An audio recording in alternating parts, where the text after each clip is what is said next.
After waking up in the body of the character he played, he discovers he's engaged, and his biggest rival, Cordelia Chase, who also entered the game world, has become his wife. Now the two will have to get along to create a less catastrophic ending than the games. The story kicks off by introducing us to the game Legend of Heroes 2, released over 10 years ago, but even today, users remain active. The MC entered the Hall of Honor. Today was the day the ranking would be updated. Suddenly, he noticed two women observing from the corner of the room. A cat-eared girl named Romantic Cat asked the MC, "Are you first place again, Outboxer? No changes this month either?" But the girl beside her interrupted. Her name was Yellow Storm, and she played the character Cordelia Chase. She declared that this time she would be first. The MC, with a nonchalant expression, told her not to be arrogant, and then, striking a genius pose and said, "You'll just keep being second, Yellow Storm. That's 21 months in a row now. Must be tough, huh, trying to catch up to me?" The girl yelled, saying that this time would be different. He didn't even deny it, he just kept on bragging. Then, a system sound announced the month's rankings. Outboxer, our MC, took first place again. It was his 23rd month in a row. Yellow Storm landed in second once more, 22 months in a row. The MC started to grin. The girl wondered, "What the hell, is he hacking? He's cheating, what the f***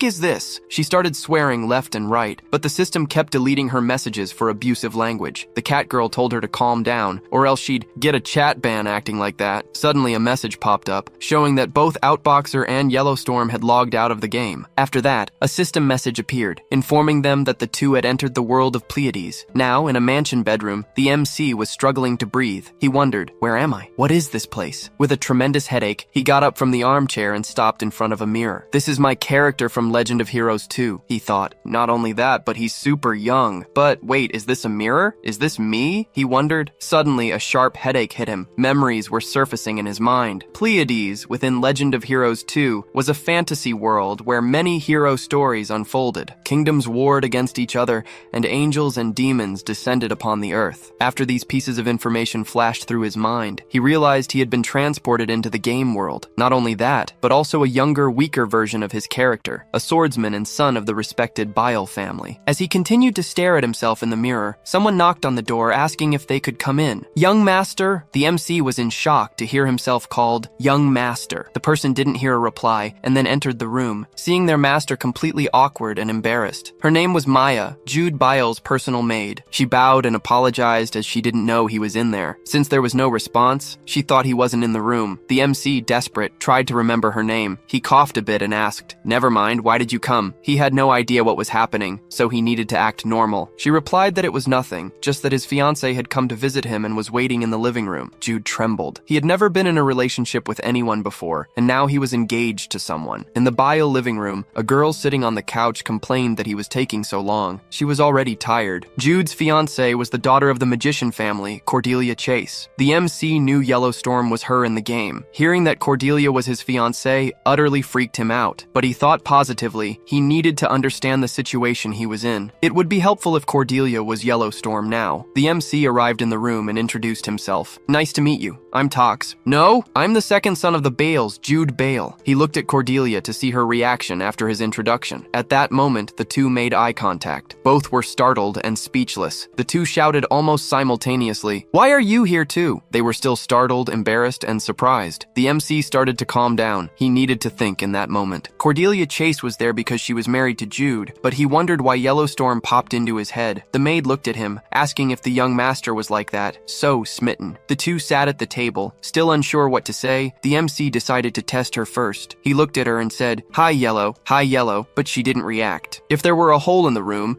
Jude would dive headfirst into it. He didn't give up. But since there were other people in the room, he needed to find a way to talk to her alone. So, confident that she was indeed Yellowstorm, he spoke clearly. Co-op initiation time, left side of the entrance, column 9 at 9 o'clock. She reacted. She knew it was information. It was the game code. The co-op startup time was 12 hours, and on the left side of the entrance, column 9 at 9 o'clock. She understood completely. Jude Bale looked at her. He knew that if she was truly Yellowstorm, she'd understand the code. Cordelia understood and got up from the couch. Let's go, Dahlia. Her personal guard couldn't even understand anything. What do you mean she was already leaving? She ran after her, calling out to her. Before she left, the MC said, I can't wait for us to meet again, Miss Cordelia. Jude Bale's personal maid looked at him, asking what he had just said. Jude Bale replied that it was nothing. He was already going crazy with all of it. After all, even Cordelia's demeanor was exactly like Yellow Storm's. Now in the garden of the Bile mansion, Jude Bile was freezing. It was the north, and it was normal for it to be cold despite it being summer. He wondered if she had managed to get there. Seeing her from afar, covered in a hooded outfit, he called her Yellowstorm. She took off her hood and looked at him, calling him by the name Outboxer. The MC approached her and said, "Should I tell you I've been thinking about something this whole time?" She replied, "Don't tell me. I think I even know what it is." "You too?" he asked her. "Hey, me too," she replied. The two stopped messing around and started talking seriously. She asked him when he woke up. Jude Bile replied that he didn't know exactly. Maybe 2 days and he didn't remember clearly. Cordelia wanted to know why he was so uncertain about it. He looked at her and asked if she didn't remember Jude Bile's situation. Jude Bile suffered from the blockage of the 9 yin pathways, a disease that arose from an abnormal level of yin qi. His body became extremely weak and it was impossible for him to use mana. He said he was very sick 2 days ago, speaking strange things while he was unconscious. "So that's why you're so uncertain about when you woke up?" Cordelia said. But suddenly she thought and angrily said, "Hold on, so you're not well now? I came here on the day you asked. Do you have any idea how hard it is for a grown girl to sneak out without her parents knowing? Why didn't you come to me?" He replied, "How could I? If the 9 yin pathways are blocked, I can't even jump a fence," and asked her, "Since when are you a woman?" She looked at him. "Since I was born, you woman, you psycho." He was speechless. "What do you mean Yellowstorm was a woman?" He couldn't believe it. Cordelia said she just didn't say it before because she thought it was unnecessary. "You're a man? You don't even look like it, so weak." "Of course I'm a man. I'm just weak right now," he replied to her. Changing the subject, Jude had another reason for calling her. She asked what it was. He started explaining that his father, Count Bile, had taken his brothers and vassals on an expedition. "So, the mansion is empty now, decreasing the chance of us getting caught. He had seen them leave, so he was sure of it." Suddenly, he wondered, "What do you mean? You saw them leave?" Cordelia asked. "Are you like this too?" Then she began to explain. "You became the character you played for so long, so the first thing you feel is that you've entered the game. But the more time passes, the more it seems like your past life was that of Outboxer himself. So much so that your memories and Jude Bale's don't seem to clash, do they? It happened to me too. Calling Duke Chase father even feels natural, and you even called Count Bale my father. It's natural, and in fact, it became reality." The MC was spooked. They hadn't entered the game. This was now their reality. He thought about how dangerous it was. If this really was reality, it meant there was no going back. She confirmed it. And worst of all, it had to be this world, a world destined to be destroyed by the grand summoning ritual. Hearing about this, the MC said, "This vibe isn't so bad if you think about it." Cordelia, fuming, wanted to know what he was saying. "How could you laugh in a situation like this?" He replied that Jude and Cordelia were average to weak characters, though, coincidentally, he was a warrior and she was a mage. Then she laughed too. "This means we wouldn't have trouble splitting items. For gamers, that was the best thing." The two decided to form a party. Cordelia had never been in a party in 5 years. This would be her first. The MC said, "I mean, waking up in a game world is crazy enough, but having to party up with the person who's always second best is..." Annoyed, she asked, "What did you say?" He, dodging her, said that considering how things were now, it was better to cooperate with him. She kept coming at him. "What did you say? Say it to my face." Then he asked her to calm down and listen. "If this is really reality,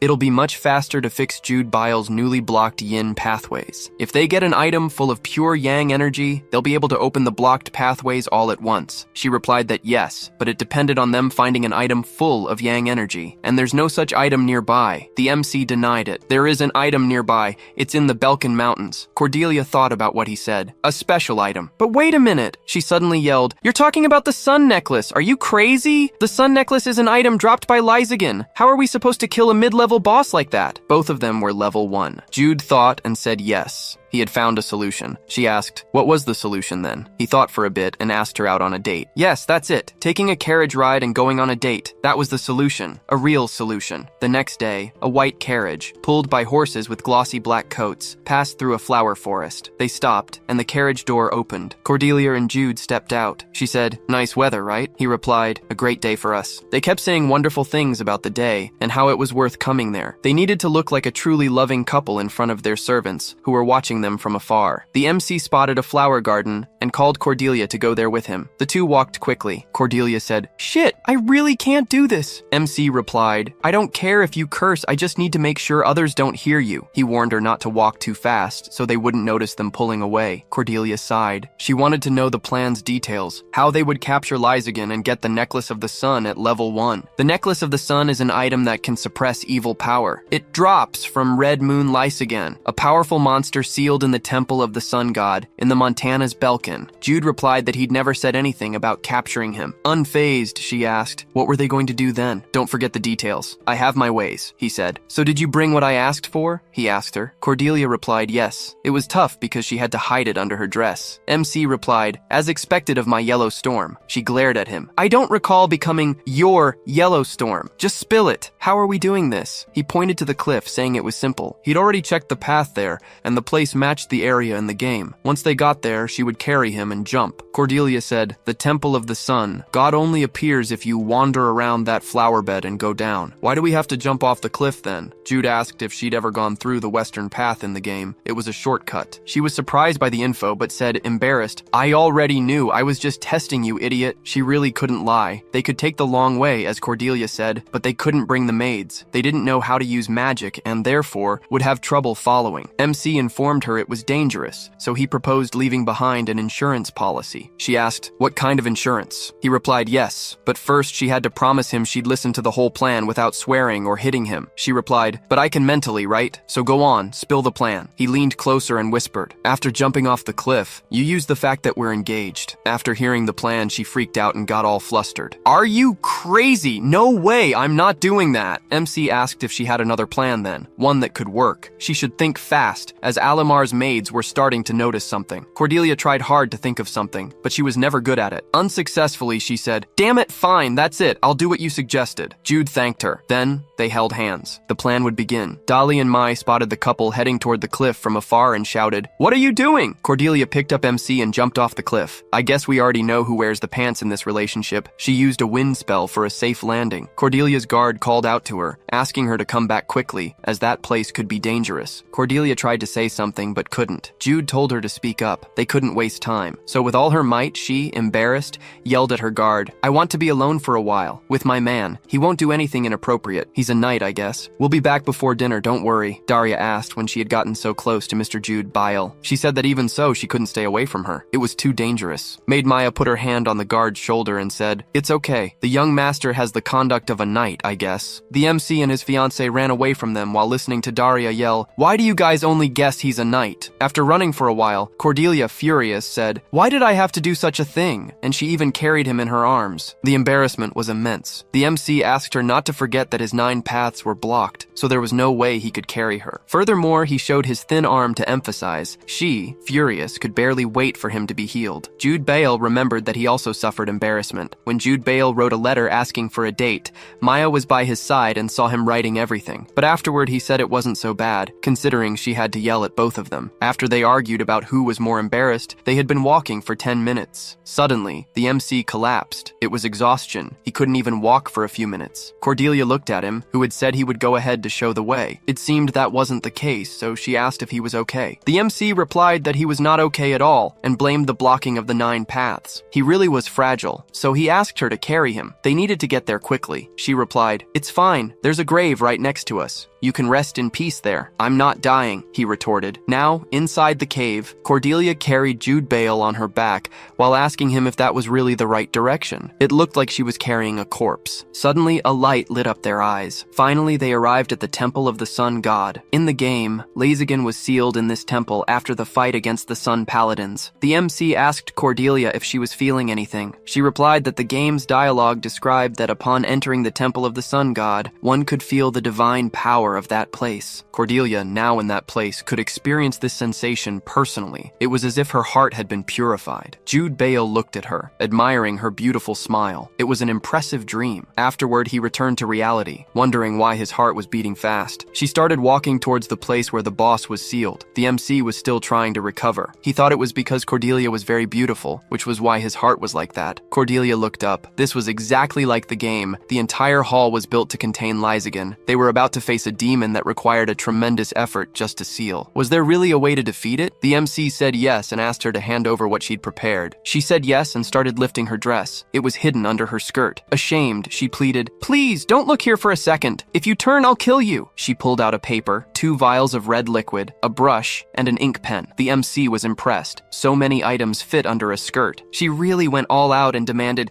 "Don't be a jerk and thank me properly." Jude agreed. If it were just him, he'd never manage it. Even making a potion was a huge hurdle. Cordelia, with a satisfied face, told him to continue. She didn't mind. He finished by saying, "The blessing you bestowed upon me, a despicable being like myself, is immeasurable." Now, back to the story. The MC picked up the brush, its tip wet with the potion. Finally, it was time to show off his skills. He drew a magic circle where the Crimson Lysigan was sealed. Cordelia watched him calmly. That circle was Velasting's magic circle. Velasting's magic circle was the greatest work of the barrier master Velasting, who would make her name in the latter half of Legend of Heroes. There was a risk of not being able to trap the demon they had already trapped once, and there were only 3 minutes as a time limit. But since its strength scaled with the demons, it became known as the powerful demon confinement magic circle. Cordelia found something incredible, how he had memorized such a complicated thing. Jude got up from the floor. Finally, he finished drawing the magic circle and told Cordelia it was her turn. "What? My turn?" she asked. The MC, tired of explaining things, wanted to know if she really knew what that was. She, annoyed, replied that of course she knew. "All right, so you know how to draw it too?" he asked. Cordelia replied, "Of course I know. Do you think I'm stupid now?" She really didn't know. He began to explain that because of his illness, he couldn't activate the circle. She needed to activate it, but being level 1, it would be very difficult. So,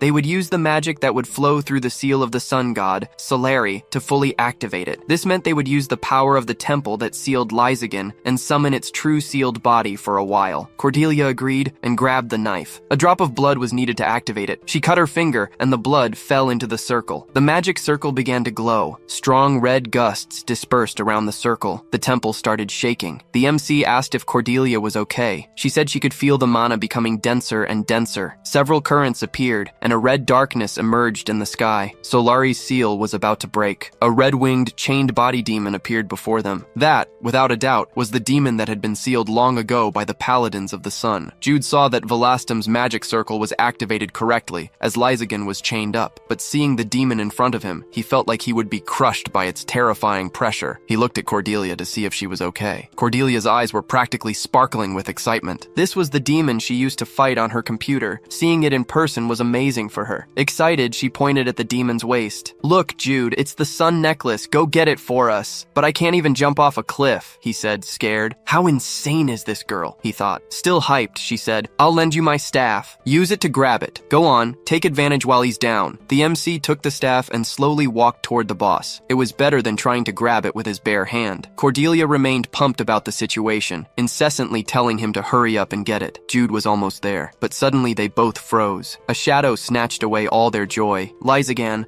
the Crimson Moon demon, finally awoke, glaring furiously at them. But the MC, before the demon could do anything, grabbed the sun necklace with the staff, and they both started running. The demon, utterly enraged, yelled at them, "Miserable insects!" It was so loud that everything around the temple trembled. Jude ended up face-planting. With his illness still active, he had no way to defend himself. He looked at the demon. Even sealed, the demon still had immense power. Faced with that, Jude couldn't get up. Cordelia shouted, "You're still chained up. You can't even move. Take that, you bum!" She activated a magic circle and unleashed several magic missiles at the demon, hitting it right in the face. The MC was in shock. Now they were definitely going to die after that provocation. He yelled at her, "Are you high? Why did you provoke him?" But suddenly something caught his attention. Level up effects were appearing around Cordelia. That was unbelievable. If Lysigan were like the original, he'd be such a strong boss that they wouldn't even be able to touch him. But thanks to Velastum's magic circle shortcut, this became possible. Even dealing just 1 damage was enough to level up, due to the massive level difference between the boss and them. The two calculated in their gamer minds how much they'd level up and smiled proudly. It wasn't a demon in front of them, but an experienced mind. The great demon roared in anger. "How dare they do that to me?" as he took magic missile after magic missile to the face. Cordelia didn't stop launching magic at the demon. She was smiling the entire time as she fired the magic missiles. She remained hyped. She had planned to run after grabbing the item, but got lucky that the tables had turned. The MC was impressed. She hit everything except the shackles holding the demon. This crazy girl has absurd aim, he thought. The furious demon called them weaklings. "How dare they act like that in my presence?" he roared. Jude got up from the ground and yelled at the demon, "Shut up! I'm gonna level up too! An experienced mind doesn't talk, it just takes hits!" So, with the sun necklace in hand, he began to cast the spell to break the 9 yin paths blockade. "By the powers of the sun god Solari, I have the strength." But even after breaking the blockade, he still couldn't use magic like Cordelia. So the only way to fight was to use the necklace as a weapon. He slowly approached the demon, glanced sideways, and chucked the necklace at it. It dealt 1 damage. Lysagan was fuming with rage at the situation. It was just too humiliating. Then the two, looking at the demon,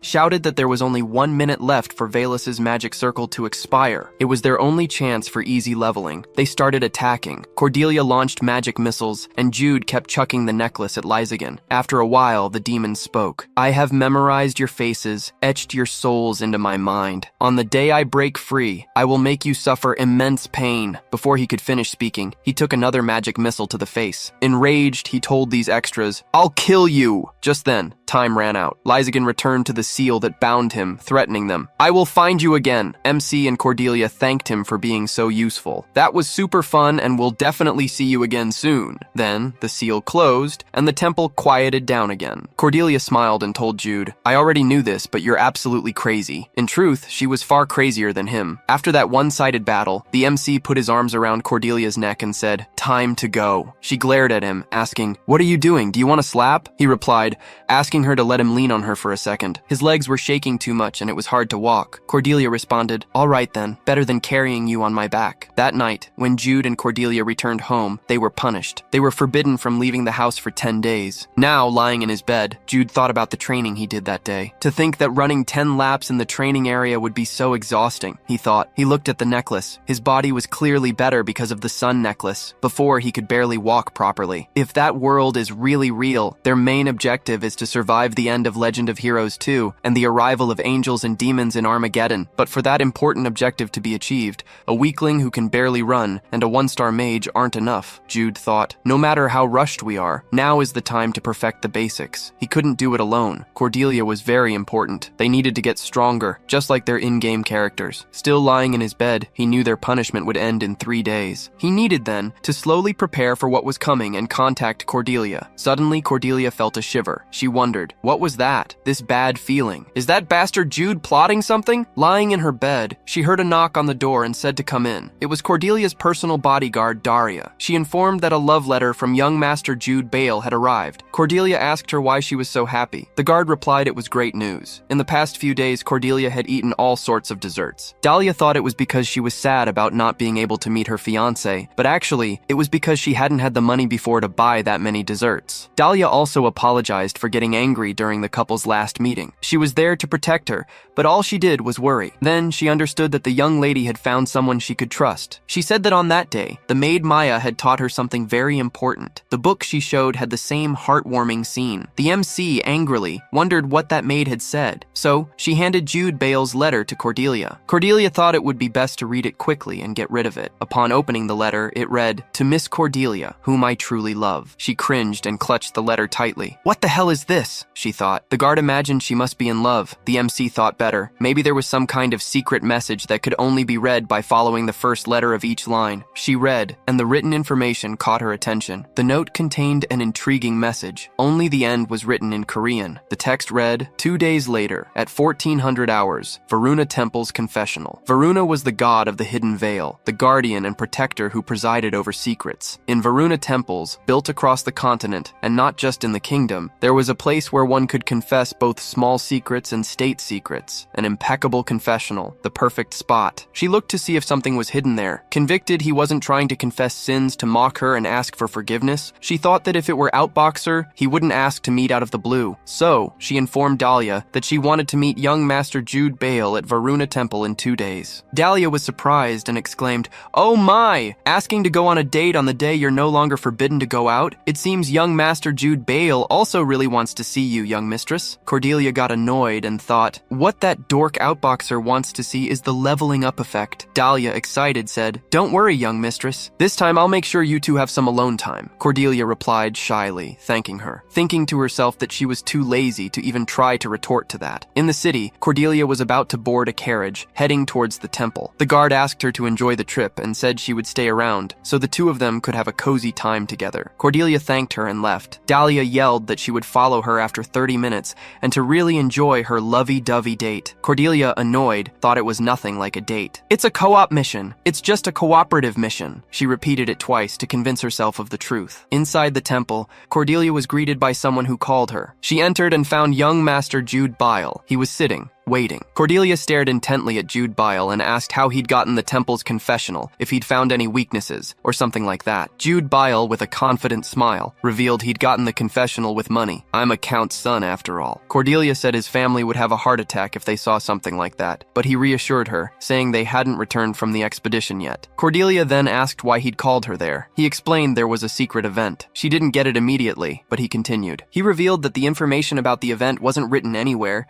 not even on the Legends of Heroes forum. He was the only one who knew, since he didn't share information he'd worked so hard to get. "I'm not going to tell half the world's secret info I busted my ass to get." Cordelia, intrigued, asked if he didn't post anything on the strategy forum. He replied that he did, but only things everyone already knew. Suddenly, she shouted, "I knew something was off!" Cordelia was furious, realizing she could never catch up to him in the game because of this. He laughed, saying he didn't expect her to be so naive as to show everyone everything. "So what is it?" Cordelia demanded to know what was hidden there. She remembered the necklace from the fight against Lysagan and thought it might be something similar. He replied with a mysterious smile, explaining he hadn't called her for something that only benefited him. He then revealed there was something for both of them deep in the temple's library, a dungeon book. This book teleported whoever opened it to a dungeon. Sometimes the dungeon was in a simulated space, but other times it was in a real location. The MC explained that the prize for completing a dungeon was a skill book that taught both martial arts and magic. He still hadn't completed this dungeon as a mage, so he didn't know what skills she would get. Cordelia was intrigued, so she asked, "You haven't completed it either?" He confirmed and explained that she would be the first to complete the Varuna Temple's simulated space dungeon as a mage. Cordelia smiled enthusiastically, realizing she would be the first to complete the dungeon. "The first, huh?" she said with a sparkle in her eyes. Next, she asked where the book was. Cordelia was hyped and excited to start the adventure. He pointed to the side and said he'd already grabbed the book before she got there. "It's right next to you, look." Cordelia was surprised and praised his efficiency, as expected of Outboxer. "So let's go in," he agreed. Meanwhile, Cordelia was on guard at the temple. She noticed a strange light and, curious, approached it. The book began to glow intensely, emitting a magical light that filled the room. Then the two entered the world of the book. Cordelia felt unwell, murmuring in pain that her head hurt and that the magical teleportation made her nauseous. The MC beside her asked if she was okay. Annoyed, she replied that she wasn't okay. She asked why he was normal, which annoyed her even more. He then suggested patting her back, trying to help. After a moment, she finally felt better. Both found themselves inside the temple of Varuna's dungeon book, a place identical to the game they knew. Jude Bile mentioned that since it was a simulation, if they died, they would just be kicked out of the book. "How comforting," he said. Cordelia, indignant,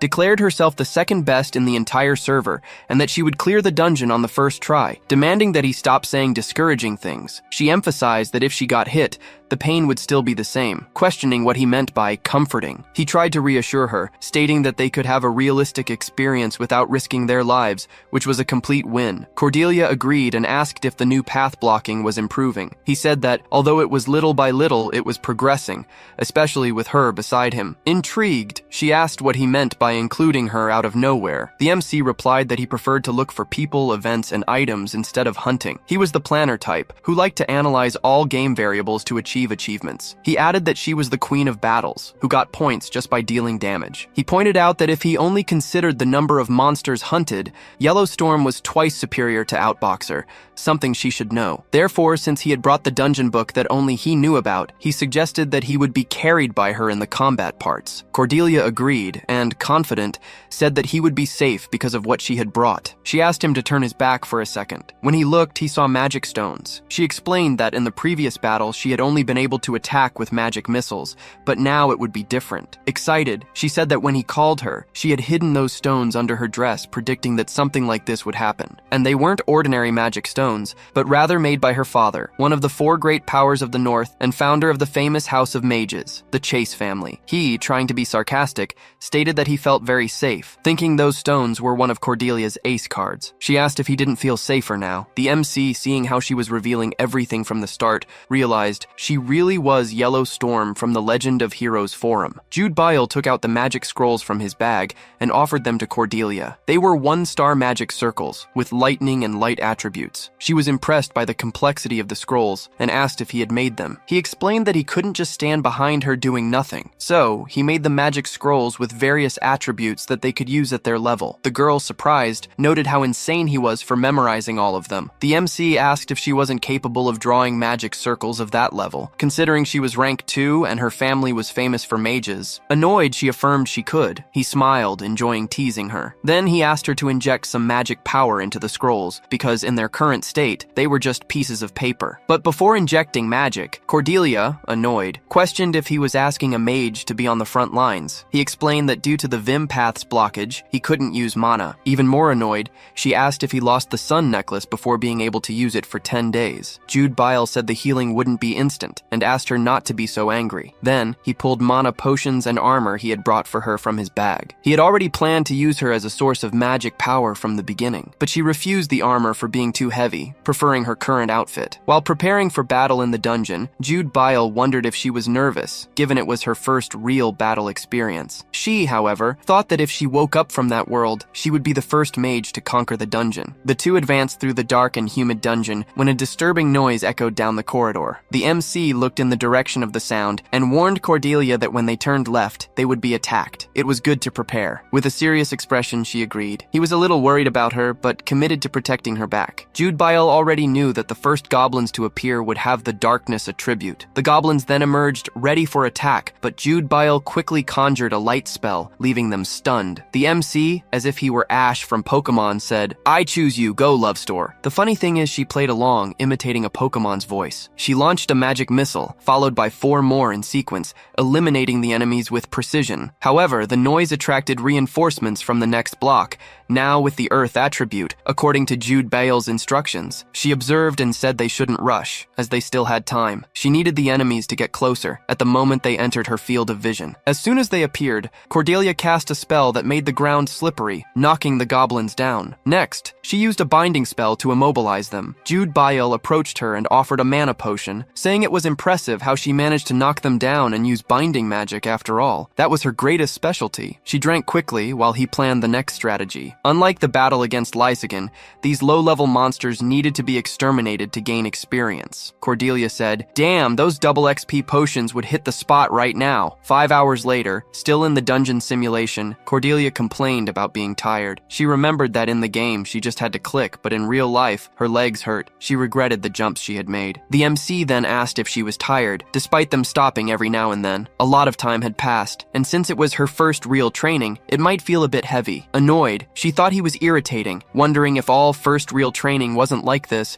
and why he was asking something so obvious. Meanwhile, she analyzed the situation. Originally, advancing so far at that level would already be a miracle, considering the monster's level and their varied attributes. She explained that, despite the extreme difficulty, killing the monsters was proving easier than expected. The Varuna Temple map, with its dungeons and monsters, was a constant challenge, but the knowledge provided regarding the monster's weaknesses and attributes was perfect, as was the terrain knowledge. Irud had planned everything with precision, anticipating what they would need and when they would need it. She thought that, in addition to dungeon strategies, he also offered well-thought-out magic support. Did he play support often? No matter how annoying it was, did she really have to be as good as him to reach rank 1? She wondered. The MC noticed how full of complaints she seemed, but knew that if she spoke them aloud, he would counter every single one, so she was holding back. "Anyway, we should rest for a few minutes before continuing," he suggested. Cordelia replied that she was fine, despite her foot hurting from all the walking and feeling bloated from drinking too many mana potions. But other than that, she was annoyed because he was a higher level than her, since he kept getting the last hit on the monsters. He observed that wasn't good and commented, "It's always like this, having to be in second place again. You must be pissed." She then exclaimed, "Damn it, you're so annoying!" and, annoyed, asked if he was okay. He smiled and said he was fine, suggesting they continue, as the boss room was nearby. She, angrily, told him to stop laughing, threatening him if the reward turned out to be bad. As they walked, he commented that he had never cleared the dungeon as a mage,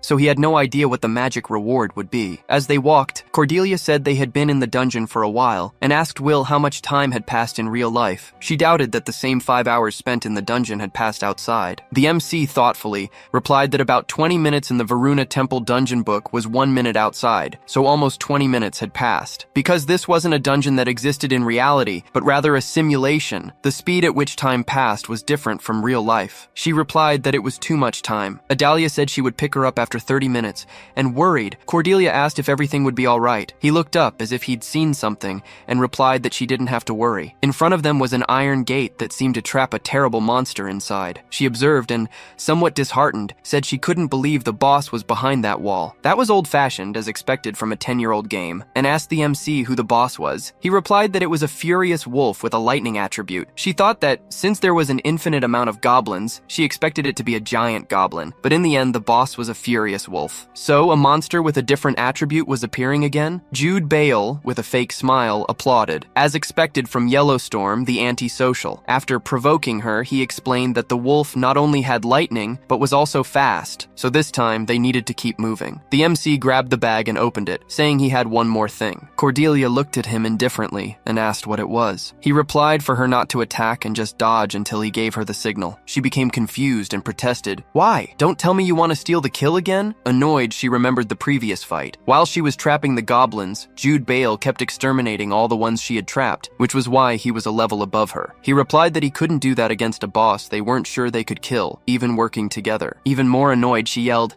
I knew it! You were purposefully kill-stealing those goblins! After calming down, she asked worriedly, is it different from a normal enraged wolf? There must be a reason you told me to wait. He crouched down, opened his bag, and grabbed some items while listening to Cordelia's questions. Then he pulled out more magic scrolls. He replied it wasn't quite that. He had something he needed to prepare beforehand while holding a mysterious pouch in his hands. Finally, they entered the boss chamber, stopping in front of the dungeon's boss. An enraged wolf emerged. It had a terrifying appearance and greenish fur, with lightning bolt symbols on its forehead. Its menacing presence filled the space with tension. The level 17 monster was ready for combat. The wolf stared fixedly at Jude, as if it had already chosen its first prey. Cordelia noticed and said, he's looking at you. Looks like one puppy recognizes another. Jude replied, cut it out. The enraged wolf prepared for its attack. The tension rose as it quickly approached them. Then, the battle began. Cordelia said, it's coming, get ready. Meanwhile, MC analyzed every movement of the wolf. The monster charged with speed,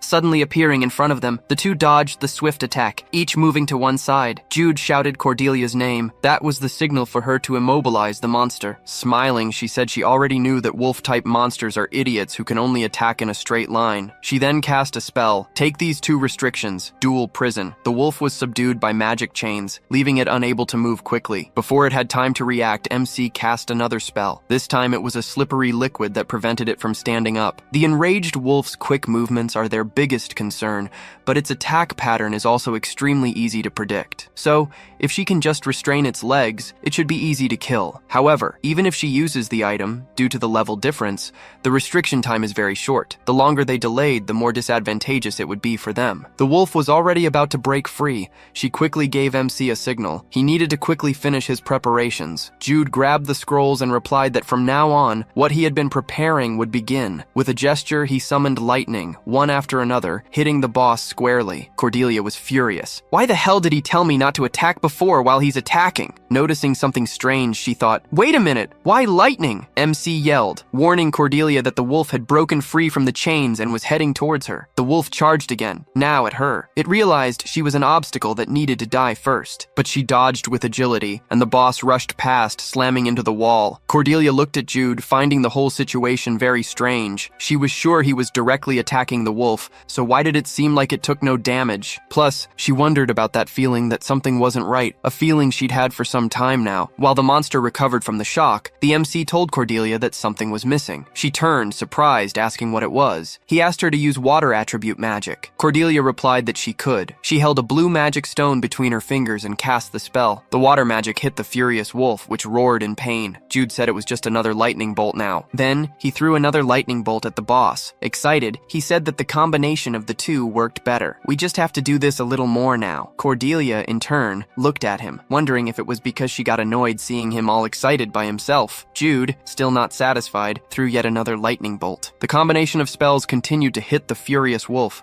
but Cordelia felt a growing anxiety. She thought she'd been hearing Imagine Dragons' thunder whispering in her ear for a while now. She wondered what it was. Was it related to that song? As the combat continued, lightning bolts illuminated the battlefield. Cordelia still wondered, what do you mean thunder? Why thunder? She then remembered the previous conversation she had with the MC before entering the hall. He not only had the lightning attribute, but was also fast. Cordelia, with a shocked expression, thought, hold on a fucking second. Are we hitting the furious wolf, which has a lightning attribute, with lightning bolts? She turned to Jude and yelled at him, hey, wait a second, what are you? But before she could finish speaking, a horrifying and monstrous voice echoed through the hall. Observing the situation, she thought that no matter how many times they hit a lightning attribute monster with a lightning effect, the only thing that did was turn into fuel for its strength. Then, the furious wolf began to absorb the energy from the attacks Jude had launched earlier, from every thunderbolt received. With that, it increased its power and became even stronger. Jude, excited, snapped his fingers and said, bingo! He's properly awakened. Cordelia, annoyed, yelled at him,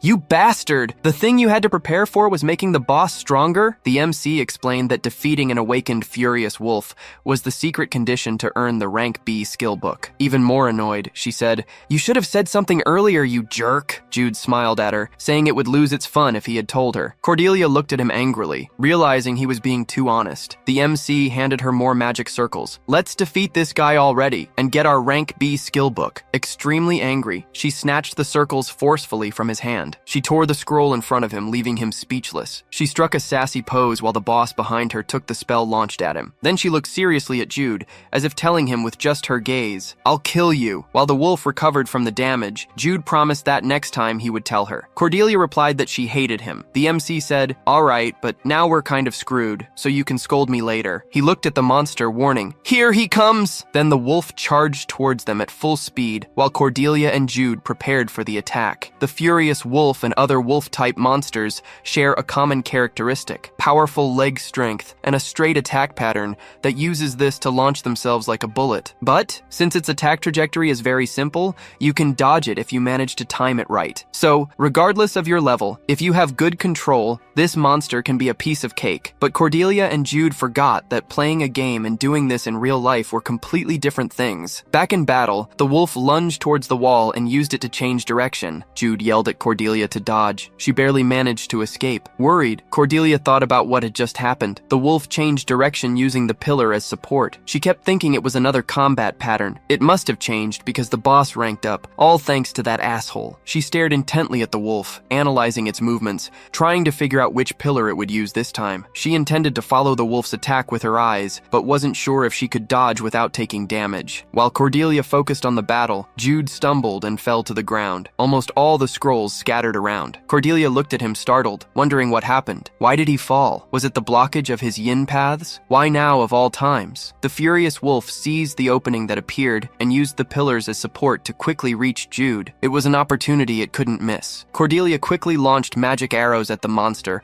while yelling at Jude to be careful. But as soon as all the attacks neared the wolf, a barrier appeared around it, protecting it from being hit. Cordelia was perplexed as she watched the monster before her. She realized it had nullified her magic. Then the wolf, enveloped in a bright green aura and with lightning bolts emanating from its body, rapidly advanced on the MC who was still on the ground. Cordelia desperately tried to think of what to do. Images of past moments flashed through her mind, the adventures they'd shared, the moments of camaraderie, and the battles fought side by side. Even if Jude was annoying, she didn't want to lose him. The wolf was too fast. There was no way she could stop it. Then, desperate, she screamed Jude's name. But suddenly she heard the wolf howl in pain and froze. She didn't understand what happened. The monster was on the ground, rolling and roaring in pain. It was trying to cover its nose at all costs. The MC then smelled something horrible and asked Jude what was going on. No way, did you just crap yourself? He replied, no, you crazy fool. The MC said that dogs have a sense of smell 1,000 times better than humans. Now this furious wolf must have even better abilities after awakening, but there's no way it can handle the smell of this. He was holding a small special aroma bomb, created by fusing several items. He triumphantly explained that no matter how much experience he gained from goblins, he'd never level up enough to defeat the furious wolf using traditional means. So, he prepared a little something to neutralize it. This is possible because this isn't a game, it's reality, and every ace up your sleeve should always be used at the end. When he said that, Cordelia was absolutely mortified and enraged, since she had shown her ace up her sleeve at the beginning of the dungeon. But she soon calmed down after seeing how pathetic Jude was, also feeling sick from the strong smell. Still feeling unwell, he looked at her and said, "A simple solution just has to work." Jude was an antisocial gamer who only cared about the results, no matter the means. Cordelia looked at him, impressed, and agreed with what he said. Cordelia was also an antisocial gamer who was all about results, regardless of the methods. So now, they just had to kill him. The wolf couldn't even walk because of the stench. The MC, smiling, held a green magic stone and said it was time for his medicine, Bad Wolf. She cast an earth spell, creating a hole in the ground. The poor monster fell right into the trap. She kept casting the spell, digging the hole deeper and deeper. The MC looked at her and said, "Look at that Dugtrio from Pokemon." Furious, she snapped,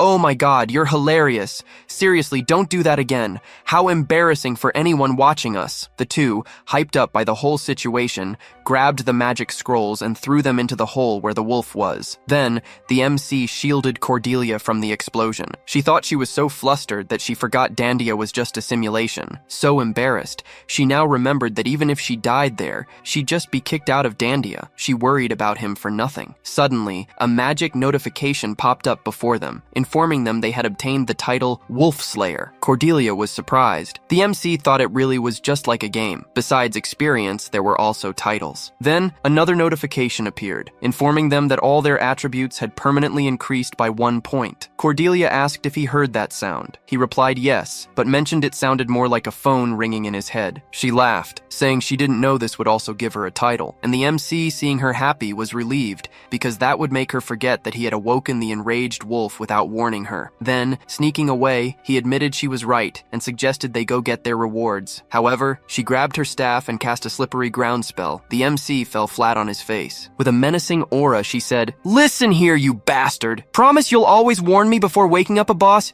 You hear me, damn it?" He quickly promised that from now on, he would warn her. The MC got up, dusting himself off. He thought he couldn't tell her that he had fallen on purpose to attract the wolf's attention, since the wolf was only focusing on her. Then, the two looked up. 2 skill books floated in the hall waiting to be chosen. They extended their hands and the books flew towards each of their owners. Cordelia tightly hugged the book, all happy, saying she loved doing that. Opening items was exciting. Not knowing what she would get always made her anxious. Jude Bile agreed and replied that his item was a footwork technique called 36 Heavenly Steps. She commented that the technique reminded her of the 12 Divine Lightning Steps, something he used to use in the game. The MC was surprised by how much she knew. It was secret information that, to be known, required obtaining a specific skill. He explained that the 12 Divine Lightning Steps are an evolution of the 36 Celestial Steps. This footwork technique starts with the 36 Celestial Steps. Its next stage is the 24 Storm Steps. After that come the 12 Divine Lightning Steps. And the final evolution is the 9 Heavenly Concealment Steps. It's said to allow you to hide even from the heavens in just 9 steps. But Judy never managed to reach that evolution in 10 years of gaming. Cordelia interrupted her thoughts. She was super excited to open her item, wanting one that even Judy didn't know about. The MC smiled, seeing her so hyped up. She opened her item and found a Fire Michio, a rank B skill. She was ecstatic and happy to have gotten such a good skill. Saying she really liked it, she looked at the book and thanked the MC. She was really hyped. Judy sat down and commented that it was time to head back, but they were so tired they decided to take a break. Cordelia said the sun necklace must be working well. If it were a few days ago, Judy would have collapsed from exhaustion. Smiling, he replied, "Of course, it's an item I got thanks to someone special." She told him not to come at her with that sappy stuff. Cordelia commented that Indy and Jude Bale's 9 paths are slowly being healed, and they're above level 10 now. So she suggested it was time to move on to the next stage. "By next stage, do you mean that one?" he asked. They both said at the same time, "The Demonic Hand Invasion event." With a sarcastic tone, Jude Bale commented, "As expected of an anti-social social. You already had the answer at the tip of your tongue. She immediately retorted, "That's my line." In Legend of Heroes 2, each character has their own main scenario, and the end of the world was a recurring theme. But putting that aside, the scenario that people said showed how rotten the developer's morality was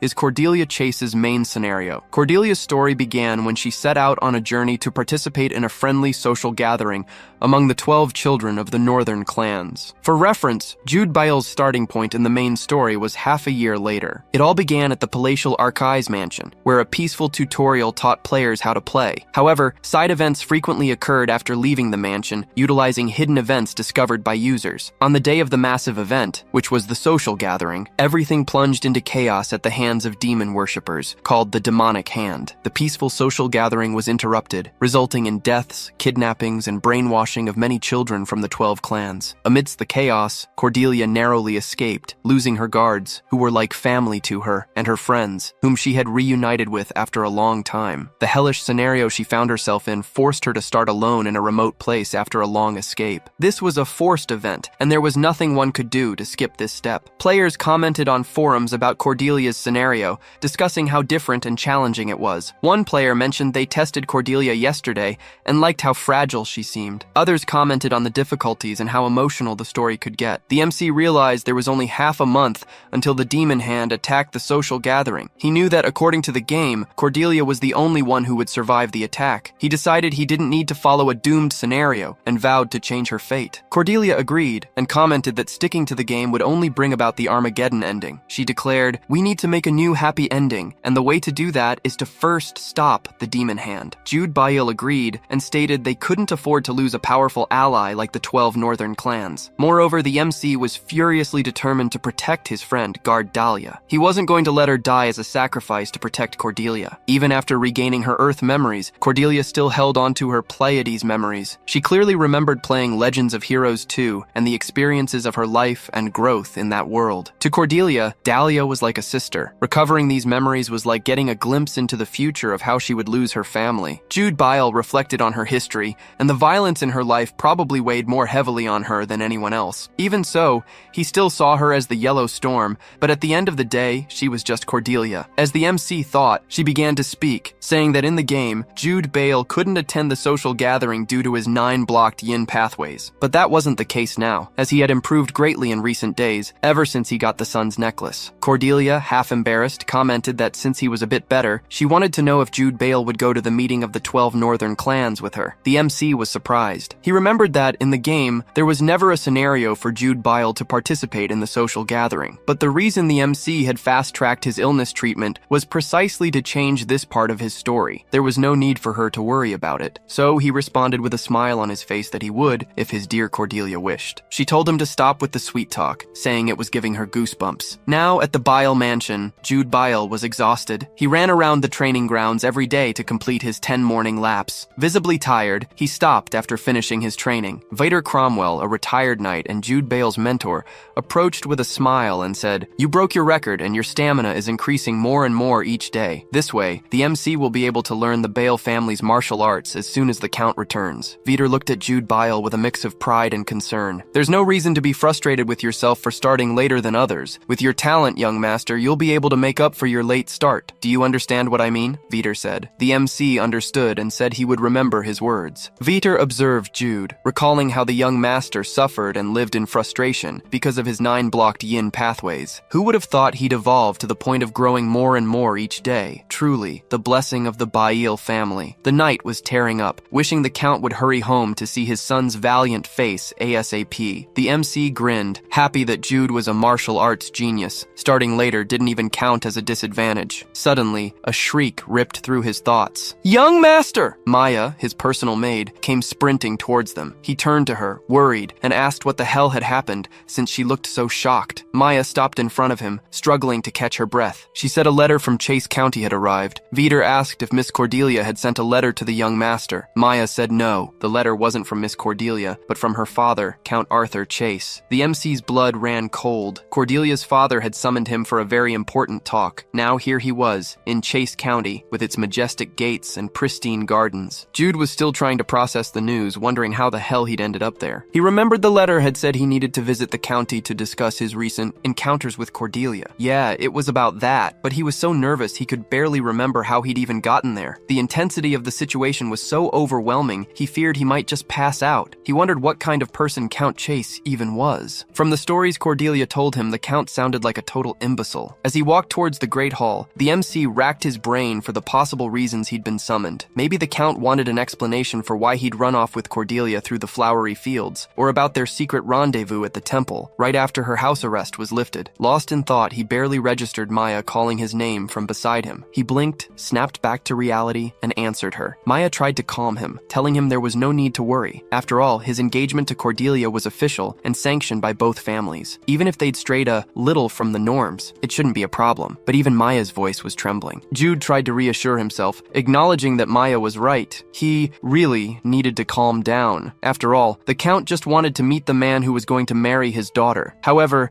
the thought of facing his future father-in-law sent him into a full-blown panic. His hands were sweating, and his mind spun with anxious thoughts. This is worse than any training I've ever done. What the fuck is this? Jude never used to curse. He learned it from Cordelia. Suddenly, a voice snapped him out of it. It was Guard Dahlia, standing right in front of them. She said she would escort him to Count Chase's study. Jude asked her where Cordelia was. Dahlia said that she doesn't know yet that the Count called the young master. The MC absolutely hated that answer. This way, he wouldn't have any time to come up with a plan before entering the Count's room. The guard knocked on the door and announced he'd brought young Master Jude. The Count ordered him to enter. The door opened and Dahlia asked him to come in. The Count is waiting. With a final breath of courage, he walked towards the room. That was, without a doubt, the toughest boss he would ever face in his entire life, and still completely unprepared. In a camp far from the capital, a young warrior wondered if it was because the days were getting colder, but monsters were appearing more frequently. He hoped there would be no damage to the city. A man named Alex Bael, one of the top 10 swordsmen in the Kingdom of Saloon and Jude's father, replied that this was the reason for the expedition, so they needed to defeat as many monsters as possible before returning. His son agreed and asked what he was reading. Alex Bael replied it was Victor's letter that had just arrived,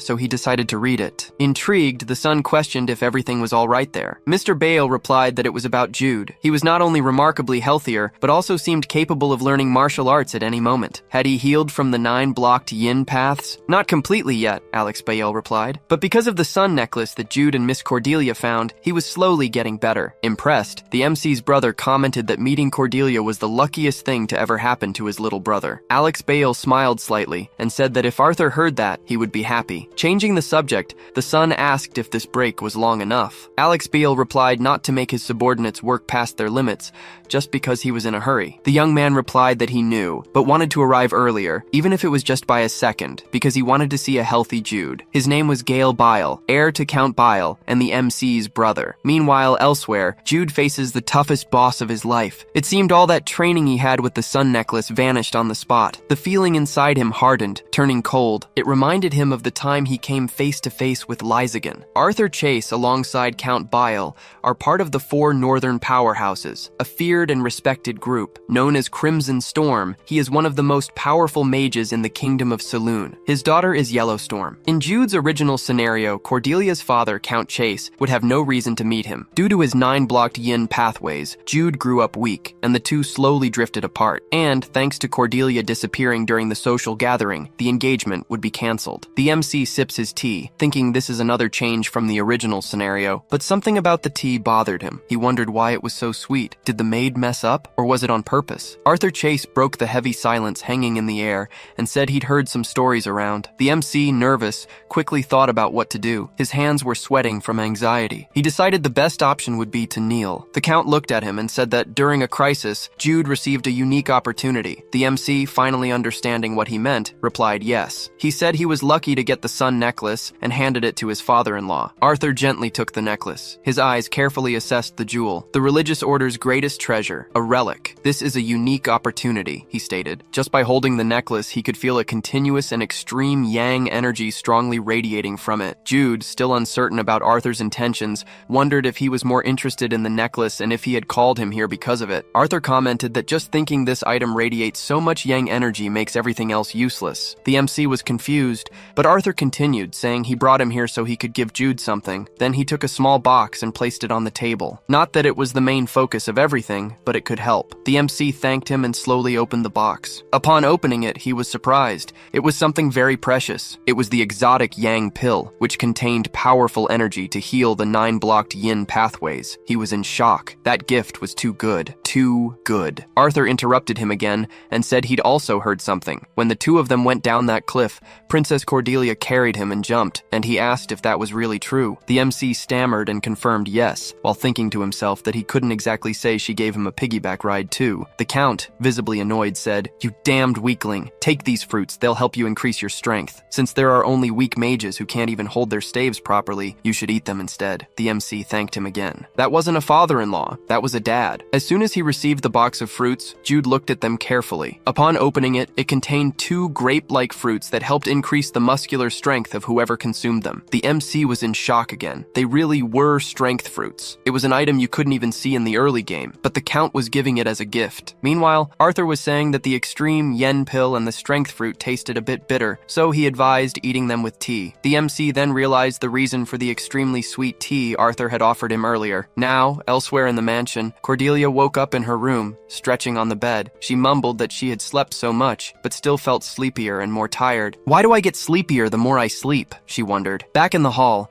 MC continued to ponder Arthur's actions. He gave him an extreme yen pill and a strength fruit without mentioning how kind he was being. Was Arthur really a good person? MC looked at him and concluded that maybe the Count really liked him. Arthur, sitting in his chair, noticed something and commented on why he was still wearing that ring. MC looked at his hand and said it was because the ring was a gift the Count had given him earlier. For that reason, he was always wearing it. The reason Jude and Cordelia were dating was because Count Bale and Count Chase were longtime friends, so they promised and prearranged marriage. Since it was a marriage set without either of their consent, they had a strange relationship. MC thought that since they were nobles, they had to look like they liked each other. That's why he was still wearing the engagement ring. Count Arthur, with a cold voice, ordered him to throw away the ring. Jude, visibly nervous, asked Count Chase why he was telling him to do that. He replied that his son-in-law was the only one wearing it at that moment. MC, deep in thought, realized he had never seen Cordelia wearing the ring all this time, so he confirmed that he was indeed the only one wearing it. Arthur informed him that she had said the ring was accidentally lost, but with a carefree look, he commented that it was fine, as he'd have new ones made for both of them. So MC didn't need to worry too much and could throw the ring away. MC thought she probably just threw it away instead of losing it. Why the hell would I marry someone like Outboxer? He imagined her reaction would be exactly like that, and it was. Jude, still pondering, figured the Count would annul their marriage. He had gotten nervous for nothing, but now he was sure. He was just someone who couldn't be honest about his feelings. It was kinda obvious, but like father, like daughter. As MC was finally getting ready to leave, the Count mentioned the social event. He had learned that Jude would be joining Cordelia at the social gathering. MC respectfully replied yes and called him father-in-law. The Count was clearly surprised to be called father-in-law. After a small cough to clear his throat, the Count said he wasn't sure if MC could handle the long journey with such a frail body. He needed a bit more stamina to travel that far. Jude, clearly delighted, repeated to himself that it had to be the stamina fruit. "I'm sure of it." He handed over the stamina fruit. The overly cheerful MC replied, "Thanks, father-in-law." After a while, the Count said that was all for today and dismissed him. Jude received several super valuable gifts from him. "Yes, I'll be going then, father-in-law." The MC said his goodbyes. As he left, Jude felt stuffed yet refreshed, but suddenly Cordelia called out desperately. He replied that she had finally arrived. She got frustrated with the MC's apparent indifference, asking him what time he arrived and why he didn't tell her he was coming. Trying to calm the situation, he replied that it was a sudden summons, so he didn't have time to say anything. "And nothing big happened." "Why would my father call you if nothing was going on?" she insisted, clearly worried. The MC noticed the maids were listening to everything, so he changed the subject. Jude mentioned he took a look around the mansion, and the garden was very beautiful. She, now annoyed, asked what the hell he was talking about. The MC smiled and said that if it was all right with her, they could take a walk in the garden. As they walked through the garden, Cordelia questioned what he was talking about. Why did Count Chase give him items? Jude replied that he said to get strong stronger and be able to carry you. Cordelia scrunched up her face in disgust and said, "No, thank you very much, I can walk on my own 2 feet." The MC commented that Count Chase knew about that escape in the flower field, and that's why he used the word carry. She grumbled that he should have said that from the beginning. She worried for nothing. Jude reflected on how similar the father and daughter's behavior was, especially the way both made faces when displeased. Descending the stairs, the MC said that he was made to eat so much, with comments about a problem here and a problem there.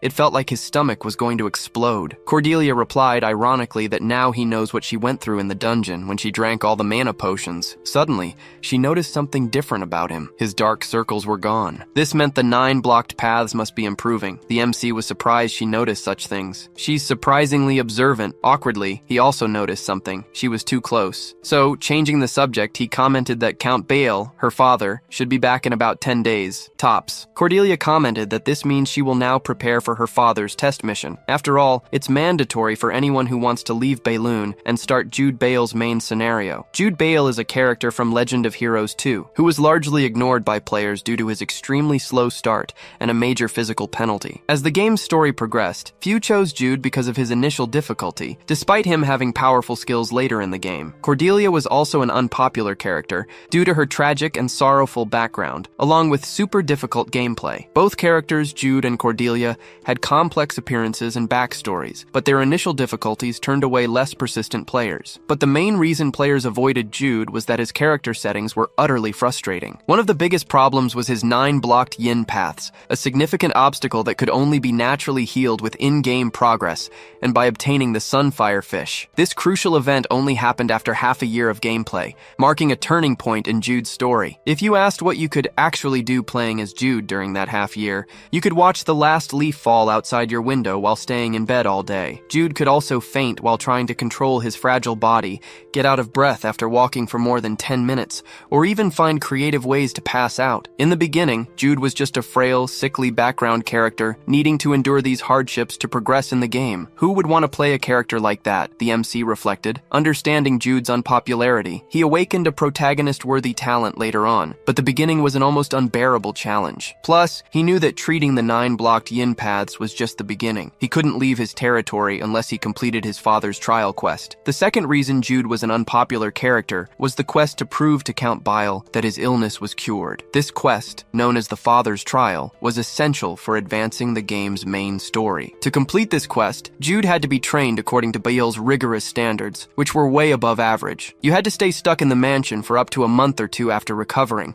and this quest had no shortcuts. The reality of the game involved repetitive and strenuous activities, like doing 100 squats, 100 push-ups, 100 sit-ups, and running 10 kilometers every day, just like Saitama. Cordelia, noticing his concern, asked, "Will you make it in time for the social gathering?" The MC smiled and replied that, regarding that, he shouldn't have any problems, because of this necklace. Surprised, she asked how the sun necklace could help. The sun necklace is an item with only a 3% drop rate in the game. It's a super high-tier item. The MC replied that he'd already scored big by getting such a precious item. Even Chase called him very valuable as soon as he saw it. Cordelia agreed, saying he was right. Besides the necklace, Jude also received several unexpected gifts from his rich father-in-law. Curious, she asked if he meant he had already met Count Chase's standards. Jude replied yes, and with a beaming smile, said that besides everything else, he had Cordelia by his side. She went silent for a moment, trying to process what he said, but then immediately asked what that was about. "Why are you smiling like that?" She yelled at him several times, but he didn't answer her. Meanwhile, Maya and Daria commented on the good relationship between the two MCs. They love each other so much. It's heartwarming. A week later, a maid knocked on Miss Cordelia's door and asked if she was awake yet. The MC opened the door and replied that yes, she was reading a book,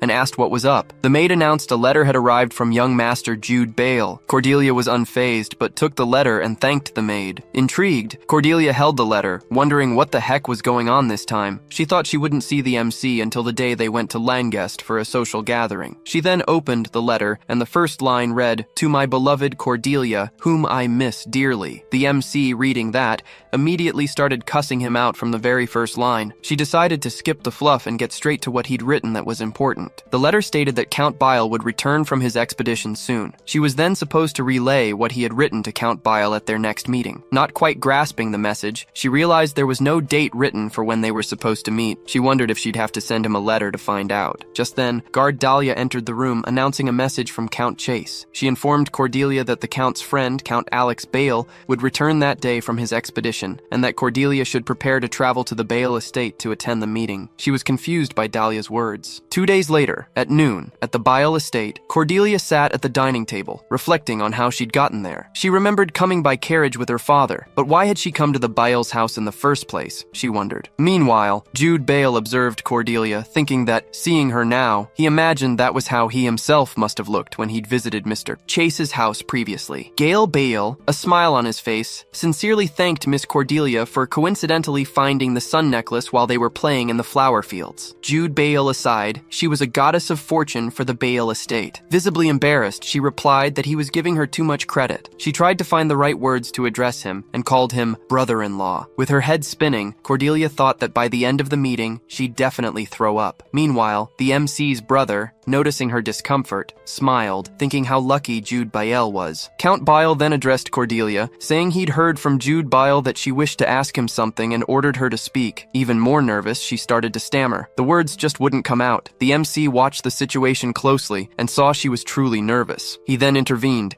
saying he would speak on her behalf to his father. The Count nodded and told him to go ahead. The MC declared that he wished to participate in the social gathering that would take place in the near future with Miss Cordelia. Count Bale commented that the meeting would be held in the city of commerce, Langest. Gale confirmed that he had participated in that meeting some years ago. Jude also had the right to participate, as it was intended for members of the 12 northern clans who were not yet of age. MC's dad commented that, since he's also a child of the Bale household, it would be customary for him to attend. However, he believed it would be difficult for someone like MC, who's never properly held a sword before, to step foot outside the land he was born in. MC lightly kicked Cordelia's foot to get her attention, as he'd opened an opportunity for her to say what she'd written earlier. Trying to keep calm, she whispered to him, asking if he was sure that would work. He smiled and replied, maybe. MC's dad, in a serious tone, added that they, the Bile, are a house proud of its fighting prowess. He can only grant permission to leave home if Jude is strong enough to protect himself. Cordelia, in an unexpected burst, yelled, "Father! No! Wait! I mean father-in-law! I really want to go with young Master Jude." After saying that, she was crying on the inside from so much embarrassment. The Count, noticing Cordelia's nervousness, commented that even so, Jude had been bedridden until recently. Therefore, there's no way he can leave. Count Chase interrupted him, saying there was no curing that old-fashioned temperament of his. He then spoke about the necklace that Cordelia and Jude had found. The sun necklace is a relic of the Order of the Sun God. Historically, it's an object that Garius, one of the most famous paladins who served the sun god, carried with him. You don't think your son got it by coincidence or luck, do you? I admit he still has things to improve. However, in my eyes, your son has already proven himself with his abilities. Count Bile looked at Arthur and said that if he says something like that in front of the children,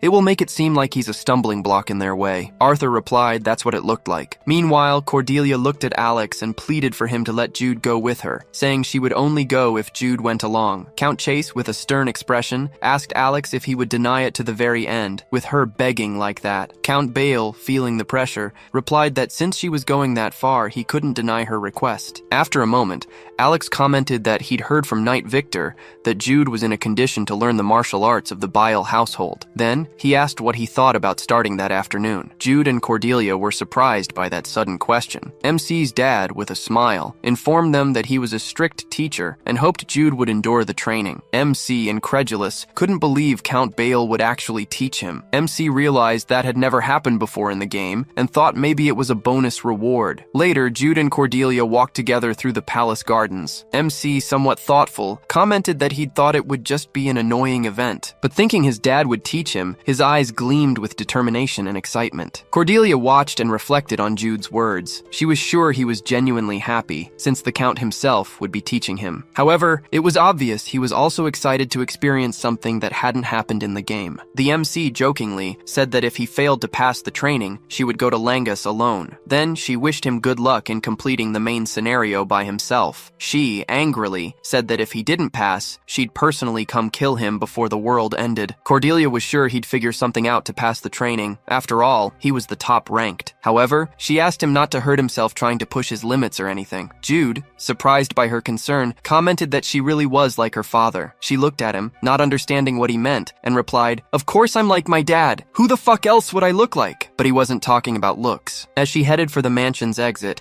Cordelia commented that Jude's dad was hot. His eyes were half closed, giving him a cold impression. Yet, he was quite sociable and seemed to have no weaknesses. She was happy he was a good person. Suddenly, she heard Adalia calling her to leave. It was time to return to Chase County. So she said goodbye to the MC, promising she'd bring all the items he'd asked for to prepare for the event. That way, he didn't need to worry about it. The MC replied, a little worried, and wished her a good trip back. She turned and started running towards the carriage. The MC watched Cordelia for just a moment. He thought it wasn't important, but that Jude had been programmed to look exactly like his father. No, I don't have to think too much about this, he told himself. Maya, worried about his expression, asked if he had a headache. The MC quickly replied that no, he was fine. Now, 4 days later, at the Bile estate, Jude and Cordelia were getting ready to embark towards the social gathering. Both complained they were practically dying after training like convicts for the past 4 days. The MC said that even after nearly dying, he saw some results and asked if she had too. She replied that she'd show him when they got to the valley. Suddenly, Arthur appeared before them, interrupting them abruptly. Jude bowed and thanked him for the opportunity to go to Langus with Miss Cordelia. She commented that she was too, while stammering. Meanwhile, Dahlia announced that preparations were complete and it was time to leave. Count Chase, Alex, and the MC's brother wished them both a good journey. They warmly replied that they'd be back soon. Then, they departed for the social gathering in Langhest. Inside the carriage, Jude commented that now that they were alone,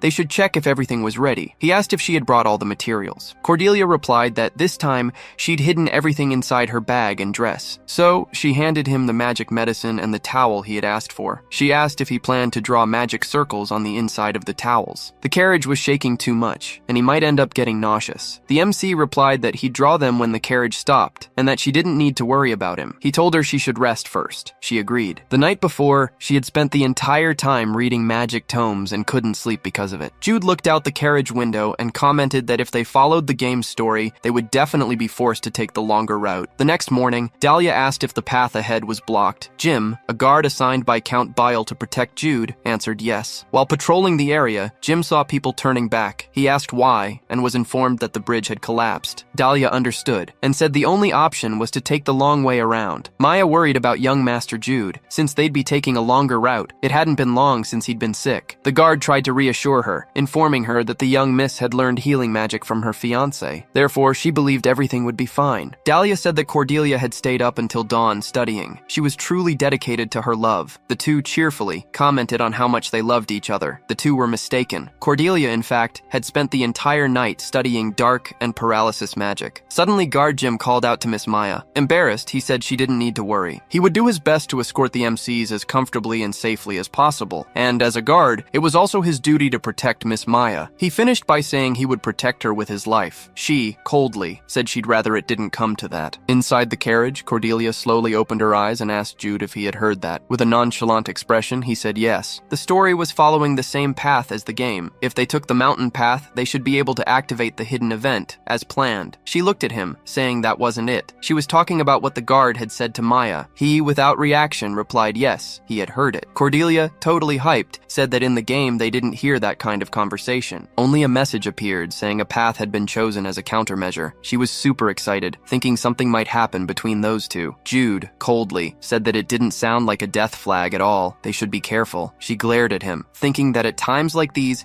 she missed having a female friend around. So, she decided to let it go. The MC then asked what he was eating, and what the small bag next to him was. He commented that he was chewing on the medicine Cordelia's father gave him, and in the bag was the money pouch her father father also gave him. She quickly asked when he got that and ordered him to split it 50-50. Jude Bile denied, saying his father-in-law gave it to him, not her. She, furious, screamed that her dad gave it to him so he could buy her delicious food and demanded he split the cash with her already. That night, at the camp, everyone was resting from their long journey, but Cordelia and Jude Bale snuck out. As they walked towards the forest, the MC said he was happy they managed to leave without getting caught. She commented that her hands were shaking so much she felt like she was gonna die. Cordelia then asked which way the valley where the event starts was, and the MC replied that it was definitely in that direction. After walking for a few minutes, they arrived at a beautiful waterfall surrounded by giant rocks. The hidden event that Cordelia Chase finds by deviating from her route and taking the mountain path occurs late at night when she sneaks out of camp. It was her first experience traveling on difficult roads, so it was hard to sleep in that place. There was the pressure of knowing she'd have to meet the heirs of 12 noble families,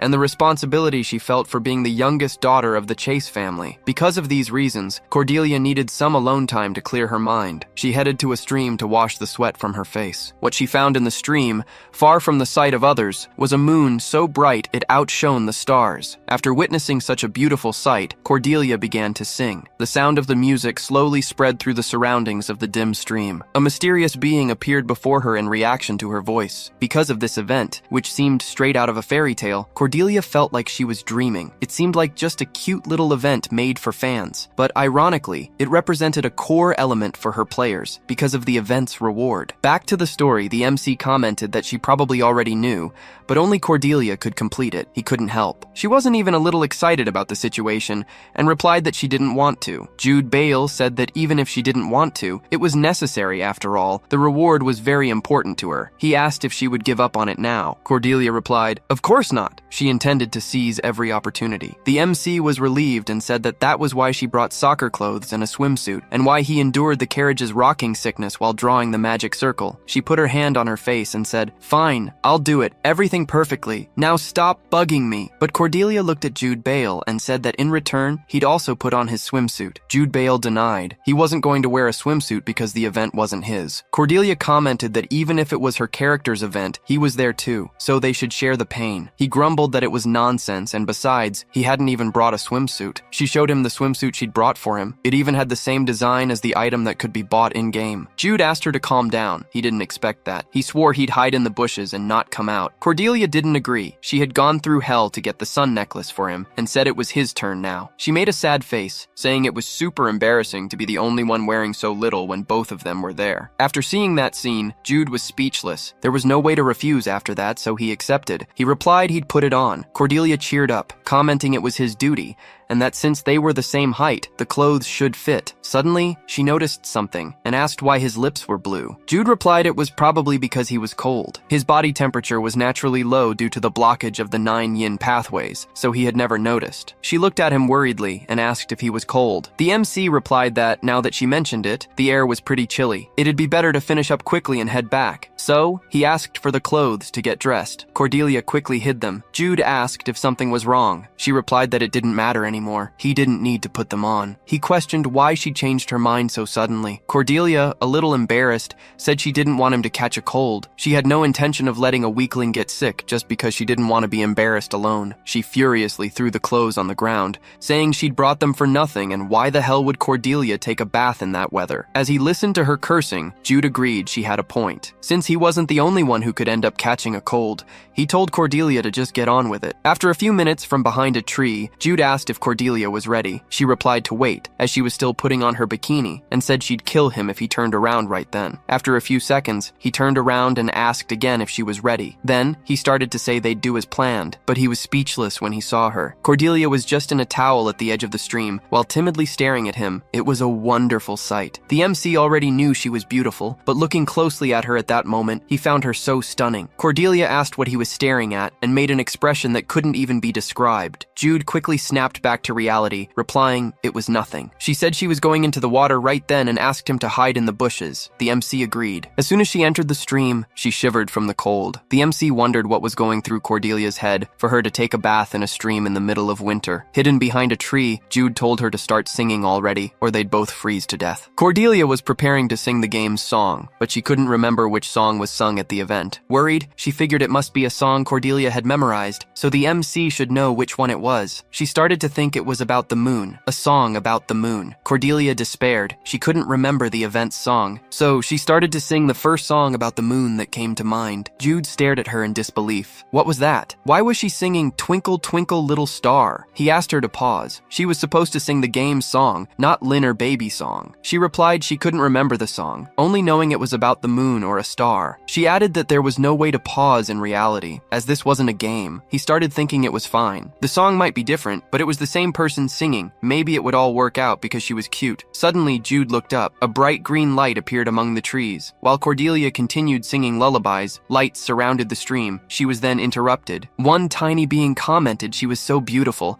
and the other apologized for startling her and asked her to keep singing. Cordelia looked at the two fairies in front of her. Finally, they were here. A green-haired fairy wondered why the MC was bathing with a towel on. The other, golden-haired, replied it didn't matter since she was so beautiful. The fairies began admiring her, wrapping themselves in her hair. One said being beautiful was so cool, and the other agreed that beautiful things really were the best. The green-haired fairy, still wrapped in Cordelia's hair, asked her to continue singing, and if she wanted them to sing together. The MC watched that scene from behind the tree. Seriously, it was just like the game. He also realized Cordelia's appearance mattered more than the song. Everything was going as planned. It was almost time for the monster to appear, since the fairies had shown up. He should also show himself soon. The golden fairy commented she had forgotten to introduce herself. She was called Melly, and the other, Deli. They started pestering Cordelia, asking to play together and for her to come to the Queen's ball. They stated that even though she was human, it might be possible. Cordelia could only think how chaotic and selfish they were, but also very cute. Suddenly, Jude noticed something approaching. He came out of hiding and yelled for her to get out of the water, like now. She didn't understand. The bicorn hadn't appeared yet. The MC informed her that it was coming from a different place. The bicorn's hiding spot was underwater. Cordelia froze. A monstrous being had just appeared. She turned and looked at it. A monster that looked like a two-horned horse emerged from the water. She realized right away it wasn't supposed to be like this in the game. It was completely different. The bicorn began conjuring green magic that spread through the stream. Cordelia was caught by a huge shimmering bubble. Jude ran towards her. That was the bicorn's power, telekinesis. She tried to escape the telekinesis but couldn't move her arms or legs. The bicorn was trying to escape with Cordelia. The MC yelled for her to get out of there fast. She was carried onto the monster's back. She couldn't react, and the bicorn was about to run. Jude Bile shouted that it was trying to take her. She replied, "I knew it, you idiot!" The horned horse looked at her strangely. Cordelia could only think, what the hell is that? She needed to escape, but with her current magic power, she couldn't break free from the telekinesis holding her. So, there was only one way out. She braced herself, and out of nowhere, she headbutted the bicorn's neck. Jude Bile and the fairies couldn't believe their eyes. The monster was knocked out for a few seconds, and Cordelia felt a massive headache from her blow. But thanks to that, she realized she finally wasn't trapped by the telekinesis anymore. She threw herself off the monster's back while taking off the towel she was using. She tossed the towel with the magic circles upwards before falling into the water. The MC watched. Fairy Mary asked if she got hurt after headbutting the bicorn before falling into the water. Suddenly, Jude Bile realized what Cordelia had done. In the sky, the towel with the magic circles she'd drawn for this event floated lightly. He smiled. As expected from Yellowstorm, when it came to battle, even he, the rank 1, couldn't beat her. Underwater, Cordelia cried out in pain after falling on her butt in the water. But holding her breath, she grabbed her magic staff she'd hidden earlier at the bottom of the stream. She stared intently at the monster, and then put her hand out of the water, as if signaling she was about to attack. Jude Bile closed his eyes. He knew he could count on her. Several magic missiles were fired from underwater. They hit the towel that contained the drawn magic circles. Then, a flash of lights shone in the sky. The bicorn was stunned by the light flashes in its eyes. It lost its balance and fell into the stream. Cordelia emerged from the water, gasping for breath. She looked at Jude Bile and yelled that it was his turn. The MC slowly opened his eyes, pulled out the sun necklace, and held it in his hands. He dashed towards the monster using the 36 celestial steps. The bicorn opened its eyes and saw Jude Bale in front of it, but when it blinked, he was gone. The MC swiftly braced himself against a rock on the monster. Then, he started to conjure conjure the sun god's magic, but said he was out of time and would skip those magic words. He unleashed several consecutive blows. The monster fell into the water after the attack. The MC watched to see if it had taken enough damage not to get up again, but the horned horse got back up, and the monster quickly tried to attack Jude Bale. The MC dodged. He had purposefully attacked the monster's face, but because of the level difference and it being a mid-level boss, it wouldn't be defeated that easily. He reconsidered. He should be happy. After all, Cordelia would flip out if he defeated the boss by himself. Meanwhile, Cordelia was getting ready to cast fire magic. She grumbled about it being complicated to use that near water. Several circles appeared under her feet,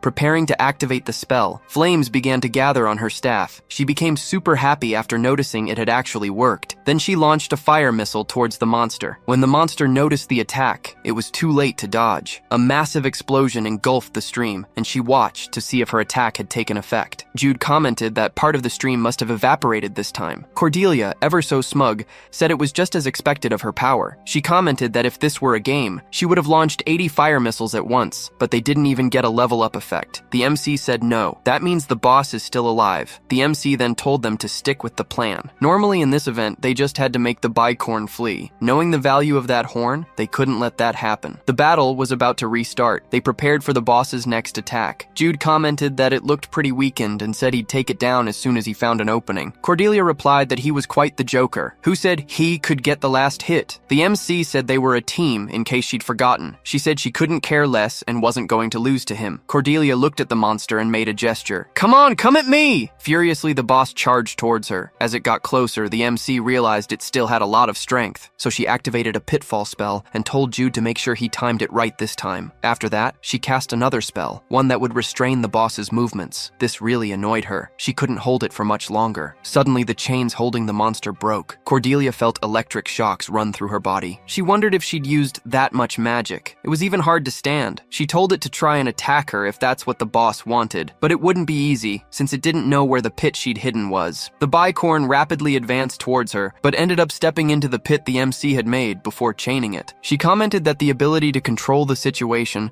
transforming the battlefield, was basic knowledge for a mage, you idiot. After gloating, she collapsed, grumbling that her head hurt and her mana was all gone. Then, Cordelia told Jude she'd give him the last hit. The MC began to conjure the magic in his necklace, while replying that this time he'd land a decisive blow. A few days ago, at the training grounds of Bile House, Jude was being trained by his father. Count Alex said it was good to see him able to move freely, as Vitor had informed. The MC was extremely tired. Even though it had only been a training fight, his father had only used basic moves. Alex commented that Jude's talent for martial arts could be called a divine gift from the heavens. However, it's useless if he doesn't have enough strength to follow through with that talent. And before he leaves in 3 days, his father had the duty to teach him a few things. The first thing he was going to teach was how to use the Thunder Strike. Alex explained it's named that because it strikes 7 times, like individual lightning attacks. The second thing is that it would be difficult to do it right now, since Jude's body couldn't properly handle his Kai. He also warned that while preparing the magic, his body would be defenseless. However, this would become a massive strength against enemies who showed an opening. Count Alex remarked that it would, without a doubt, be the decisive blow. Back to the fight, Jude quickly advanced towards the boss. The bicorn had managed to escape the hole,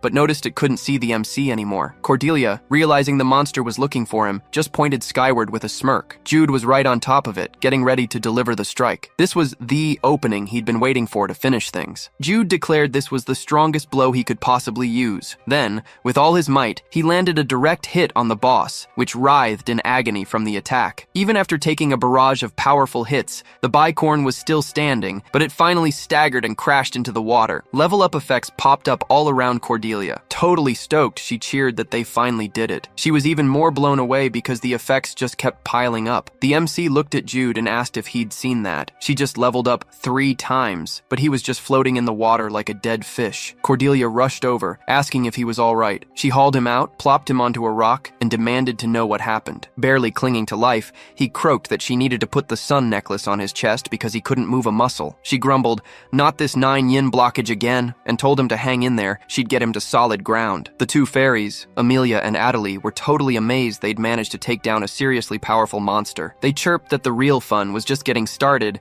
and urged them to come along right away. Adelie chirped that she was only inviting Cordelia because she was just so pretty. Emily agreed, adding that Cordelia had to come with them now, as she needed to see the queen. And she even called Jude because she thought he was cute. Cordelia Cordelia pulled Jude out of the water, propped him against a tree, and put the sun necklace on his chest, just like he'd asked. She looked at him. He was seriously messed up after overtaxing himself to use that attack. Thanks to the sun necklace, his temperature quickly stabilized, so she figured this was the perfect moment to pull out her magic trick. Cordelia grabbed her staff and cast a healing spell. She asked how he felt now. Surprised, he replied that his muscles were relaxing and his bones felt like they'd popped back into place. He felt way better now, and said they could probably leave in about 3 minutes. She understood, reminding him that the fairies were waiting, so they'd just rest for a bit longer. Completely drenched, Jude looked at Cordelia and thanked her for being there for him. She froze and blushed. Suddenly, she took a step back and questioned what that was, if he wanted to appeal to her protective instincts. Jude didn't get it at all. She told him to let it go. The fairies approached her and asked if the MC was okay. She replied that he just needed a little more rest. She commented that because he used internal energy to defeat the bicorn,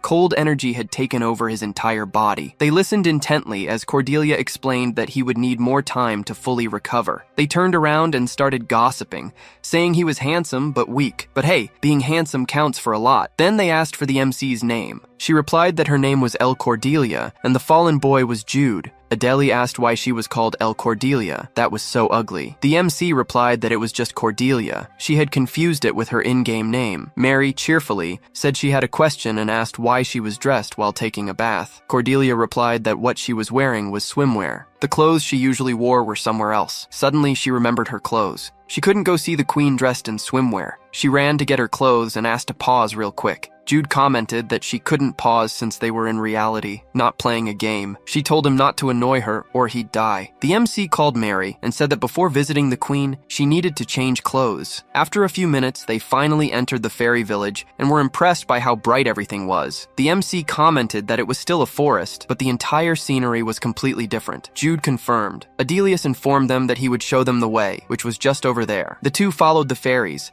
captivated by the dazzling scenery, but everything changed around them. The forest, the woods, gained even more vivid colors. Cordelia was saying how amazing it was. Every time they walked, their surroundings changed. Jude had no idea what kind of structure he was passing through, a place that exists everywhere, yet nowhere at all. Fairies were passing through walls of dimensions and space all the time. They were so rare to be seen they only existed in human tales. Jude thought that he and Cordelia had already seen them in games, so they already knew they existed, but it was hard to believe they appeared and disappeared in the blink of an eye. And now that he thought about it, they only appeared in Cordelia's main storyline. He might be getting his hopes up for nothing, but this rare appearance could be put to good use. The MC commented that the path was getting narrow. They saw a fancy door. She opened the door and invited Jude in. The MC thanked her and called her his bride. She told him to shut up, but a voice interrupted them. The fairy queen said the pink-haired girl must be the human child Amelie and Adele were talking about. The fairy queen was in a huge chair in the center of a cage-like building. Graciously, the fairy queen said she'd heard a lot about them from Adele and Amelie. They were enchanted by her immense beauty and delicate voice. She looked at them and said that in this autumn of abundance, the queen of autumn, Lorelei, welcomed the two. Meanwhile, back at the camp, Daria arrived on horseback. She said she came back quickly because she heard an explosion on the other side while patrolling. Suddenly, she spotted Maya and guard Jim talking about the young master's disappearance. Then she realized their tent was empty, which meant her calm night was officially over. The guard apologized for having slept, and he wasn't even that sleepy. He reported that he didn't know what happened. He just got sleepy after drinking young Master Jude's tea. Dahlia took the cup and sniffed it. She realized it was a medicinal herb Lord Chase prepared whenever young Lady Cordelia couldn't sleep. So she told everyone they should split up and search instead of waiting for them. If she was right, the plan had been orchestrated by the two of them. Back in fairy paradise, Jude and Cordelia greeted the queen. Lorelei. She stated it had been a long time since she'd seen human children, and was glad Adele still had a good knack for picking people. She asked if their names were Jude and Cordelia. The MC confirmed, but Jude was paying attention elsewhere. He'd noticed the two fairies who accompanied them had disappeared, but he didn't know when it happened. Lorelei informed them that Adele and Amelie were already in the banquet hall. While they were entering, they'd told her about the two before leaving. Since they're able to travel freely through space, not even time can stop them. The two were surprised. It was the same explanation they'd heard in the game. The queen commented that the bicorn had been a problem for a long time. Therefore, she would give a suitable reward for them having killed that beast. Cordelia was overjoyed, while Jude figured it was going according to his plan. If it were in the game, this event would be automatic, without any interruptions. Cordelia would have chased off the bicorn that was bothering the fairies, and would have been invited by the fairy queen. However, this scenario changed. Cordelia wasn't alone. Jude was there too. Instead of sending him away, they ended up killing the bicorn. Since the battle's outcome changed, it was believed the reward had improved too. Jude wondered what he could gain. A fairy stone or fairy powers like the Winx. He's someone who never refuses any reward. Jude thought the thing he needed most right now was the moonlight item. If he could get that, the powers didn't matter. The thoughtful queen pondered what she'd give to a mage and a warrior. After making her decision,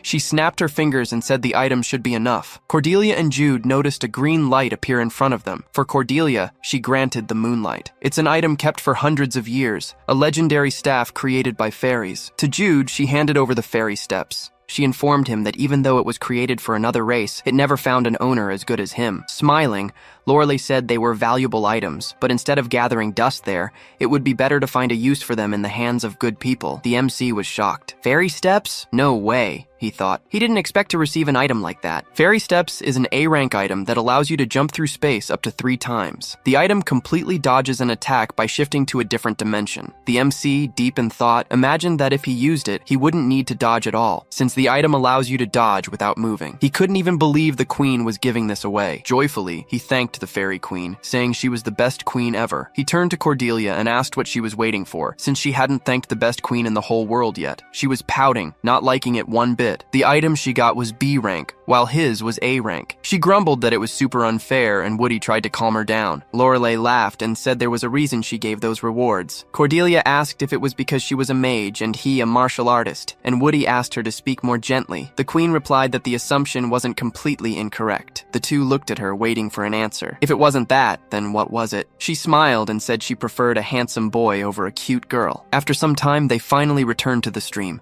completely beat. Cordelia felt exhausted because the fairies kept bugging them to play. Plus, she couldn't say no when they insisted she sing about 40 times. Woody was also exhausted. The fairies had informed them that time flows differently in their world, and told them not to worry, but he hadn't imagined they'd have to stay there for 12 straight hours. The two hugged each other, saying it was finally over. The battle against the bicorn was easy, but having to go through the fairy banquet was weird. They cried because they finally didn't have to socialize anymore. Suddenly, the MC remembered something was missing. She looked at the lake and saw that the bicorn was still there. Cordelia asked Woody about its horns. Since it doesn't drop like in the game, it looks like they'd have to rip them off themselves. The MC confirmed that one of the horns was his. Cordelia said the other was hers. Super excited, she hadn't imagined that besides the moonlight, they'd get 2 bicorn horns and the fairy steps. She felt like things would only get better from now on. Woody apologized for ruining the mood, but it looked like they'd have to ask the guards for help. Cordelia's expression quickly changed. Now she was about to panic. The MC informed her that the light from the towel and the explosion probably woke them up. As she dusted off her clothes, Woody called Cordelia, but she was trembling. She then said that the two of them were now totally screwed. In the fairy world, Mary asked the queen if it was right to give them both moonlight and fairy steps. She was surprised there was a human worthy of fairy steps. Adele said there's a saying, too much power changes people. While the two asked various things, the queen just listened gently with her eyes closed. She remembered that the moment she saw those kids, a scene flashed before her eyes, something she'd observed through the gap in time. She couldn't see in detail with just her power, but she was sure of it, so she told the two not to worry. She knew as soon as she met them, those kids' destiny wouldn't end with just them, as they'd be one with this world. The next day, Daria stared blankly at Cordelia, asking if she understood what she'd done wrong last night. She commented that they had just made a detour from their planned path. They hadn't even inspected the spot, but the two went to the stream alone and without a single escort. The MC apologized and said she wouldn't do it again, but the guard spoke in a serious tone. There were only 3 more days until they reached Langhez, and as a guard knight, she couldn't allow the two to be exposed to danger again. So, until they arrived in Langhez, the two were forbidden from leaving their carriages. Cordelia nervously asked if she was mad. Daria smiled and replied that now that the two were stuck in the carriage,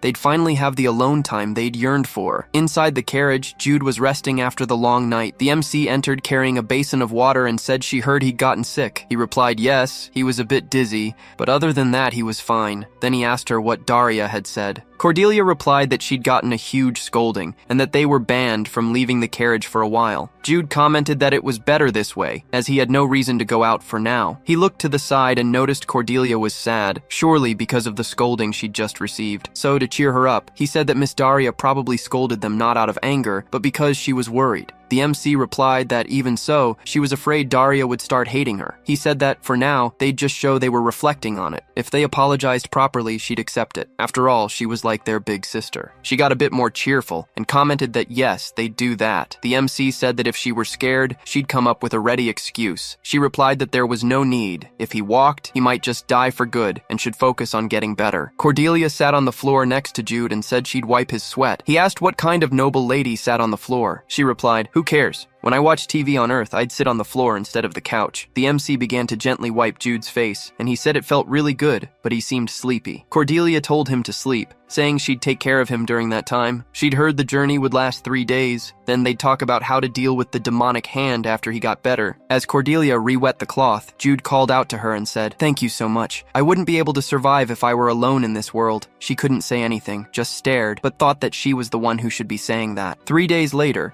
nearing their destination, Cordelia asked the MC if he was a scammer in real life. "Damn scammer!" she exclaimed. He replied that she was being too mean, then asked what she thought. She answered that the plan was perfect, and that's why she was calling him a scammer. Cordelia was still staring at the paper. "This crap is completely amazing. This is rank 1 level," she thought. Suddenly, someone knocked on the carriage door. It was one of the guards, pointing for them to look ahead. Cordelia stood up, awestruck by what she saw, while Jude glanced. The city of Langhast was before them. The MC smiled excitedly to see it in person. There was even the city's symbol, the knight statue. The MC commented that it looked even more amazing than in the game. The two spoke at the same time, saying they even thought they could hear background music. They looked at each other for a moment, turned back, and started singing the song together. Cordelia asked, "How did you sing the same part? You're such a nerd." Jude replied that she was too. The trading city of Langhast is commanded by Duke Hesselg, but in reality it's led by the 12 northern clans. It's not part of any family's territory, and is also called the City of Beginners, marking the start of Jude and Cordelia's main scenario. Standing in a large mansion, the MC wondered what that was. Cordelia had stayed in a normal lodging in the original story, but what was this luxurious mansion? Maya informed them that Duke Hesselg had rented that place so the two could stay comfortably during the social event. Furthermore, even though they were engaged, he insisted they stay in separate rooms. So that's why her father-in-law was someone insanely generous, Jude thought. Suddenly he spotted something. Cordelia was apologizing to Dahlia. The guard opened her arms, accepting her apology. Then, Cordelia happily jumped into the guard's arms. Jude looked at that happy scene. It seemed they were fine now. He turned to Maya and informed her he was going for a walk. He asked if he could leave his bags with her. She replied yes. Nia's guard, running happily,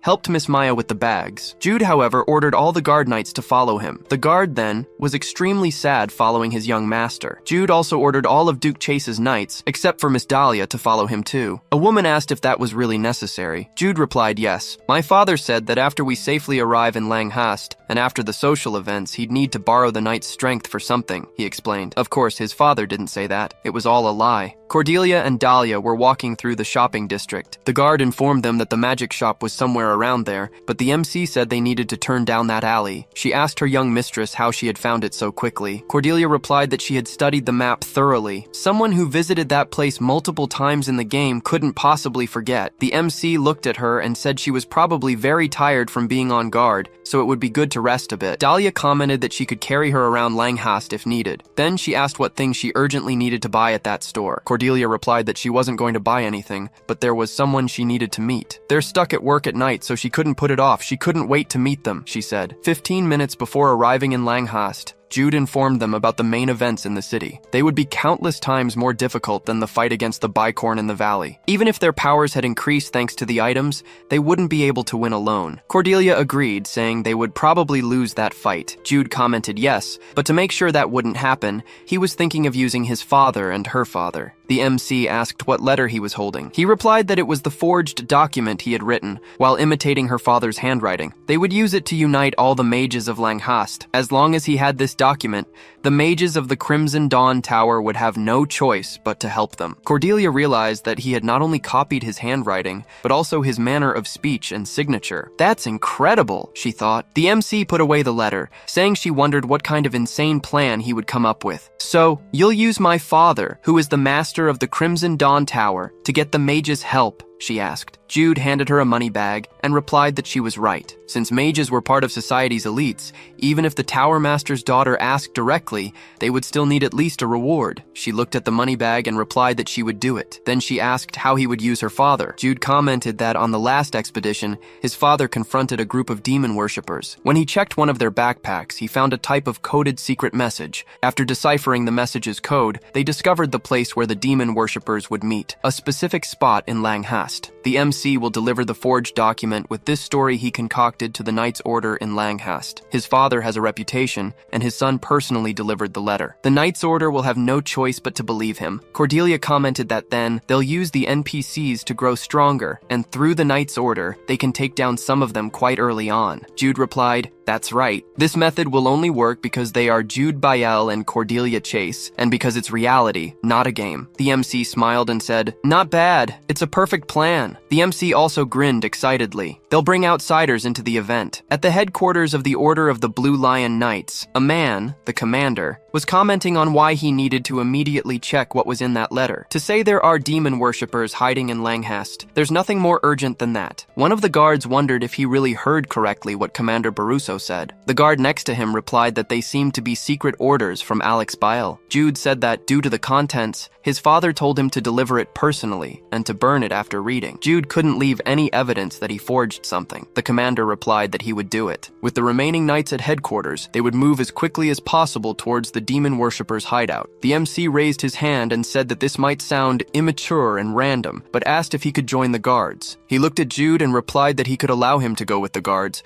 but as far as he knew, Jude wasn't healthy. The MC commented that it was true. Considering he was stuck at home due to the blockage of the 9 Rin paths, he normally wouldn't ask for this. However, this was the first time his father had entrusted him with something like this. Furthermore, it was a good chance to see with his own eyes why his father had entrusted such an important task to the Order of the Blue Lion Knights. The commander asked if Alex Bael trusted them that much. The MC shamelessly replied yes, because Commander Baruso was very skilled, so the commander allowed Jude to go with them. 30 minutes later, at the Demonic Hands headquarters, someone was telling the commander that they believed they'd found something. Jude informed them that they found a letter in a box in the corner of a room. Baruso was startled. That letter contained the location of the other meeting spots in Langes, as well as information on their members. The author of that letter was the MC, who had kept the secret hidden. The commander ordered everyone to return to headquarters to urgently devise a strategy and attack all 6 meeting spots. That night, Cordelia was grumbling that her legs hurt from running so much while looking for all the mages in Langhes. She missed being able to send out an announcement like in a game, but she commented that, if she was this tired, she could only imagine Jude. She poked his arm, but he didn't even budge, unresponsive. This time, he really turned into a corpse. Jude said he was still alive, then asked how it went, if the plan worked out. Cordelia replied, obviously. She managed to convince 4 mages. Since the demonic hand boss they'd face used ice magic, she recruited a fire mage, who would be effective against the boss. She commented that she heard the knights discovered and completely destroyed the 7 demonic hand bases in that area, and asked if it was true. The MC replied that it was. The captain of the Blue Lion Knights greatly respects his father, and thanks to that, he managed to deal with them just right. Based on the story, there are 12 locations, and they've already taken care of half of them. Jude informed that the escort knights now also know about the danger, so everything is going as planned. He said he needed to prepare something before the social event, since the most important task would be on the day of the party. Cordelia asked what the most important task was. Jude looked at her and said seriously, the targets of the demonic hand. Protecting the 2 most important people in this scenario is the most crucial thing. The MC commented that they're after Cordelia and that guy, Lucas Risbelg. At night, in the middle of the forest, a carriage approaches Landas. Inside, a man intently watches the landscape through the window. Elsewhere in the city, an old man asks how this is possible. How were 7 bases destroyed in one night? Angrily, he questioned if they had any idea how much he'd invested to help them infiltrate. One of the worshippers begged for forgiveness. They're still trying to figure out what happened. Baron Edgar said it's too late to find out now. Those Blue Lion idiots must already know the rest of the places,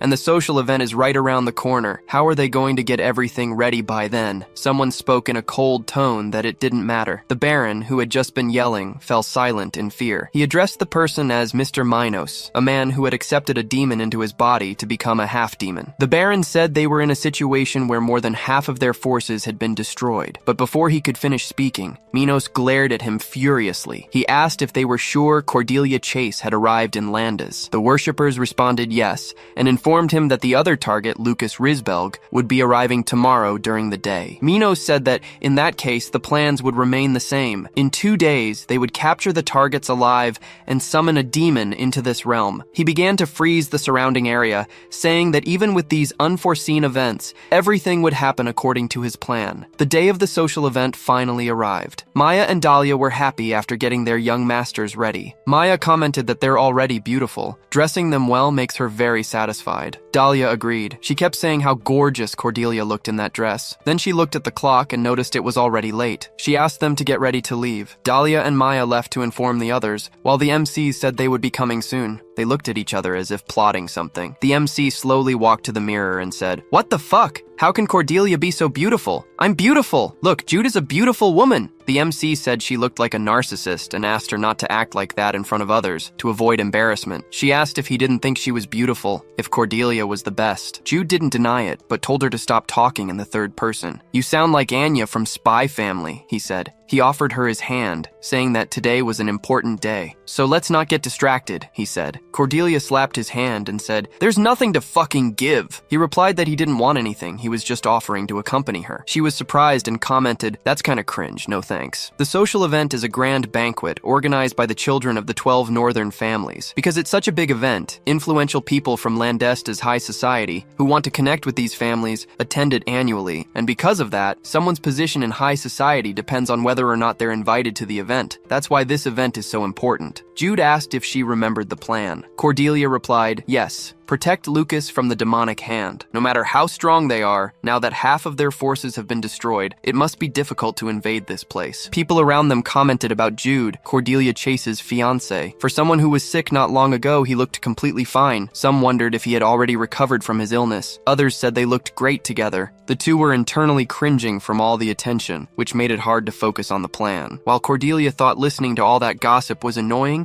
she noticed someone approaching. A light blue-haired girl said it had been a while since they last saw each other. Her name was Sylvia, daughter of the Crosbell family. The other girl beside her was Viola, Viscount Lang's youngest daughter. Cordelia excitedly replied that it was good to see them and asked Viola to stop hiding and come to her. Sylvia said it was good to see her healthy and asked who the person next to her was. Jude bowed and said his name was Jude Bile and that it was an honor to meet them. She replied that they thought the same thing and was very curious about Cordelia's fiancé. The MC smiled, thinking that in the game, Sylvia was designed to have the same beauty as Cordelia. That's why he'd prepared himself not to be mesmerized by her beauty. He didn't feel his heart racing, which meant it had worked. He looked to the side to see Cordelia. She had crouched down to listen to what Viola was trying to say. After listening, she laughed warmly. At that moment, Jude realized Cordelia was more beautiful.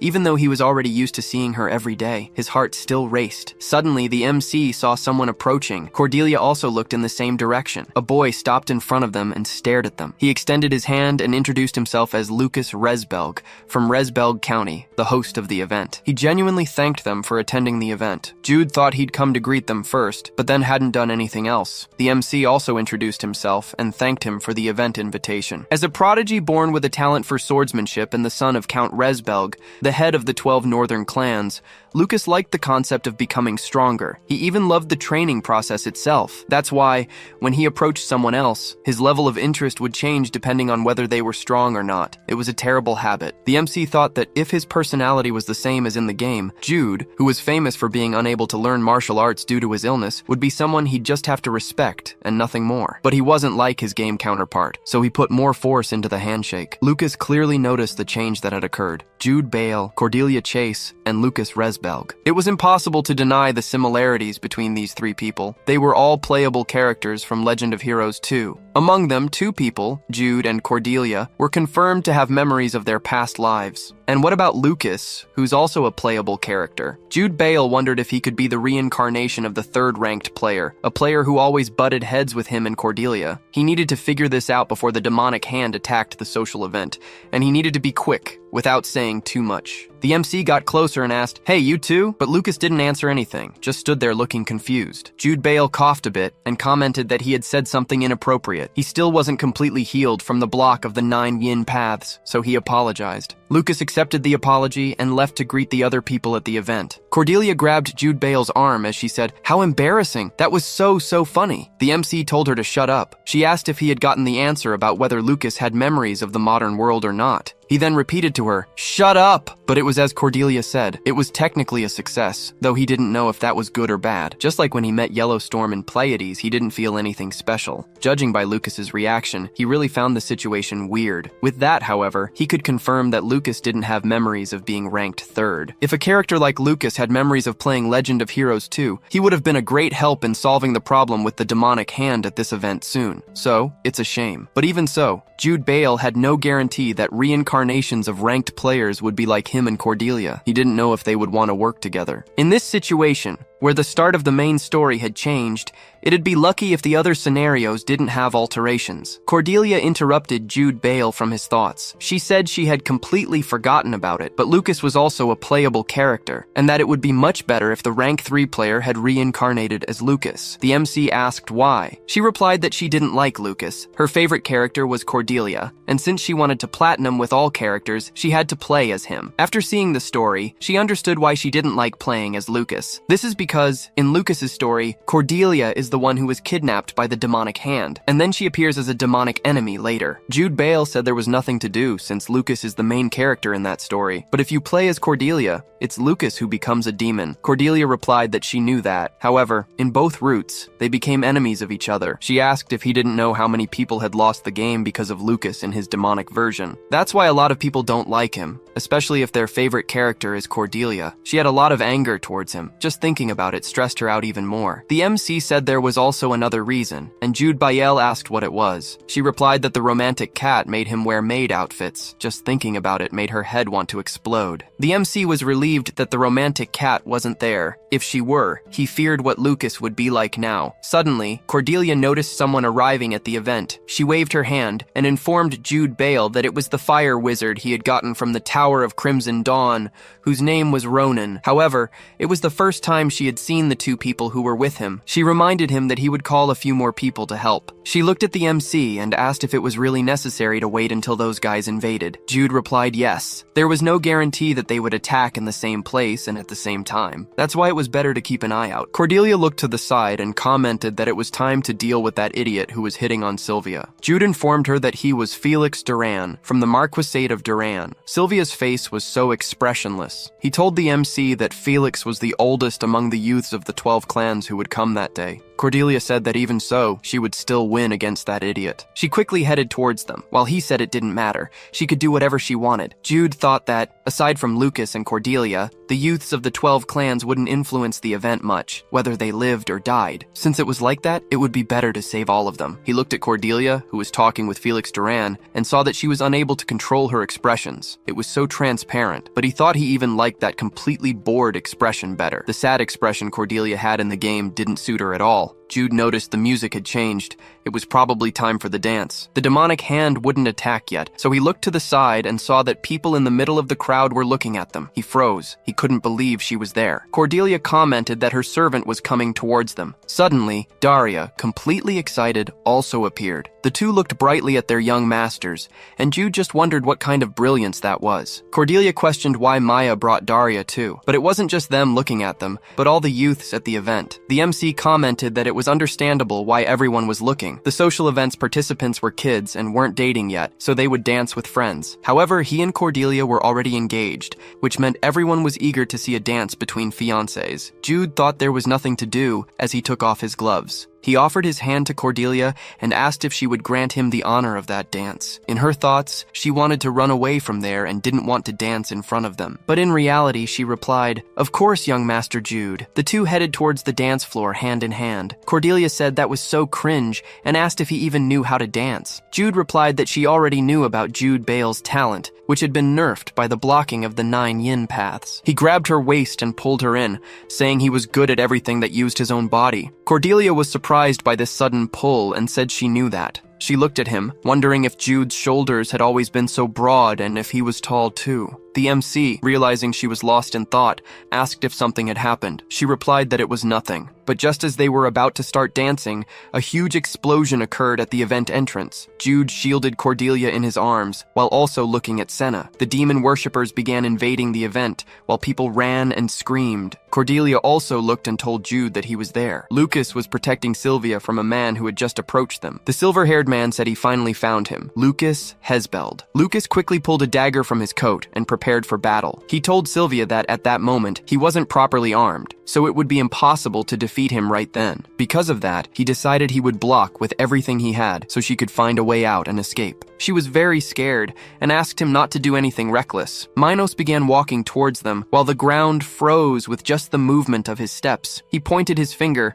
ready to cast a spell, while Lucas was still in front of Sylvia, protecting her. Suddenly, the fire mage hired by Cordelia cast a flame spell towards the enemy. Sylvia shielded herself from the explosion behind Lucas. Cordelia pulled her arm and said, "We need to escape now." She told Lucas to escape too and asked him to follow her quickly that way. He asked what the hell she was talking about, leaving an enemy behind and running. As a knight, it was his duty to stay, but the MC angrily questioned, "What do you plan to do without a weapon? Have you ever fought a mage before? Are you that confident you can get through those flames?" She told him to think and decide quickly, and to remember the name the enemy said as soon as he appeared. After listening to Cordelia, he realized that when the enemy appeared, he clearly said his name. He clenched his fists tightly. Cordelia was right. Running away was the best option. So, they started following Cordelia, who was rushing them. The MC, running ahead, stopped as soon as he heard his name called. He spotted Maya standing in an area of the place. While Maya worried about her young master, one of the demon worshippers ran towards her to kill her. The MC became desperate and screamed her name, while Maya looked back, startled by a sudden attack. She closed her eyes in fear. Suddenly, Daria appeared in front of her, cutting down the enemy with a single strike, while Maya remained with her eyes closed. The guard told young Master Jude Bale that they would also flee, and asked him to escape with young Lady Cordelia first. More relieved, he replied yes. The MC looked at the event that had become a battlefield. The demonic hand's fighting power had significantly decreased. If it were like the original story, Minos would appear as the final boss of this ambush event. But since he appeared at the beginning, it proved the battle was in their favor. Minos, with bloodshot eyes, watched his targets fleeing. Jude Bale thought he couldn't stand the fact that they had escaped. Since Lucas and Cordelia were there, Minos would probably follow them. It was best to finish preparations as soon as possible. Cordelia pointed to some stairs and said they needed to go that way. She placed her hand on a specific spot on the statue. Meanwhile, Sylvia and Lucas watched, startled, as a door appeared in front of them. Sylvia asked what that was. "Why is there a door inside the wall?" she questioned. Cordelia replied that young Master Jude Bale had found a secret room, and it was better to go in right away. She lit up the place with light orbs. There was a staff in the middle of magic circles drawn on the floor, and also swords all over the place. Sylvia thought about what she had seen, circles she'd never seen before, and a strange staff. She asked Cordelia what it meant, but the MC replied that they needed to run,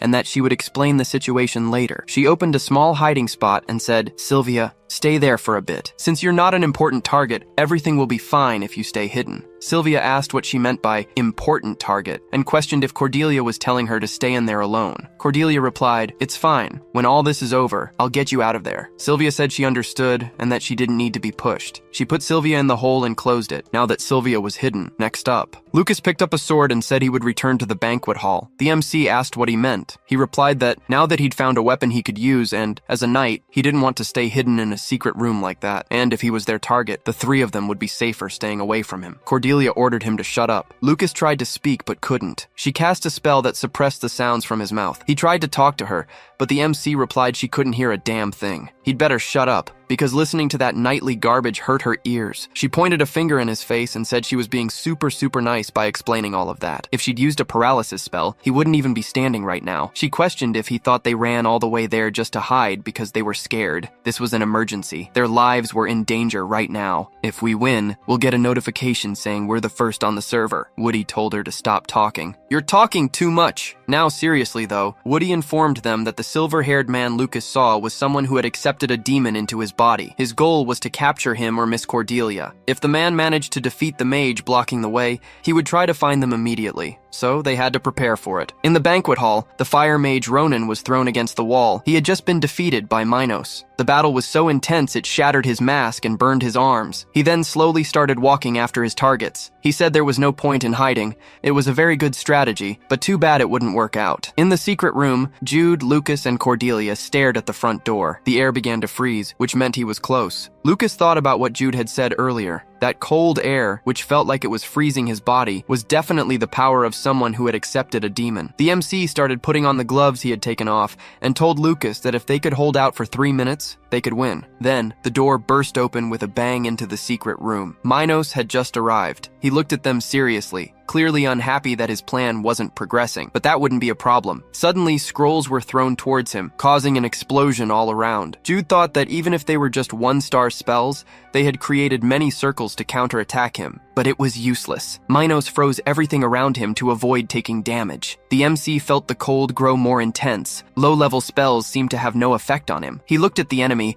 and thought that if he took a few more steps, things could happen as planned. Minos began to walk, telling Lucas Resbelg and Cordelia Chase that no matter what they did, nothing would have an effect. Hearing those words, Cordelia took off her glove while thinking it was almost time. He commented that a sacrifice of such a level should summon a demon of a higher rank than expected. Without realizing it, he stepped into the magic circle. Jude smiled excitedly that he had finally entered the area. Cordelia was also pleased it had worked. She commented that an idiot who looks down on her for thinking she's weak would never be able to defeat her. She quickly cut her hand, and the blood fell onto the magic circle on the floor. Then, she activated Valestim's magic spell, and chains began to spread across Minos' body. He asked what that was, and what those chains were. Cordelia said that was a magic seal from which even Lysagan would have difficulty escaping. The stronger the demon, the more effective the magic circle would be. Minos was extremely furious. That Valestim magic circle couldn't hold him. Cordelia clung to her staff. She acted as if it were nothing, but she couldn't stand anymore. The only thing sustaining Valestim's magic circle was her magic power. Since she couldn't chug potions like in a game,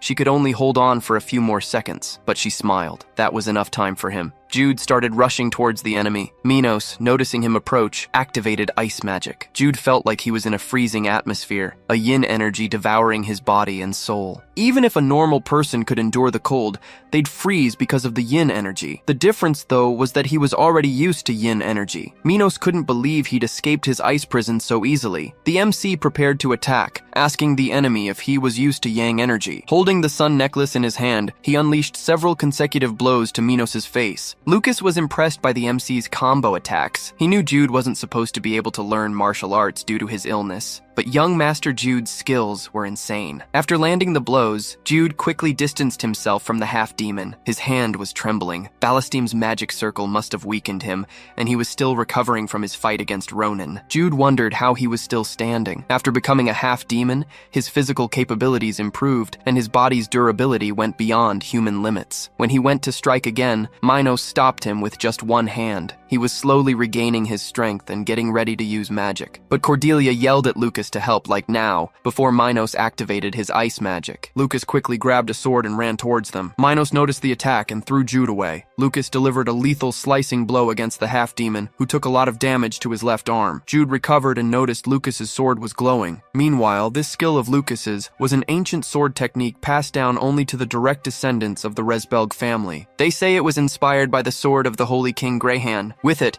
he eliminated 5 great demons and founded his kingdom. The sword emanated a holy light that had the power to kill demons. Minos yelled at them, "Insignificant insects, you're nothing without this magic circle." While Lucas and Minos clashed, Cordelia was still spitting blood. She couldn't tell who was fighting Minos. Her head hurt, and she felt like everything was spinning. Her mana consumption was higher than she expected if it continued like this. Suddenly, Jude called her name out loud, asking if she was okay. Cordelia snapped back to reality and replied that she couldn't hold on any longer. The circle was about to break at any moment. Jude looked at her and said she needed to do it now. It was their last card, but she had to be sure she could handle it. Cordelia took a deep breath and said, "Of course, who do you think you're talking to? In battles, I'm always the one carrying you." Meanwhile, Lucas was cutting down all the ice stones Minos threw at him. The half-demon grew even more furious and started calling him an insolent human. With a menacing glare, he summoned countless ice stones and launched them at Lucas, who struggled to defend himself. He thought that even with his body sealed, this demon possessed destructive power, and he wondered if its magical power had no no limits, but he reflected that he needed to stop thinking negative thoughts. He couldn't retreat now. If what young Master Jude had said was true, he couldn't let that man leave the magic circle. While Lucas was determined, Jude tied the sun necklace onto his hand. Then, he closed his eyes to concentrate on the next spell he would use against Minos. This time, it would be a decisive blow. Cordelia watched the fight from afar, figuring she only had one shot. Jude would prepare the Thunder Fist, and that would happen when Minos' breathing became unstable. Cordelia thought that if she failed there, either she or Lucas would end up turning into a demonic being. The problem, however, was that her vision was blurry, and she couldn't even aim properly at her target. She closed her eyes and said she had no choice, as the situation had reached that level. So she would rely on sound and her intuition. She began to concentrate. She needed to listen carefully to every moment of the fight and every blow struck to know who was who. With her ears, she heard the ice breaking. A strong sword blow cut through the ice, and soon she felt someone gathering mana in their fist. Another cutting sword blow was delivered. Next, she heard gasping breaths, and soon after, a powerful sword strike that shattered an ice wall and scattered it across the hall. Suddenly, she heard the sound of someone being pushed back. At that moment, Cordelia realized it was time to act. She raised her staff and dispelled the spell that imprisoned Minos. He looked at the disappearing chains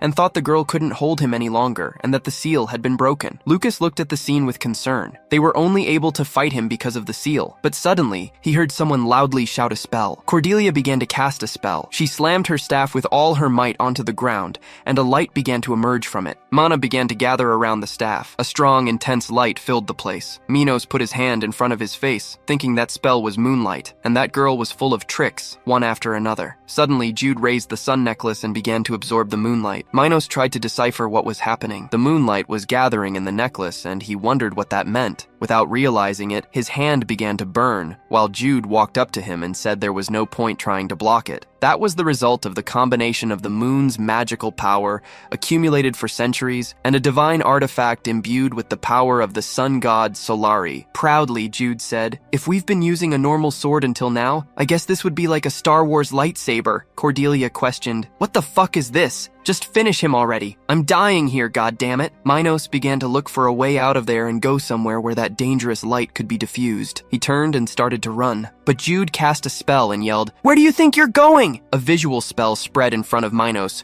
causing him to slip and fall to the ground. Without losing time, Jude ran towards the demon and stopped as soon as he got close enough to finish him off. Minos wondered how Jude had arrived so fast. He began to tremble in fear as Jude prepared to deliver the thunder blow. At that moment, Cordelia made a hand signal with her thumb pointing down as if to say, "You're screwed, idiot!" Then Jude landed the thunder blow with all his might on Minos' chest. It was so strong that the ground began to crack all around. Lucas watched Jude intently, thinking that blow was extremely powerful. Minos was now knocked out on the ground. Jude thought it was finally over. He closed his eyes in relief. There was a moment he thought he wouldn't win. Cordelia also took a deep breath, trying to stay conscious after using too much mana. But suddenly, she broke out in a cold sweat of fear. Her senses never fail, so she desperately screamed for Jude to watch out. Minos' hand appeared in Jude's vision. He put his hand on his chest and, with a menacing gaze, started to cast a dark spell this time. Jude thought this was impossible. He was sure he'd been defeated. The demon Minos was a being created only to defeat playable characters. He had never been defeated by anyone, not even the Queen of Battles, but this world wasn't a game. Minos tried to understand what was happening. His arm was deteriorating. He asked what that was. He started screaming that it couldn't be true. He hadn't lost yet. He would never lose to someone like them. Jude started smiling as Minos screamed, "Get away from me! Don't come closer! Go away!" But the MC kept smiling and conjuring a spell with the sun necklace in his hand. Then, he threw the necklace at Minos' face. Lucas closed his eyes for a moment because of the intense light, but then opened them to see what was happening. At that moment, the demon's fragments disappeared into the air, little by little in front of Jude. Level-up effects started appearing around him. Tired and exhausted, he looked back. With his already heavy eyes, he told Cordelia it was finally over. But at that instant, Jude and Lucas froze, and a deafening silence hung over the place. Cordelia was collapsed on the ground. There was blood around her and her breathing was very weak. Jude was stunned to see her like that. He thought it couldn't be true. He started screaming Cordelia's name as he walked towards her. His vision started blurring, but he kept yelling for Cordelia to talk to him. Lucas ran towards him, trying to say something. However, Jude didn't hear him because all he could think about was if Cordelia was okay. Lucas held him as he spoke. please, save Cordelia, please. His eyes started to close. Suddenly, system messages appeared, but he only thought of Cordelia, and then he passed out. The next day, Jude woke up suddenly, screaming Cordelia's name. He calmed down a bit. Beside him was his personal maid, Maya. Still somewhat dazed, he wondered if he was still in Langhast. When Maya called him, he turned his face to look at her. Maya had tears in her eyes. For a moment, she thought he would never wake up again. She was so scared. She was really, really scared. She softly said it was a relief to see him awake and asked how he was. Jude replied that his body was a bit sore, but he was fine. No need to worry, and asked if she was okay. Maya replied yes, thanks to Dahlia, who protected her. He noticed by her face that she was pale, so he asked if she hadn't slept. She replied no. It was her job to monitor the young master until he was well. Jude thanked her and asked how the others were. She replied that young Master Lucas was sent to the hospital. Miss Cordelia, who was also unconscious, was taken by Dahlia to receive first aid. The doctors said she overexerted herself, but, with time, she should recover completely. Many other people were also injured, but they've already dealt with the event's invaders. The knights and mages are controlling the situation. After hearing all this information, Jude Bile felt more relieved. Suddenly, he felt her hand touch his. Maya, with sparkling eyes, said that Miss Cordelia was still resting, but had woken up a little while ago. She then asked, "If it's all right with you, why don't you go see her right now?" Jude Bale thought there was no way to refuse after she made such a fuss. He sighed. If he went, he would be feeding Maya's delusions with this, but he needed to go see if she was okay. As Maya led Jude Bile to Cordelia's room, he figured he felt like he was forgetting something and wondered what it could be. After Jude Bile entered the room, Dahlia informed them they'd wait outside and told them to talk as much as they wanted. They left and closed the door. Jude Bale looked at Cordelia and asked if she was okay, but she didn't answer. She looked like a corpse. He sighed and thought it was a relief she wasn't hurt. Cordelia said she'd used too much mana. Her head felt heavy. Even lying down, the world kept spinning. Jude Bile questioned if it was like a hangover. She looked at him and asked what he'd said. He replied, "I asked if it feels like a hangover." Cordelia wondered what a hangover was, then said, "Who knows? Maybe so." Jude Bale commented that, seeing how slow her reactions were,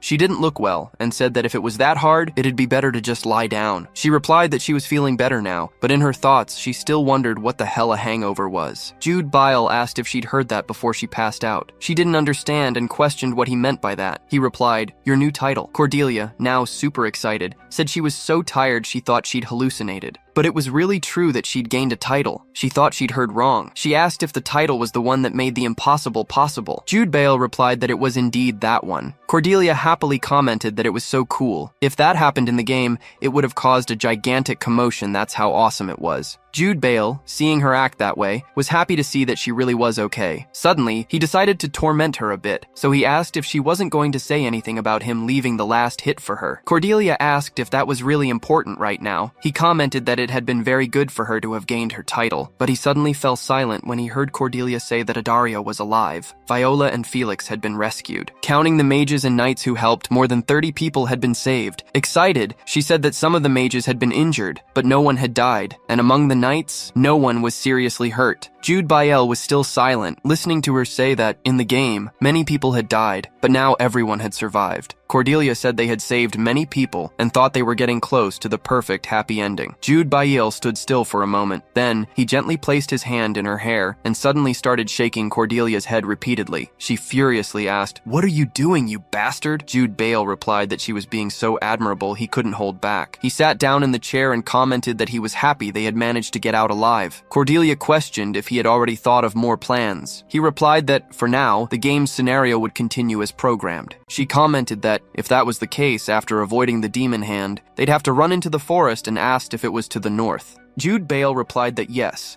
and that according to his plan, he would then go to the northern border, as there would be an object there that would completely cure the 9 paths of Yin blockade. Cordelia said that the northern border was a place belonging to the county of Hezbelby. Jude Bale said that they needed to ask Lucas for help to reach the border. But suddenly, after Jude Bale said Lucas, the two started to wonder what they were forgetting. Then they looked at each other, startled. They had completely forgotten Sylvia. Now, Sylvia was crying a lot and saying they had been very mean to her. She questioned how they could forget her. Cordelia cried along because she's the kind of person who cries when she sees someone else cry. Jude and Lucas watched the two from afar. The MC wondered how he didn't remember her. The MC definitely had time to think things through calmly. He normally always remembers everything. It's so strange. He reflected on what situation would make him completely forget Sylvia. Then he remembered it was probably his concern for Cordelia. Sylvia was still crying, saying she was so scared. It was dark, and the noises outside were so loud. She screamed several times to be let out, but no one listened. She thought she was going crazy. Jude only just remembered Cordelia, who had placed a magic circle to block noises, just in case. Dale informed them that a knight from the Crociel family's county had arrived. It was time for Sylvia to go. Cordelia apologized and cried along with Sylvia, who was leaving in the soldier's arms. She turned to Lucas and questioned what he had been doing this whole time. Why didn't he let Sylvia out? Lucas replied that he was really ashamed, while Jude thought it was obvious why he didn't let Sylvia out. He was silenced by Cordelia's magic, so he couldn't tell anyone Sylvia was there. It's pretty obvious he was dragged by the knights to the hospital. Jude thought he came back as soon as he was healed and the effect wore off. He really seems like a nice guy. Dale apologized. She purposely hid the news about Miss Sylvia because she thought she had been kidnapped, and she didn't want to worry them while they were recovering. Cordelia said it was all fine. It wasn't her fault. It was all young Master Lucas's fault for not letting her out. Jude thought he had to stop her since they needed Lucas's help to go north. It would be problematic if their relationship wasn't good. He turned to Lucas and asked if he was recovering well. He replied that after being healed with magic, he was all fine. He said he had something he'd like to ask, if it was true that he wasn't completely cured of the blockage of the 9 yin pathways. Jude replied that it was true. Lucas commented that even sick, he managed to use martial arts of that level. It was impressive. With a serious look, Lucas asked, if he were cured, how strong would he become? Jude didn't answer, while listening to him say that the lands of the Resbelg County are located in the northernmost part of the kingdom. Beyond the borders, there's a frozen island that goes beyond extreme cold. Cordelia and Dale also listened attentively as Lucas informed them that in that place, there's a method that can cure Jude of the blockage of the 9 yin pathways. He replied that he was very grateful for this offer, but asked why he was telling him this. Lucas said he thought he had finally met a great rival. Even if it sounded embarrassing, he had never had anyone his age who was able to challenge him. He also commented that this might sound good to others, but he had always felt a sense of loneliness. For him to get stronger, he needed someone to call a rival and keep moving forward. That's what he had always dreamed of. Jude asked if he was saying that he, Duke Lucas, the genius of the Resbelg family, considered him his rival. He replied yes. In his thoughts, Jude thought about how embarrassing this was, but in reality, he commented that it was an honor, maintaining a neutral expression. Lucas said he understood it was a sudden proposal. Therefore, he believed he should have some time to think, and tomorrow night, give an answer in the conference hall. Jude asked what he meant by tomorrow in the conference hall. Darius interrupted and informed them that, since they had just regained consciousness, she hadn't been able to tell them the news. The children of the 12 families remained in a weakened state until their family reinforcements arrived. There's still a possibility of more attacks, so the conference Duke Lucas mentioned is about the recent ambush. Many were injured, and several of them are minors. Because of this, there are many people who can't cope with it mentally. The conference, allowing everyone to rest, was suggested by the Blue Lion Knight to happen tomorrow night. Jude commented that, okay, so what did he mean by tomorrow night? Lucas said that since they needed to give an explanation about the fight with the demons, their presence was required. The MC said that was fine. He'd give his answer after the conference. Lucas said he'd be waiting. Then, he said goodbye and left. Jude watched him walk away, thinking things were going just as he'd planned. Now, sitting in an armchair, Cordelia asked why he was hesitating if he was going north anyway. He replied that he needed to show he was still thinking. That rebel Lucas has been waiting for a rival for years. He must be worried he'd refuse his offer. Cordelia questioned if he really thought that. Jude replied yes, but now they had to come up with a story for tomorrow's conference. She asked how they defeated Minos. Jude said that even if Lucas had helped, Minos was too strong for just the 3 of them to defeat him. Cordelia commented if they couldn't just say it was after the fight with Ronan,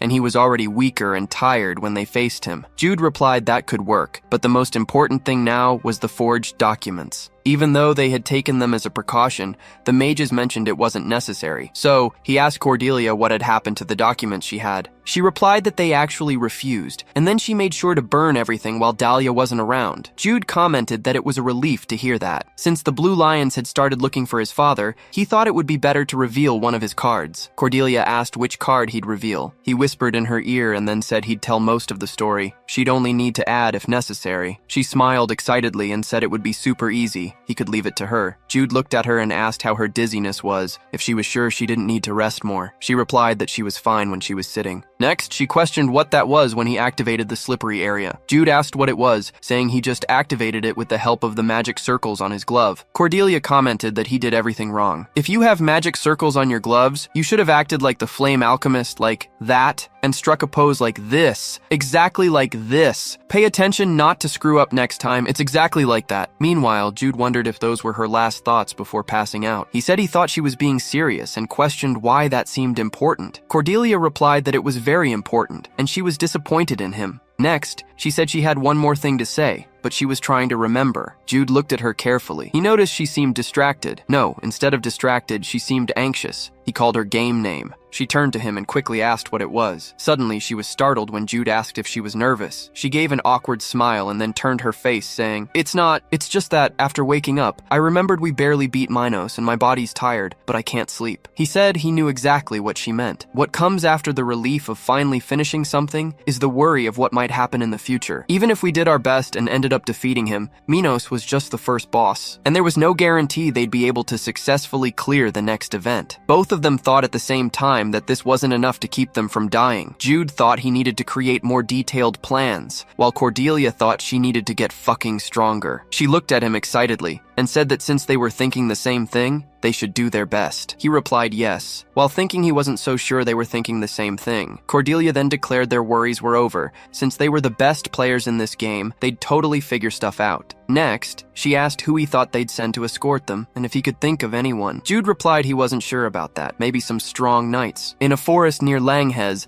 an old man was yelling that he needed to go a bit further, if only he had a little power left. Someone was walking slowly, while the old man kept screaming about how people like him always got in his way. Count Chase said he thought someone walking around there was suspicious, and with that ugly mug, they were probably one of those demon followers. At 8 p.m. in the meeting room, Jude slammed the table and declared, "I found the Fairy Queen." Everyone in the room fell silent, staring at him. Commander Baruso commented that he had asked for an explanation about the half-demon's murder, so he asked what Jude was suddenly blabbering about. Jude replied that he knew this was a problem, but asked them to just listen. He began by saying that while they were headed to Langest, he and Miss Cordelia were together by a stream in the forest. The moon was beautiful, and at night, everything seemed absolutely magical. Of course, what truly captivated him was the beauty of Cordelia's smile, illuminated by the moonlight. Meanwhile, Cordelia was furiously wondering, what in the hell is that bastard saying? Jude continued with his story. However, he wasn't the only one who was utterly captivated by Miss Cordelia. He stepped away for a moment, and that's when fairies suddenly appeared, and the Fairy Queen herself invited her. The pure and gentle Miss Cordelia couldn't possibly refuse the fairy's request. It was then that the bicorn appeared and attacked the fairies. Ronan and his companion incredulously asked if he was talking about those two-horned demonic beasts. Jude replied, "Yup." To begin with, they were known to harass fairies. Then he began to describe the intense struggle.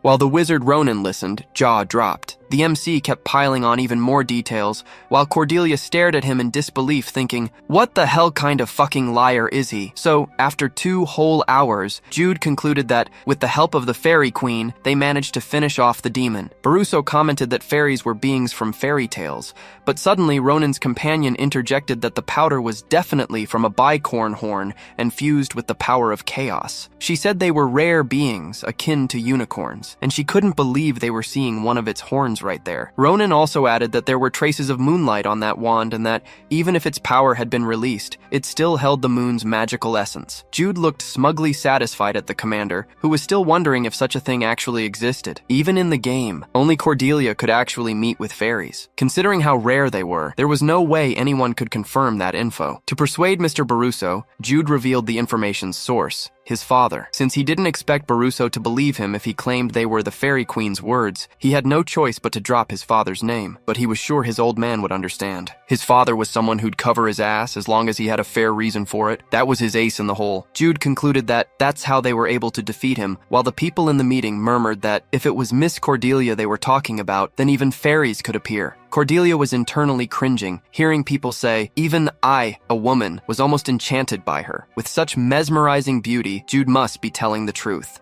Commander Baruso said it was fine. Jude was thrilled it worked, but Cordelia, deep down, was still cringing from so much embarrassment. Baruso then commented, however, that the half-demon's objective was still uncertain. Therefore, he'd like to take them to rest in their quarters now, until reinforcements arrived. After everyone left, Jude and Cordelia chatted, while Silvio walked up to them. Cordelia turned around as soon as he called her. He said he was so busy he hadn't greeted them properly, and thanked them for saving her life. The MC replied that there was no need to thank her. After all, they were friends. Silvio commented that she was fine now. The story of fighting the demon was scary, but he wanted to hear more about the fairies and asked if she could tell him about them. Cordelia excitedly said of course, she'd tell him everything about them. Then, she turned and told Viola not to just stand there, calling her to chat together. Jude slowly backed away, letting them chat comfortably. Afterward, he started looking for Lucas, when suddenly Lucas appeared in front of him. Lucas asked if Jude had already solved his problems. Jude noticed Lucas was clearly anxious, so he decided to poke at another one of his weaknesses. Jude replied yes. However, besides the idea of having a cure for his illness, he was happier that Lucas saw him as a rival. Lucas was speechless, while Jude thought that this was a secret part of Lucas's past. Ever since he was little,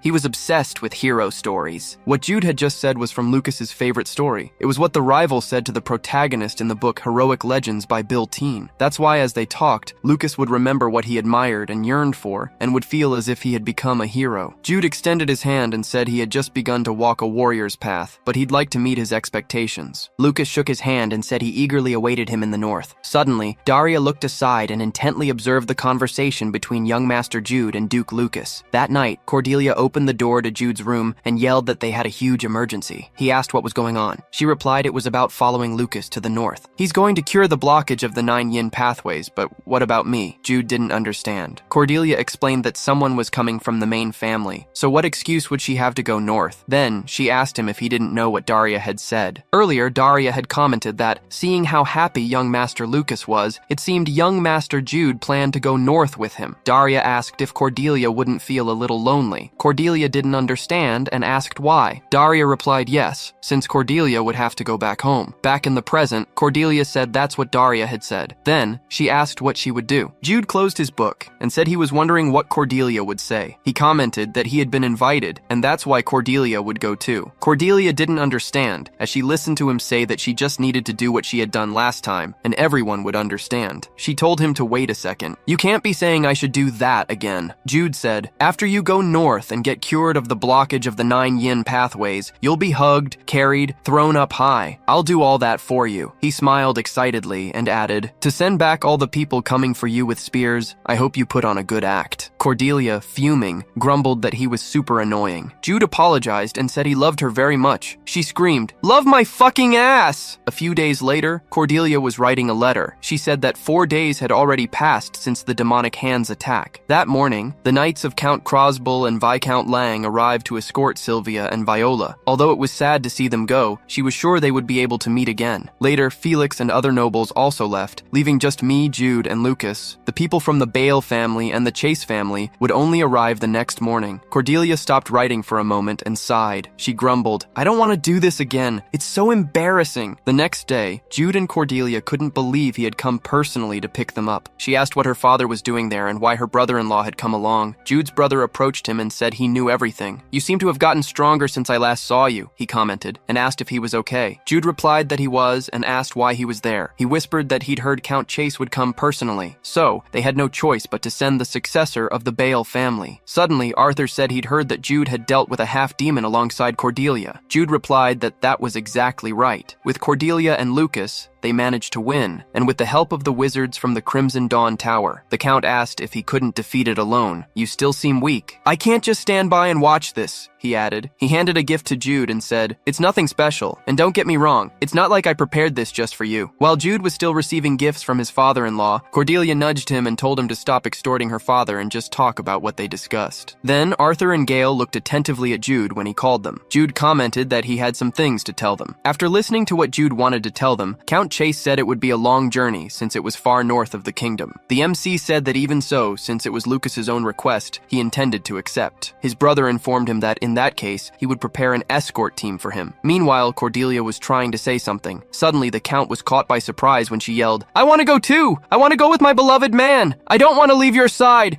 He promised he'd pick me up and throw me up high!" A deafening silence fell over the place, everyone's gaze fixed on her. Gale tried to say something, but didn't quite know what to say. He noticed Cordelia was hiding in embarrassment behind Jude and thought, "She's so cute." Arthur looked seriously at them and said he had his doubts if that weakling could protect his daughter. He then commented, "I'll prepare some items for Jude. He's too skinny, so grab them before you leave." Jude thanked him. "You're the best father-in-law." A few hours later, Maya asked to come along, if possible. Gale replied that he understood her, but she couldn't, because she wasn't a knight. Jude also agreed and asked her to stay home. "It's too dangerous." She replied that it was fine. She would wait until he returned. She also informed him that Count Chase had asked her to deliver him something. He asked what it was. She handed him a small box and said it was a new engagement ring. He took the rings and informed her he would give them to Cordelia when the time was right. Dahlia approached and asked Maya if she could borrow the next volume of the book she'd lent her last time. Maya replied, "Of course, I'll send it to you soon." After saying goodbye to her young master and Dahlia, she departed back to the Bile Mansion. Dahlia informed him they would start preparing to leave, but Jude asked if it would be okay if he visited Lucas first, as he had something important to discuss with him. Lucas asked if he was really talking about the Witch's Forest. Jude replied yes,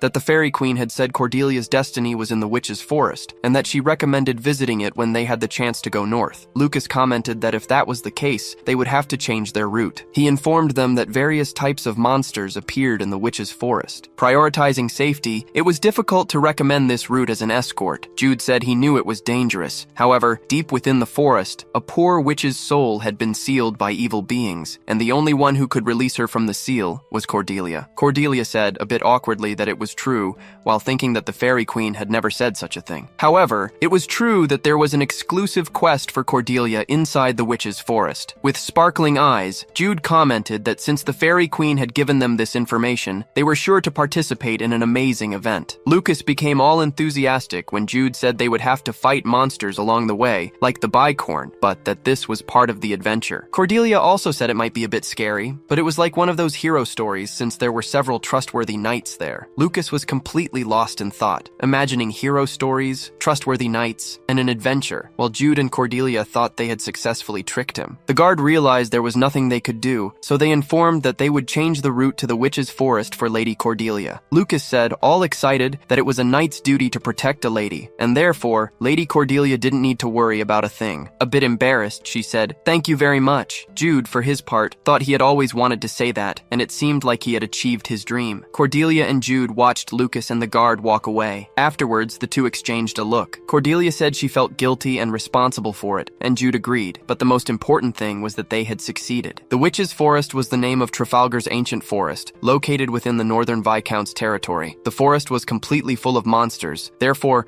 not many people lived near that place, and because of the dirt roads, carriages couldn't enter. Lucas's personal guard informed them they would continue on foot from there, and that they would send all carriages to the Northern Viscount. Jude told Lucas it would be better to greet the Northern Viscount after the adventure, while Cordelia thought that guy was super sly. He was manipulating Lucas and convincing him that it was an adventure. Lucas wasn't suspecting a thing. It seemed he already trusted Jude. Cordelia wondered if he had planned all of that beforehand. Now that she thought about it, something seemed off. That strange tone of voice he had used with Lucas, his reaction during that meeting, the fact that he had mentioned they could forge documents, and how he had perfectly copied the handwriting of her father and Count Alex. If all that had been planned because he trusted his own skills and charisma, then it better not be true that Jude's job on Earth was to be a scammer. Jude looked at her, imagining he already knew what she was thinking. Jude said he was a normal citizen who followed the laws and paid his taxes, and asked her to stop thinking weird things. Cordelia asked if he paid taxes. He asked if she just wanted him to dodge taxes then. Cordelia thought that earlier he had mentioned a hangover and now taxes. If it were true, that meant he was a hardworking man. She wondered if he was, by any chance, older than her. During the trip in the forest, some goblins appeared but were easily defeated by the personal guards. Disappointed, Lucas commented that it looked quite different from the adventure he imagined. Jude, on the other hand, thought, "It's obvious. There are many knights here and 2 strong guards." Suddenly, he noticed Cordelia trembling and asked if she had gotten hurt. She said, "Damn it. If I had killed these monsters, all the experience would be mine. What a bummer." Jude said he was now sure there was something wrong with her. One of the knights informed that they had managed to eliminate all the monsters in that area. However, the fog was getting denser and denser as they advanced deeper into the Witch's Forest. Jude carefully observed the conversation. Looks like the fog is coming, he thought. He took a rope he had brought with him and tied it around Cordelia's waist. She asked what he was doing. He replied that he would use it so she wouldn't run away. Can't let her bite someone after all, he added. Lucas looked at them, while Cordelia asked if he, by any chance, wanted her to bite him first. He replied that he was joking. We'll use this so we don't get separated because of the fog, he explained. Cordelia grumbled that he should have said so earlier. Jude, for his part, thought how thin her waist was. Lucas approached and asked what had happened.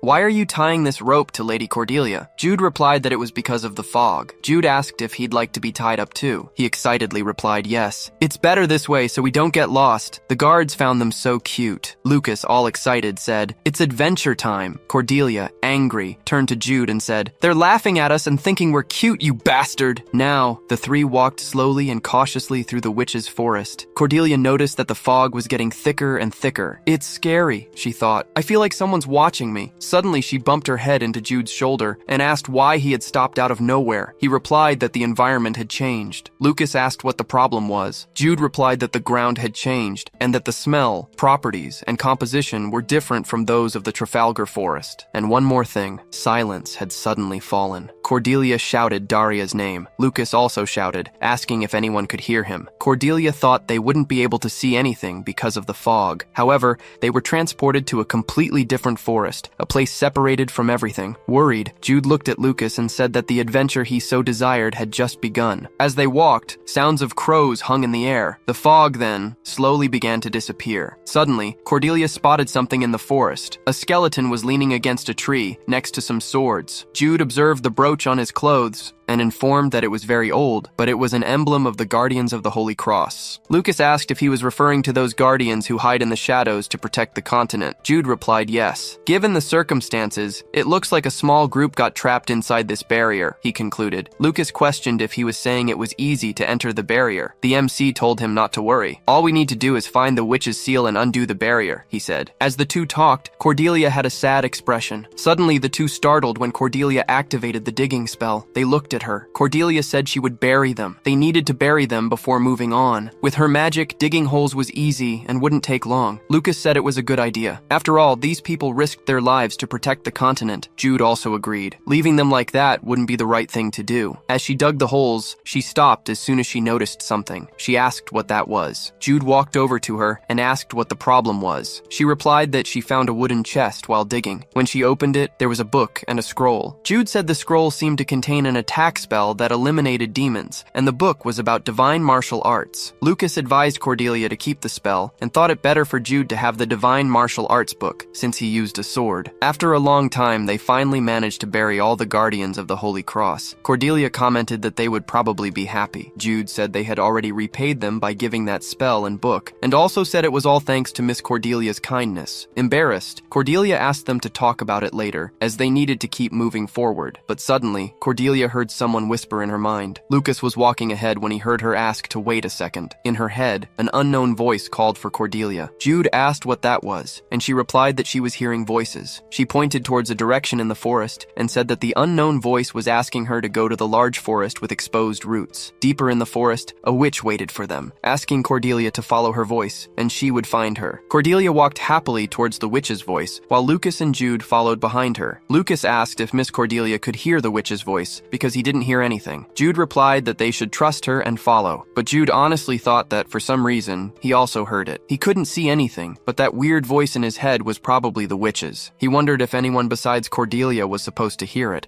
but actually seeing Lucas's reaction, that didn't seem to be the case. He started thinking about what similarity Jude and Cordelia had that Lucas didn't, and then concluded it must be that hot fairy queen. But it was just a guess. Cordelia cheerfully announced it was this way. The witch was sealed in that cave. Lucas asked her to be more careful, as they didn't know what awaited them inside. Smiling, Cordelia replied that it was no problem at all. They just had to follow her. At that moment, Jude figured it was better not to mention that he also heard the witch's voice, since she was the protagonist du jour, and he didn't want to ruin her moment. With every step Cordelia took, the voice said she was closer. When they reached the middle of the cave, they were surprised by what they saw. Before them, a witch was sealed inside an ice crystal. The witch mentally said it was a relief that she had found her, and asked her to please get rid of that seal. Lucas Lucas commented that there really was a person inside the ice. While the witch began to explain how to break the seal, Cordelia interrupted her, quickly saying she already understood. She excitedly explained that to free the witch, they would need to weaken the seal stones in each corner using holy water, and then use a magic seal-breaking circle in the middle of the ice. The witch wondered how she knew that, but confirmed, "That's right, I guess." Cordelia said she'd apply the holy water, and Jude did the same. Lucas asked how they managed to understand each other so well. The witch mentally said the magic circle he needed to draw was, but couldn't even finish speaking, as Jude was already drawing the circle. She asked how he knew, questioning if he was, by any chance, a seal-specialized wizard. He, however, just pretended nothing had happened. Cordelia announced she had finished her part and asked if Jude was done. He replied he was almost done. The witch said she wouldn't say anything more since they already knew everything. Cordelia, in turn, asked them to step back a little as she was about to break the seal right then. She grabbed a dagger and cut her own finger. The drop of blood fell onto the magic circle, and around the ice crystal, the seal slowly began to break. Lucas noticed that the magic circle's color was completely different from when they fought the half-demon. Suddenly, however, he felt an overwhelming pressure. He turned, looked back, and asked, "What's that noise? Something's coming." Cordelia replied that it was probably the evil entity suppressing the witch, the one the fairy queen had mentioned. Jude added that the entity had probably noticed the seal was being broken. Lucas asked if the seal would take much longer. Cordelia replied that yes, it would take a while, and asked him not to rush her. The seal was breaking slowly. She pleaded, "Please, faster!" Memories of her past, from when she was a child, flashed through her mind. Her father, while healing her scraped knee, had asked her to pay attention and listen to him. He had said that blood was connected to the soul, so for mages, the blood circulating within the body already had incredible value. "Remember that well and take good care of your body," he had said. At that moment, Cordelia clutched the dagger tightly, while Jude and Lucas prepared for the imminent battle. She thought, if blood connects to the soul, the only way to break this seal faster is by offering even more blood. At that moment, a strong crack appeared in the ice crystal, and suddenly, pieces of ice scattered across the room. Jude watched the scene intently. Cordelia also watched the witch levitate before her. She said it had been a long time, and today she was finally free. The moment she had eagerly awaited had arrived. She looked at Cordelia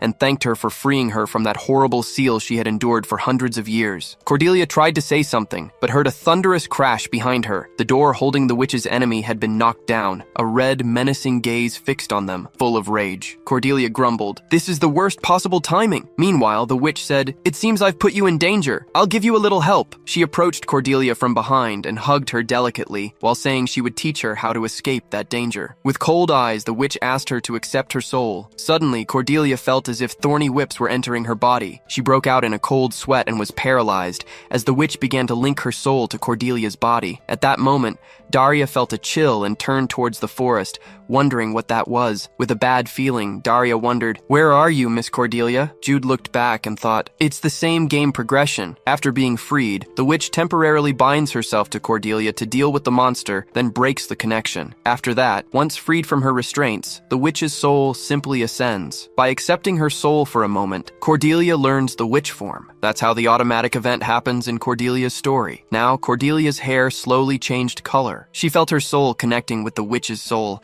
and then opened her eyes as soon as the connection was complete. Her appearance changed completely, as did the color of her clothes. Her hair was black, with bright green highlights and light green eyes. At that moment, she thought this was, undoubtedly, the witch's power. Jude Bale reflected that if things happened normally, by borrowing the witch's power, Cordelia would be able to defeat the monster. But he managed to learn one thing about her. Worried, Cordelia said, "Shit, we have a problem, a huge problem. I feel the power in me, but how the hell do I use it?" The witch asked incredulously if she didn't know how to do that. Cordelia replied no and asked her to spill the tricks. The witch asked, "What are tricks?" The thing Jude Bale learned about her was that Yellow Storm is terrible at following events. Now, the two ran towards the two-horned monster, while Jude Bale said they would need to buy some time. The monster roared loudly. With every step it took, the ground shattered. Jude Bile and Lucas stopped advancing. The MC closely observed the boss. Then, Jude Bile used the 36 heavenly steps to get behind it, but the monster followed him with its gaze and turned around quickly. Jude Bile was speechless. "He's too fast!" At that moment, Lucas shouted for him to dodge and threw his sword with all his might. The sword hit the boss's hand and bounced off. Jude Bile took the opportunity to get away. He thanked Lucas for the help. Lucas replied, "It was nothing, but now we need to retrieve your sword to face him, though I don't think we'll get a chance for that." Jude Bile was worried. Even though they had leveled up after defeating that half-demon, not even Velastum's magic circle would help, since they hadn't prepared the battlefield. revealed. In the end, they had no choice but to rely on Cordelia. Cordelia was still trying to use the witch's power. She kept repeating, "Take the mana, use the mana, F key, F key." Then, she screamed loudly for the magic to come out, but nothing happened. The witch was amused watching her. Annoyed, Cordelia told her to stop laughing and just tell her how to use it. The witch apologized, explaining,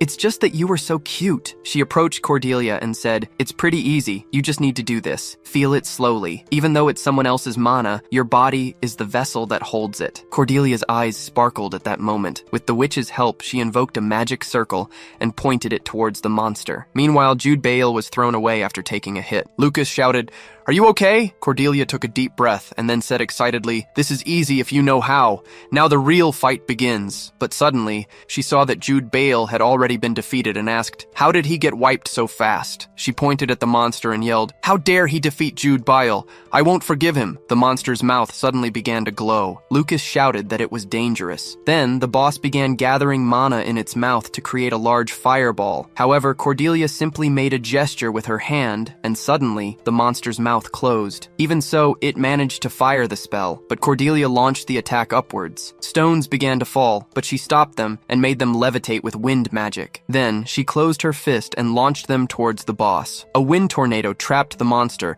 which began to howl in pain and hatred. Meanwhile, Cordelia started bleeding. The witch advised her, saying that it was still too early to use her power as she pleased. She told her not to wield the power, but to use her magic. Tired, Cordelia asked her to say a spell. The witch questioned, "You don't even know that? Even though I want to teach you, we don't have time." As she spoke, the boss's hand appeared. Cordelia was too tired to dodge, but suddenly, Jude Bale threw himself towards her and caught her in his arms. Right after, he activated the fairy steps. The moment the boss attacked, they teleported away. Jude Bale still held Cordelia after falling to the ground. He asked if she was okay. She didn't reply and started spitting blood. The witch commented that her reckless use was making the side effects worse, and going beyond this was dangerous. Cordelia said she knew, but she was the only one who could hear her voice. Suddenly, Jude Bale picked her up in his arms and called her name. At that moment, she stared intently at him, while Jude Bale looked seriously at her. Then she smiled, saying, "You should have said something sooner." As she undid the witch's soul connection, she commented for him not to forget that she was the one making him win. Then, she handed the witch's power over to Jude Bale. Jude Bale's appearance also changed as soon as he received the power. His hair grew with green streaks and his eyes became even brighter. The witch looked at him and said, "If you're thinking of using the Sacred Cross Guardian's technique, know that it's incompatible with my power. A huge side effect will hit you." Jude Bale replied that he knew that well. Then he looked at Cordelia and said that even so, he no longer had time to hold a spell. Jude Bale activated the Sacred Guardian's spell, shouting angrily, "This magic might work!" The monster howled and quickly advanced. Jude Bale launched the spell, but the boss wasn't pushed back easily. Meanwhile, Jude Bale thought it wasn't the technique that was missing. What was missing was his body. He still hadn't fully recovered from the 9 blocked yin paths. The witch warned, "If you keep this up, you'll make the same mistake as the girl. You won't survive this way." But suddenly she was surprised and wondered how it was possible. Cordelia pointed her finger at the boss while activating the magic missile. She said, "I can't even rest for a bit, but it seems like without me, you really can't win." Cordelia shot the magic missile with all the mana she had left. The spell flew like an arrow and hit the monster's eye. The boss felt intense pain and lost its balance. It was the moment Jude Bale desperately needed. He began to gather mana, activated the Golden Cross spell, and quickly launched it at the monster. The monster exploded as soon as the attack hit it. Lucas watched the scene intently. The boss howled in pain as the Sacred Cross light surrounded it. The red glow vanished from its eyes, and slowly, its entire body began to disintegrate until it disappeared. Lucas realized it had turned to dust, just like the half-demon they defeated before. He spotted Jude Bale and Cordelia fallen on the ground and ran to them. System messages appeared, but Jude Bale was completely out cold. As Cordelia looked at him, she reflected that they had leveled up and also gotten a good title. After all, the monster was dead now, and Lucas was safe. Suddenly, Lucas asked if they were okay. Cordelia replied, "Nope, I can't even think right now. I'm gonna sleep for a bit, so please take care of the rest." And just like that, she fell asleep. The witch's voice echoed in Jude Bale's head. "If you can hear me, open your eyes, wake up and look at me." Both he and Cordelia woke up at the same time. The two exchanged surprised and confused glances, asking each other if they were okay. The witch looked at them and commented, It's great to see how you take care of each other, even here. She informed them that this was their mental world. Their bodies had fallen into a deep sleep, and she had transferred their consciousnesses there. Jude Bile said, "That's why we're together." She replied, "That's right. So let's talk. Should I tell you about my past?" Cordelia answered, "No need, I already know." The witch, a bit awkwardly, asked, "Seriously? You also know why I was sealed?" The MC replied, "I know it all." Disheartened, she replied, "I see. So you knew that too." At that moment, Cordelia realized the witch was about to cry.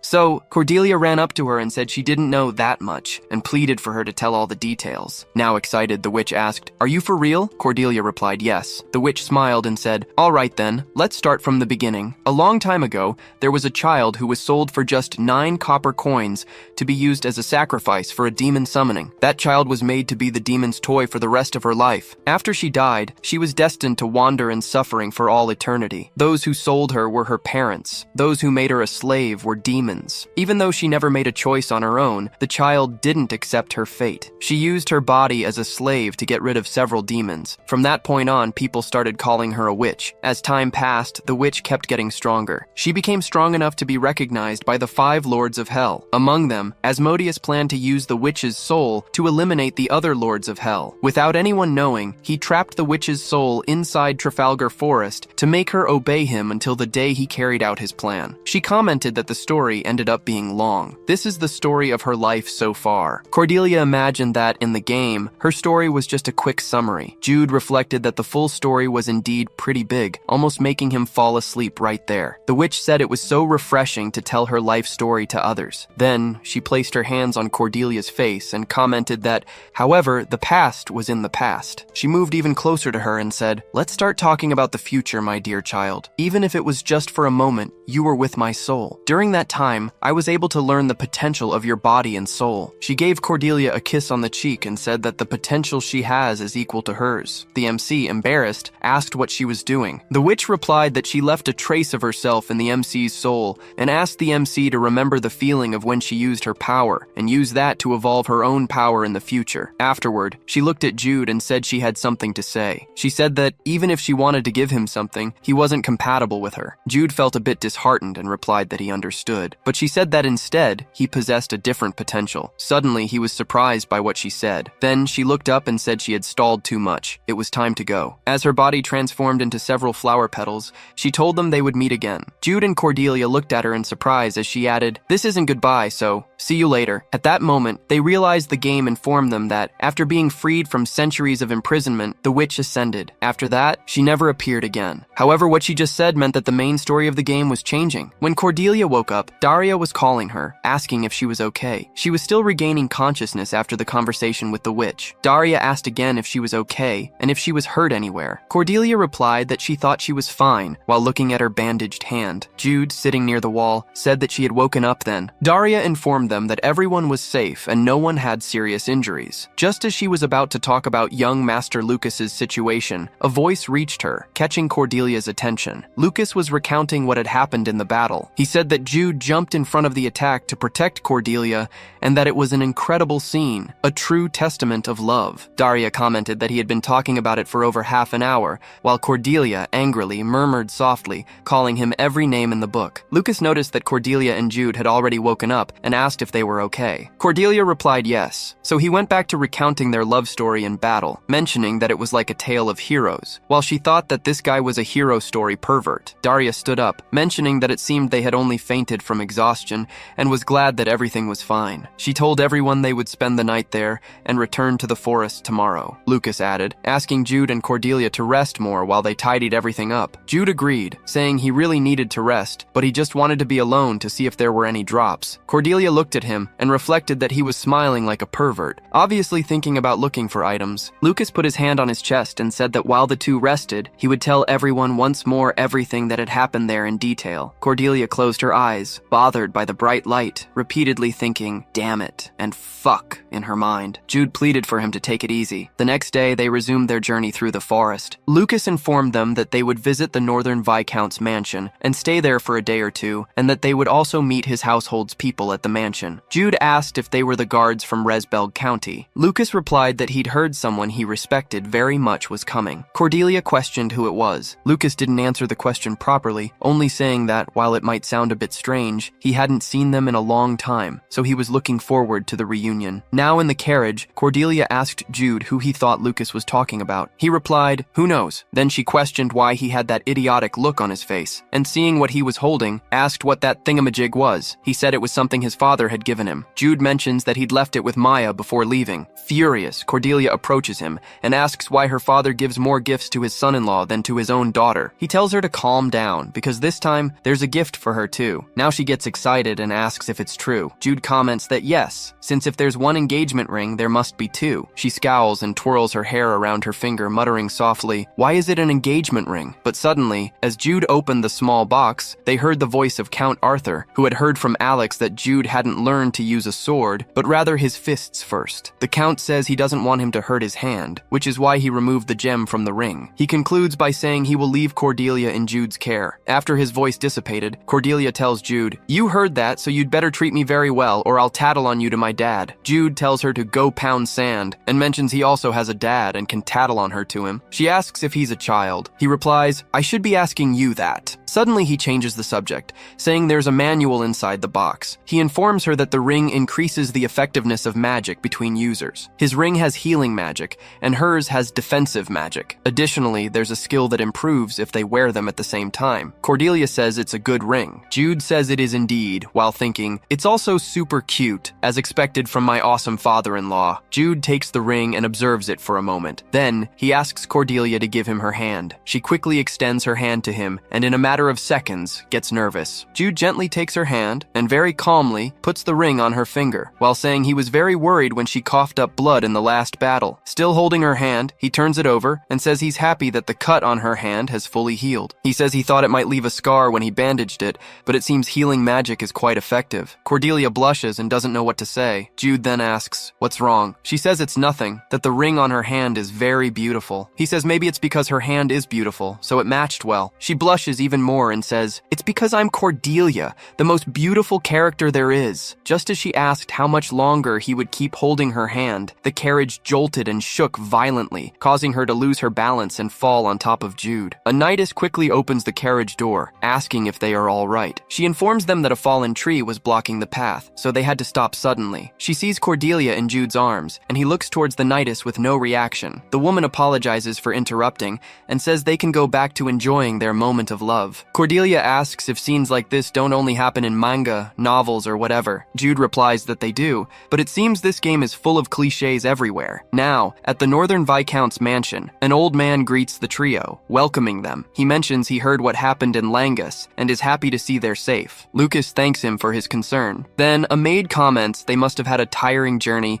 and asks them to rest well for the day. She says she'll lead them to their rooms, but before leaving, the Viscount mentions the two make a beautiful couple, just as he heard. Jude thanks him for the generosity, while Cordelia feels super awkward. After leaving the old man's room, she whispers to Jude that the Northern Viscount isn't super relevant in the original work, but seems like a good guy. He says he seems like a chill dude. Suddenly, something catches Cordelia's eye. Dahlia approaches and asks if she's already heading to her room. She replies yes, and asks if the knights also got their rooms. Cordelia gets hyped when Dahlia says yes, but that they're going to gather to drink on the first floor first. However, she thinks about refusing, but with a smile on her face, Cordelia orders her to have fun and eat well, since she also needs to enjoy the trip. Dahlia says she gets worried if she doesn't stay on guard to protect her young mistress, but she'll follow orders and rest well tonight. After Dahlia left, Lucas also says goodbye and enters his room. As Jude was about to enter his room, Cordelia calls him, asking him to wait a minute. She makes a gesture with her hand and softly says that, before sleeping, she just wanted to wish him a good night and sweet dreams. Naturally, he doesn't miss the opportunity and asks Cordelia to dream of him. She gets furious and asks, "What the hell is this mongoloid talking about?" In the middle of the night, Jude was sleeping peacefully in bed when an intruder appears at the room's window. The mysterious person smashes the window and an explosion happens the moment it shatters. The intruder is on the floor, coughing due to the smoke. He asks what that was while trying to catch his breath, but looking at the bed and seeing no one, he wonders where Jude is. Jude took advantage of the masked man's seconds of distraction and attacked from behind. The intruder gets knocked out after taking a kick to the head while Jude observes his clothes. He realizes they're the same clothes as the members of the demonic hand who attacked Langus, and thinks that those who fled are attacking again, and that he needs to find Cordelia ASAP. But suddenly, Cordelia barges into the room. She's different from usual. Her hair is black with pink highlights, which makes Jude ask if she's okay. okay. At the same time, Cordelia activates a magic spell and points towards the window. Several magic missiles flew rapidly and hit the masked people entering through the window. She yelled that these bastards were messing with her sleep. Jude commented that she was a bit feisty. The two ran out of the room. He asked if the witch's effects were good. Cordelia replied she couldn't use it for long and that it was better to get out of there before the effect wore off. She asked if he had any idea what that noise was, which sounded like an explosion. Jude said it was him. He had placed an explosive trap on his window. Cordelia was in shock and asked if he was a spy. He said no, calling her crazy. Meanwhile, Jude thought that their rooms were placed on the second floor and drinks were used to lower the night's guard. All of this led to one conclusion. The Northern Viscount was the trap himself. When they reached the first floor, Lucas was fighting 3 masked men. Hearing his name, he looked back and saw Cordelia activate a slippery floor spell. The intruders quickly lost their balance. Lucas took advantage of the opening Cordelia created, and with his special ability, immediately finished off 2 men of the demonic hand. There was still a third one trying to retreat, but Jude tripped him and finished him with a punch to the head. Suddenly, Jude saw Cordelia run out of the mansion and shouted for her. Cordelia was worried, thinking something was very wrong. However, she slowly stopped running when she saw Dahlia being attacked by more masked men. Jude caught up to her and said they couldn't just rush out like that, as they didn't know what they were up against and needed to be careful. But Cordelia didn't hear a word he said. She was completely paralyzed seeing that scene. Dahlia fought fiercely against the demonic hand,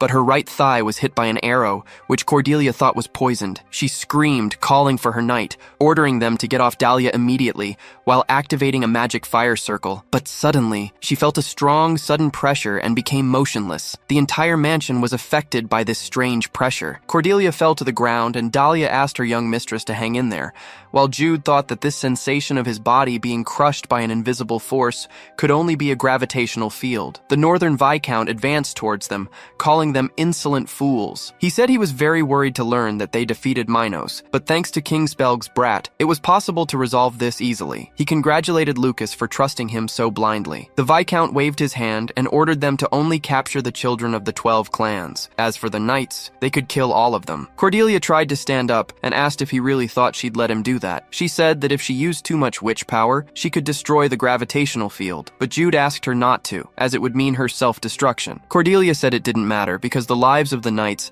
Dahlia, Lucas, and especially Jude, were more important. She said that, above all, he was the top one. When she broke that gravitational field, she was sure he would sort everything out. Jude couldn't find the words to make her stop. He knew the only way to escape this situation was if Cordelia unleashed all her witch power instantly, but if she did, she wouldn't be able to withstand the pressure and would die. As Cordelia began unleashing her witch power, Jude desperately begged her to stop, all while thinking that Cordelia always sacrificed herself in battles. It was like that against Minos and against the witch's forest boss, and he told himself he couldn't keep being this weak anymore. But suddenly, a loud sound echoed, and everyone felt as if it were an earthquake. The Viscount's maid told them to look up. The night sky was torn open, and a hole appeared. Suddenly, a red flash cut through the darkness and struck the ground like lightning. Cordelia stopped unleashing her witch power, as she thought at that moment that the sun had descended, even though she knew it was impossible. A person suddenly appeared in front of them, shining grandly. It was the warrior of the sun, the red flame Landius, who never succumbs to despair. Jude felt that the gravitational field had dissipated. It was as if it had been destroyed. Suddenly, he looked back upon hearing Lucas say that he had arrived just in time. Jude asked if that was the person he was talking about. Lucas replied yes, that was the red-haired warrior for whom he had the greatest respect. Meanwhile,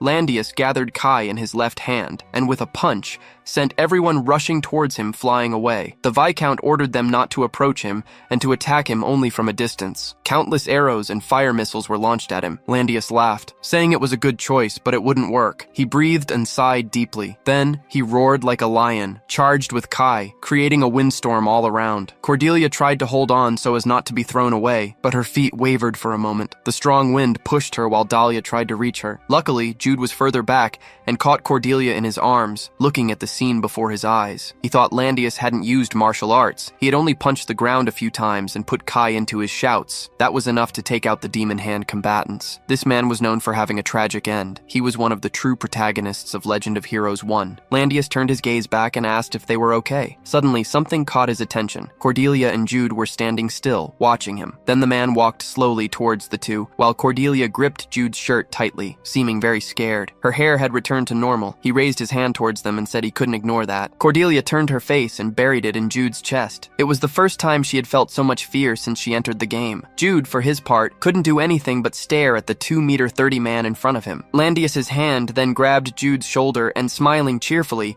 said that he would now be his disciple. Jude wondered what was happening. Cordelia, for her part, wondered, what the fuck is this? Landius said he would give him the 9 gates of the 9 heavens if he became his disciple. He concluded that he couldn't ignore a child with the heavenly martial constitution. The heavenly martial constitution, a talent granted by the heavens, was another characteristic of Jude's that had been nerfed by the blocked 9 paths of Yim. Jude was configured to have not only great proficiency in close-quarters duels, but also in any and every type of weapon or combat style, like the famous jack-of-all-trades. Jude thought that, thanks to this choice, he could learn most body-based skills. However, he never had the chance to learn the art of the 9 gates of the 9 heavens in the game. He kept reflecting that it wasn't a martial art that appeared right off the bat. He wondered where he had heard of it before, when suddenly Cordelia moved behind him. She wrote a 3 on Jude's shirt with magic. Then he remembered it was a fantastic martial art, customized to be released in the last update of Legend of Heroes 3. Landius said aloud that he would be able to learn the 9 gates of the 9 heavens because of his heavenly martial constitution. He asked if he wanted to become his disciple. Jude reflected that this had never happened in the game. Now he had the chance to learn a martial art that no one else ever had. He smiled and said, especially with one of the game's protagonists. Jude knelt and replied, of course I'll be your disciple, master. Meanwhile, he thought he had no reason to refuse. The next day, Jude, almost dying inside the carriage, said, I had every fucking reason. Cordelia asked, does it hurt that much? He replied that his soul had gone to heaven and returned countless times. She asked if he wanted to lie down, if he needed help. Jude said it hurt to lie down, so he preferred to stay like this. That morning, Jude met up with Landius to learn the techniques he'd mentioned. Landius informed him that he'd have to leave again once they reached the county, as he had something to do. But before that, he needed to pass on the basics. Jude nodded and said, all right. The warrior got closer, grabbed his arm, and said that since it was the first day, they'd start with chest and triceps. You're gonna do a set of 20 push-ups, and when you're done training your upper body, you'll do the plank. Back in the present, Jude said, this isn't training, it's just exercise. And now my body is all sore. Cordelia was lost in thought. So he asked her to sit by his side real quick, since he couldn't move. She sat down and said, I'm here. Just as she was about to ask why he wanted her to sit next to him, Jude pulled Cordelia's cheek with his fingers. She kicked his foot and asked, what are you doing? Do you want a magic missile to the face or something? Jude told her to pay attention. He said he'd revealed the counterfeiting plans,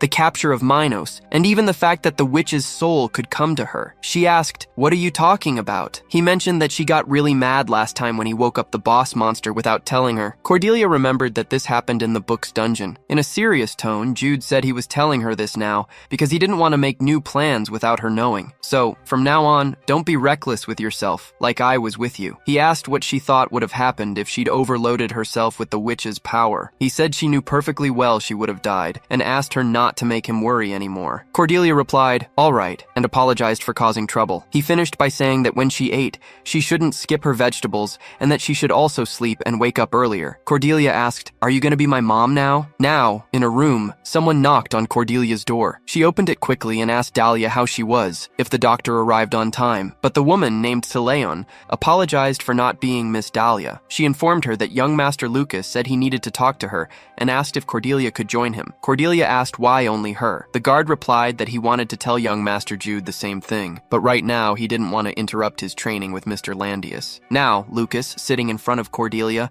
asks if she's ever heard of the sunfire flower. She says she knows it's a flower that blooms every 20 years and has a huge young energy. He's impressed that Cordelia knows so much about it. Cordelia smiles and says it's just a famous legend. In her mind, she thinks, of course I know. It's a super OP item that boosts my stats. Lucas tells her it's not just a legend. There are records about it in the county of Resbelgia. In these records, which describe a place of intense cold, it's written that a flower with powerful energy was found in the icy anvil forest. He concludes by saying this record was made 20 years ago. Cordelia asks if he's trying to say that this flower can cure Jude Biles' illness. Lucas confirms and mentions that winter is coming, and they're still within the time frame. However, the icy anvil forest is a very cold area in the north. To find this plant, he and young Master Jude Bale have no choice but to go there. But he says that taking Miss Cordelia with them in such a frigid environment doesn't seem like a good choice. But Cordelia interrupts him, saying they need to find a way to stay warm when they get there. They'll also need a lot of potions and to watch out for monsters like polar bears. She finishes by saying that since Jude Bile is busy training, she can let the knights know about this. Lucas pleases, asks her to do that, and thanks her for giving him some time. Cordelia says it's nothing and says goodbye. But before leaving, she sees Jude Bile training with Mr. Landius. Cordelia can hear Jude Bile from over there saying, "Damn, this hurts." She says he's going to die like this, as Lucas watches her from a distance. He thinks that Jude Bile has a fiancé who has such high synergy with him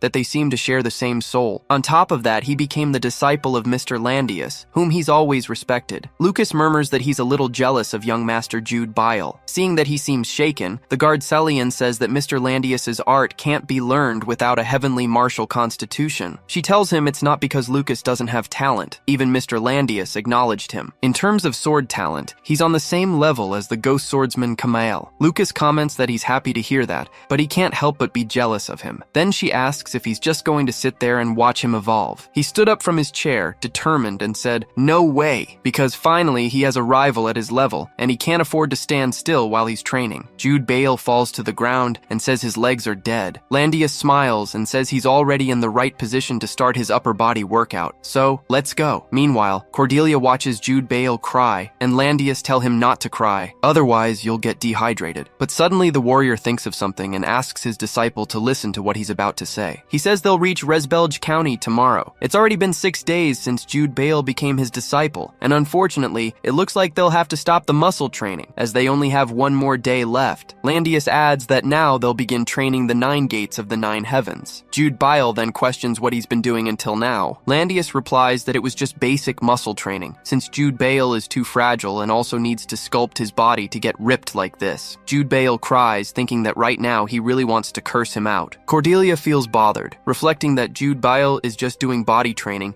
and that this was an impossible way to level up in the game. She raises her hand and says she has a question. Cordelia asks Landius if Jude Bale, after learning the 9 gates of the 9 heavens, will become as big as him. In her mind, she's imagining Jude Bale looking like that, with a beard appearing out of nowhere. A deafening silence fills the place. Then Landius smiles and says that since she's his disciple's fiancé, it's normal for that to be a concern. He explains that the 9 gates of the 9 heavens weren't the reasons he got so big. Cordelia asks, intrigued, why he is so big. He replies that it's thanks to the blood of giants flowing through his body. It's a technique that uses soul currency, the blood, to obtain the dormant power in his body and soul, and he reached this size thanks to the ancestral recollection technique. Jude Bile thinks it's a technique that appeared a few times in Legend of Heroes 2, but he didn't expect that he had giant blood in his body. Landius then begins to teach Jude Bale about the technique. He informs him that the 9 gates of the 9 heavens is a martial art composed of 9 gates. It's a martial art that levels up the body and soul to the next level with each gate that opens. He says that the technique he's about to show now was recovered from an ancestral relic, and it's used to open the first gate. Jude Bale asks if he has to memorize the steps of this technique. Landius says yes, because the only one who can open the gate of their own body is themselves, and all he can do is show him how to reach that gate. He asks Jude Bale to get into the same position as him and pay close attention. Landius says that this special talent in the practitioner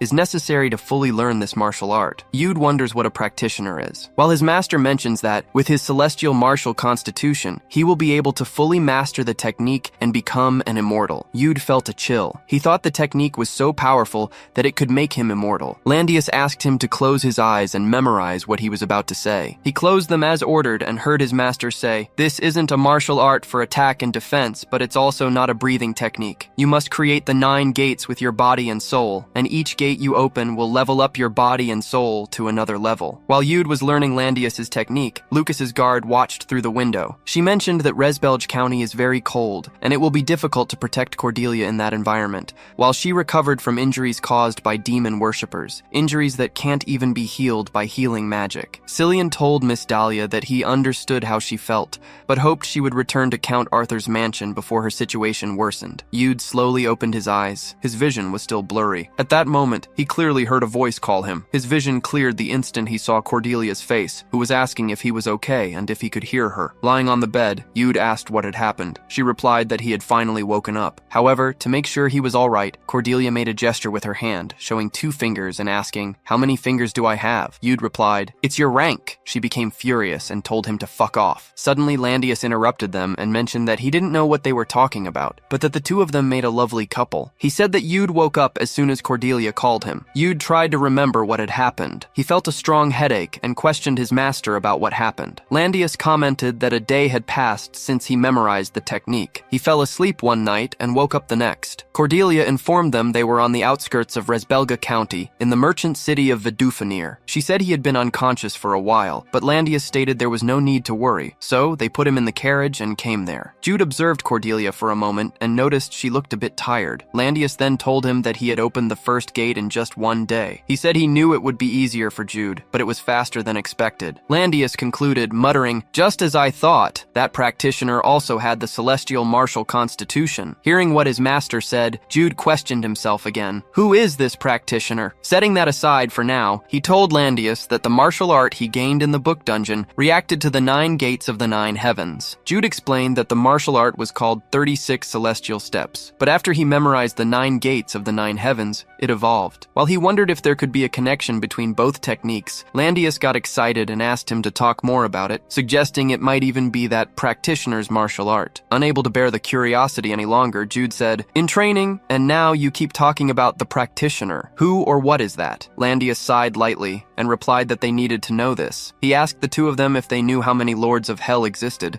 Cordelia and Jude said at the same time that there were 5. Then Landius revealed that, in reality, there were 7 lords of hell. 2 of them came to the human world to prevent Pleiades from being destroyed. All the races of the continent banded together to fight against them after countless sacrifices. The 2 lords were killed, and now there are only 5, or so the story goes. He mentioned that he had reflected countless times on this story. Which of the races and how managed to defeat the lords of hell, who possessed unimaginable powers? He thought that if he found out who it was, it would be of great help for his future battles. And finally, after much research and searching, he discovered a record in an ancient relic, which belonged to the guardians of the sacred light. It was a record of ancient Pleiades stories, something that had never been seen before. In it were the stories of those who defeated the lords of hell. Now, in Lucas's chambers, while a maid was attending to her master, he asked, "What is Cillian talking about?" She says the Lord chose this with him in mind. Lucas tries to argue, but the guard asks him to listen to what she has to say. Cillian informs him that Lord Landius said he would go to Fort Thunderdome to meet with the Lord. She recommends that Lucas go say goodbye to him, and that she will also inform young masters Jude and Cordelia about the changes in plan. Lucas lowers his head, unable to go against the Lord's orders, and murmurs that he will see him soon. Now, outside the mansion, Cordelia, who hadn't slept well the day before because she was worried about Jude, yawns sleepily. Suddenly, she feels a shiver. Landius appears behind her and comments that she stayed up all night,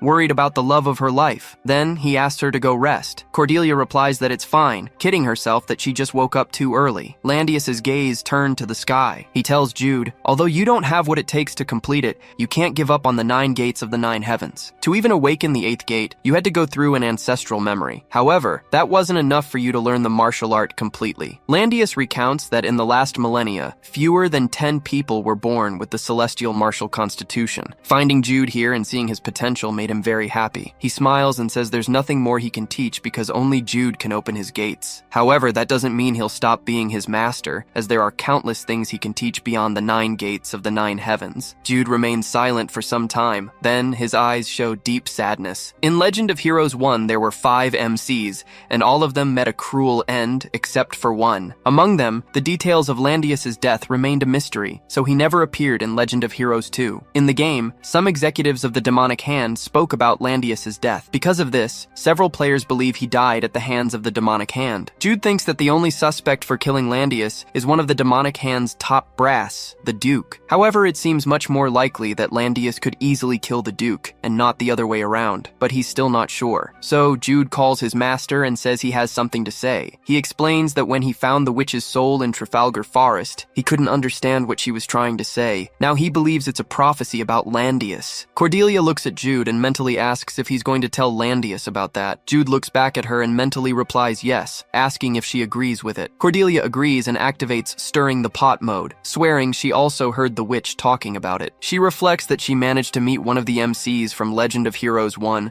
someone impossible to see in the game, and he's someone who died in Legend of Heroes 2. If they got this far, why were they able to stop the Demon Hand's plans? So, to create a happy ending, what they they need to do is keep everyone who can fight alive. Landius asks what it is. Jude comments on what the witch said. A great danger will befall the warrior of the sun. Tell him to worry about the red scorpion's venom. He concludes that's what she said, while Cordelia agrees, nodding her head. While Landius says he'll prepare an antitoxin as a precaution, Lucas opens the door and walks up to them. Then Landius informs them he needs to leave now to take care of urgent work. He tells Jude not to forget to train his muscles. Next, Landius turns to Lucas, who suddenly jumps when his name is called. Landius smiles brightly and says he's leaving now. But don't cry, because crying makes you catabolize. Lucas gets emotional hearing Landius say he's looking forward to meeting again and wishes that the muscles be with him. Meanwhile, Cordelia wonders, what the hell kind of talk is that? Landius kicked the ground and flew. Then, he kicked the air again and leaped between houses, cackling loudly. Suddenly, a bright light appears in the sky as Landius tears through the air. The three stare fixedly at the sky for a few seconds,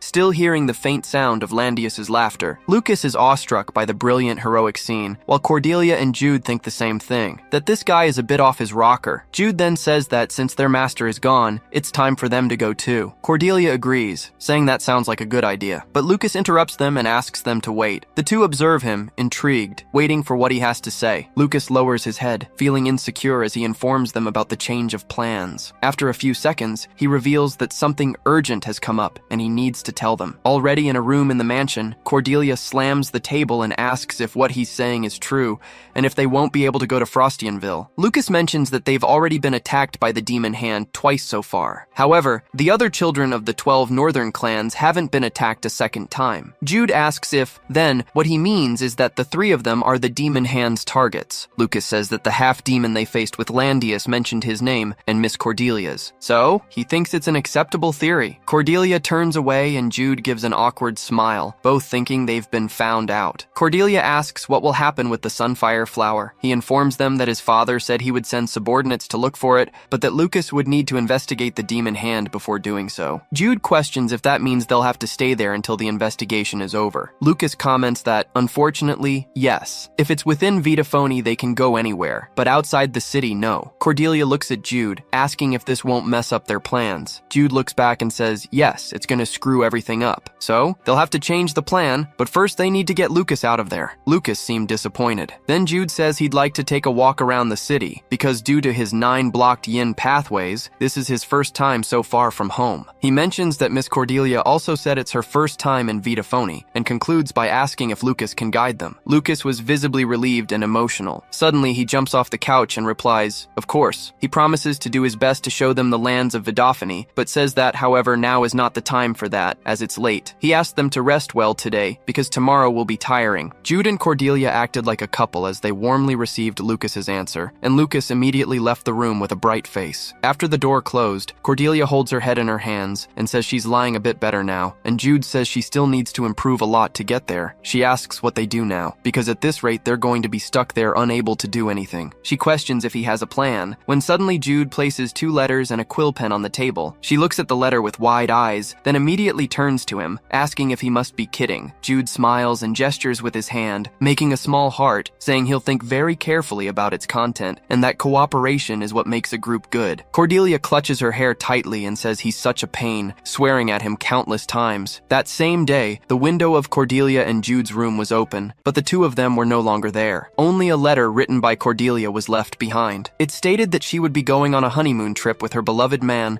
and would be back in a few days. It asked them not to worry about looking for them, as she didn't want to be interrupted during such a romantic moment. While walking through the city, Cordelia grumbles, asking why it's always her who has to be embarrassed. Jude tells her to think for a bit. He mentions a riddle. There's a beaker with black ink and a glass rod. What do you think will happen if you put the rod in and take it out? She says she's so pissed off she could explode, and asks why the hell he's coming up with a random riddle like that. Jude smiles and asks her to just answer. She thinks about the question, and then comments that the stick will turn black. If she does it again, it'll turn even blacker. Jude says she's right, and that means the first time it was obvious. But if she keeps repeating the same thing, they'll be sure she loves him too much. An enraged Cordelia starts hitting Jude's back, asking if he wants to die and if he's gonna shut the fuck up now. With his back aching, he grumbles that he's going to report her for assaulting her fiancé. Cordelia tells him to cut it out. She's already pissed off enough. Then she questions what they're going to do now, explaining that they didn't even prepare for the cold and still need horses to get to Frostianville. Jude replies that he already has a plan for that. Cordelia sighs deeply and says that if it doesn't work out, he's fucked. As Jude watches her, he thinks that low temperatures along with less sun seem to worsen her mood. Many knights were wounded against the Northern Viscount, and Dahlia's whereabouts are still unknown since the day of the confrontation. Jude concludes that these are some incidents that might have gotten to Cordelia, but among all of them, there's one that might have affected her even more. Then, he calls Cordelia and, with a comforting voice, says that Dahlia will be fine. She stares at him intently, reflecting on many things passing through her mind now, with her eyes quite emotional. Next, she lowers her gaze, thinking about how Dahlia must be at this moment. She turns and starts walking, while saying that of course Dahlia will be fine. She mentions that Dahlia won't have trouble removing the curse and that she'll be fine, yes. Jude hands Cordelia the handkerchief he had kept in his shirt. She takes the handkerchief and wipes the tears from her face. While sobbing from crying, she comments that she'll level up fast so she can immediately heal anyone who gets hurt. Jude smiles in relief, listening to Cordelia, determined, say that she'll protect all of them so that Dahlia and the knights don't even get hurt. Just like that, Cordelia's bright smile returned as she walked beside her fiancé. In the next scene, Cordelia is riding a large black horse. A mysterious woman named Faviana,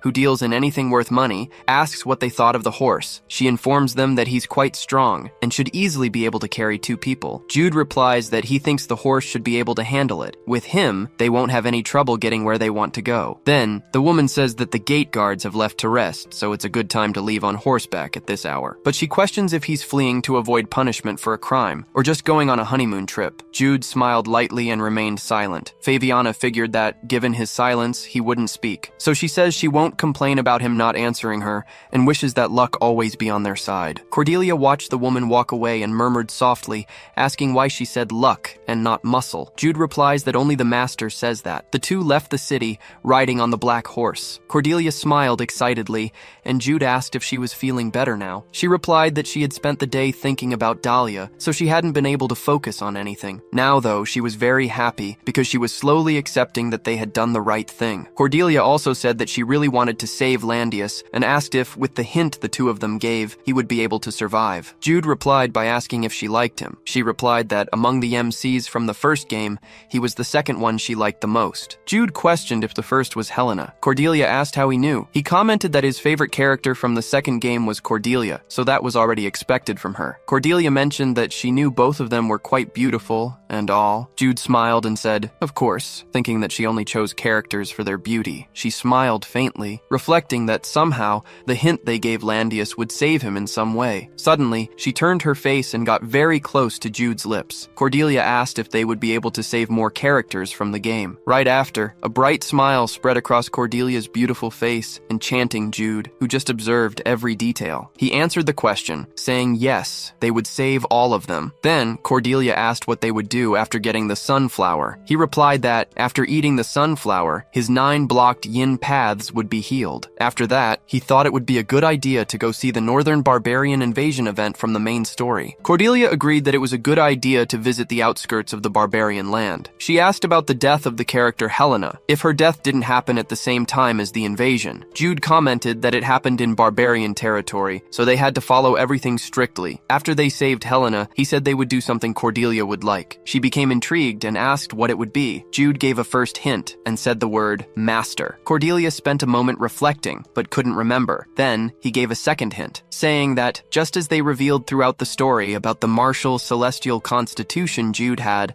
Cordelia also possessed a secret characteristic. She got so agitated remembering what it was, it made Jude lose control and almost fall off his horse. After he calmed the black horse, Cordelia asked how that was even possible, since, in the original story, it only happened in part 2. He mentioned he had a master who would help them, so it wouldn't be that hard. One of the ingredients for it was on the ice anvil, and they'd get the other, the ancestral blood, through Helena. Jude said that, just like he'd gotten the 9 gates of the 9 heavens, they didn't need to follow the original story to the letter. They could unlock their trait whenever they wanted. However, Cordelia asked how they'd get the magic circle of ancestral remembrance, which was super difficult. Jude seized the opportunity and replied, questioning if she hadn't memorized Veslat's magic circle, or if, being the server's top 2, she just couldn't memorize the magic circle of the ancestral remembrance technique. Cordelia got furious and bit Jude's collarbone, saying it wasn't her fault for having a bad memory, while he said biting was already messed up, and asked if she'd turned into a wild beast now. The next morning, morning, when Leon found the letter left by Cordelia, after reading the contents, he questioned the guards what the heck that was. The female guard promised they hadn't slept while keeping an eye on the room. They called them for a long time, and getting no answer, they thought they were just having a moment of love. Suddenly, another guard arrived and informed that he had just spoken with some gate guards. They had said no one left the city during the day,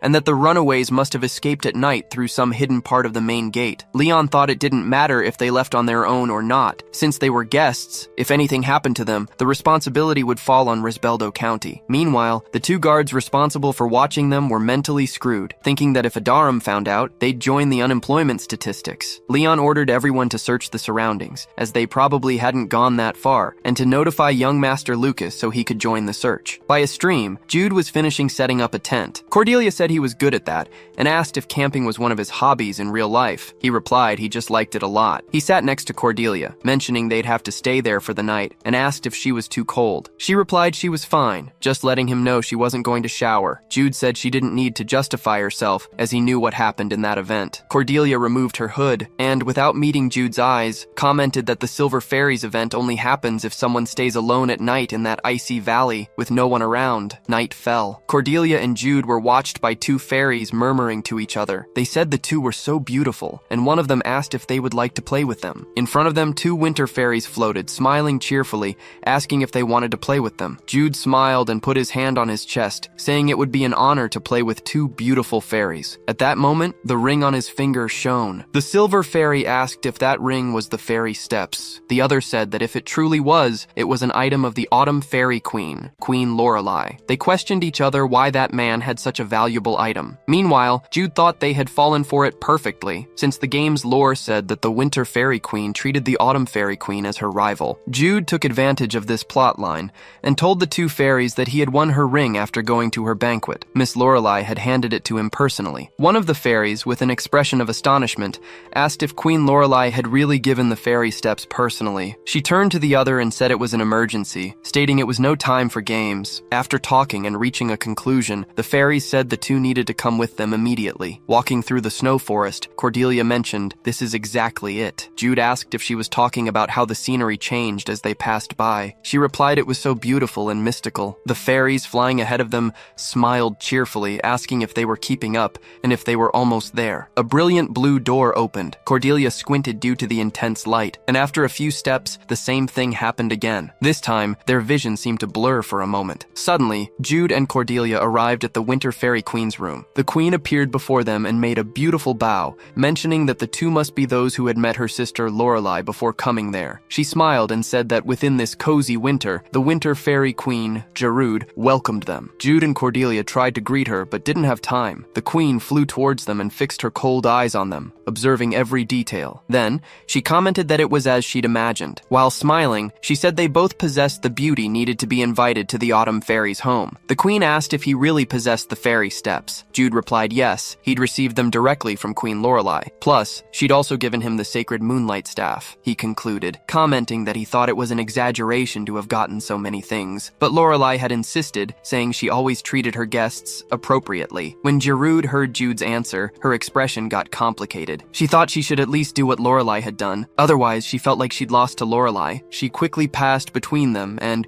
in front of the door, ordered the Winter Fairies to gather and prepare a banquet for their guests. Afterward, she turned to the two and said she hadn't forgotten to prepare a banquet. She just thought it would be better for the queen herself to meet them personally first. Jude smiled and said she was very thoughtful. He remembered rumors that spoke of a silver angel being sighted in the valley, an incomparable beauty, and said it clearly had to be Queen Gerude. Jude's words were effective. His direct compliments made the Winter Fairy Queen's face blush slightly, and she asked, embarrassed, if she was really that beautiful. Meanwhile, Jude thought that fairies folded fast when they got a compliment. Faced with Jude's shameless words, Cordelia couldn't hide her expression, thinking he was such a rascal. After straightening her face, Gerude informed them that everything was ready. After they enjoyed the banquet, she would also give them rewards. Back in the city of Vidufenir, the guard said she was looking for that couple and asked a lady if she had seen them. Meanwhile, another guard guard informed them that they were more or less the same height, and the girl had pink hair and blue eyes. A man behind the counter shook his head and said he hadn't seen them, and apologized for not being able to help them. They searched the entire commercial district, but no one saw them. The guard said there was no reason for the two to leave, besides the fact that no city guard had seen them. The woman mentioned that the only reason for them to come there would be to cure young Master Jude's illness, so they probably left the city for the place where young Miss Cordelia said she would find the herb to cure young Master Jude's illness. A person shrouded in darkness listened attentively to the guard mentioning that the place was the Bigorna de Galo. Back at the Winter Fairy Queen's place, Jude slowly extended his hand and gently caressed Cordelia's beautiful hair. She felt a shiver run through her body. He said that even though he never imagined he'd get so angry with her mistakes, he would never lay a hand on her. Meanwhile, the Winter Fairies watched intently. One of them was screaming wildly. The other watched the scene in wonder. The one with a bag of popcorn immediately put on 3D glasses because it was absolute cinema. Jude moved his face to a distance where she could feel his breath, and while looking directly at Cordelia's lips, said he couldn't stay angry because he loved her. The Winter Fairies screamed wildly and lost their minds. Popcorn and 3D glasses flew everywhere. They screamed that it was too much cinema, that their hearts couldn't handle something so beautiful. While the Winter Fairies went into a frenzy, Cordelia lowered her head, embarrassed and ashamed. Jude asked what had happened and said she didn't want to sing. She just did what the fairies asked. She asked how he could say such things without smiling and said she was embarrassed as hell. Jude asked her not to swear in front of the fairies. Queen Gerude said that the Fairy Queen and the Ninth Circle Mage was a beautiful story, but acting out the recited scenes gave a massive immersion. She said it was incredible and thanked the two. Jude thought that it even reminded him of a certain someone who loved love stories. Cordelia, still embarrassed, wondered if he was an actor in real life. The queen clapped her hands and said that since the incredible performance had been done and the banquet finished as promised,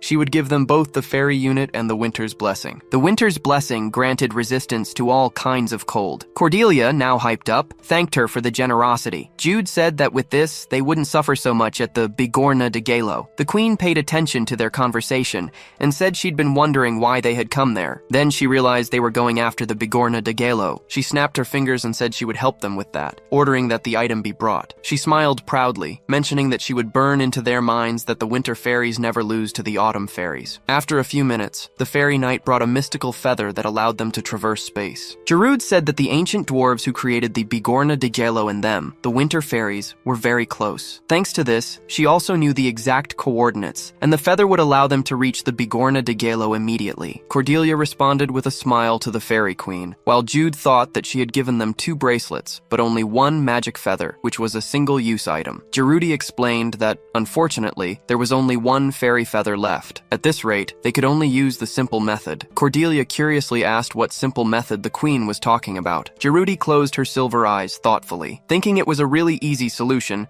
she smiled as she gestured with her hands what the two should do. As she interlaced her hands, she explained that they should hug each other tightly and use the fairy feather. Cordelia held her head in her hands, thinking she would go through yet another embarrassing scene. Jude reflected that the queen had done that on purpose. Gerude said it seemed they should say goodbye now. She prayed they would find what they wished for inside the ice anvil. She paused for a long moment of reflection and, in a soft voice, said that their performance would forever remain in the hearts of the Winter Fairies and that they all wished for their happiness. Cordelia turned to Jude and, without looking him directly in the eyes, asked if she should do it or he should. He replied that there was no problem, he could do it. Cordelia sighed in relief and said, "Okay." Then she took a deep breath before crossing her arms in an X shape in front of Jude. Embarrassed, she said, "This is it, come here quick." Meanwhile, one fairy was screaming wildly, asking for a kiss. The other was whistling, waiting for another absolute and cinematic moment. Jude, poor guy, was already going crazy with all of it. He awkwardly hugged Cordelia, thinking he should get out of there while he was still sane. Then he urgently activated the fairy feather,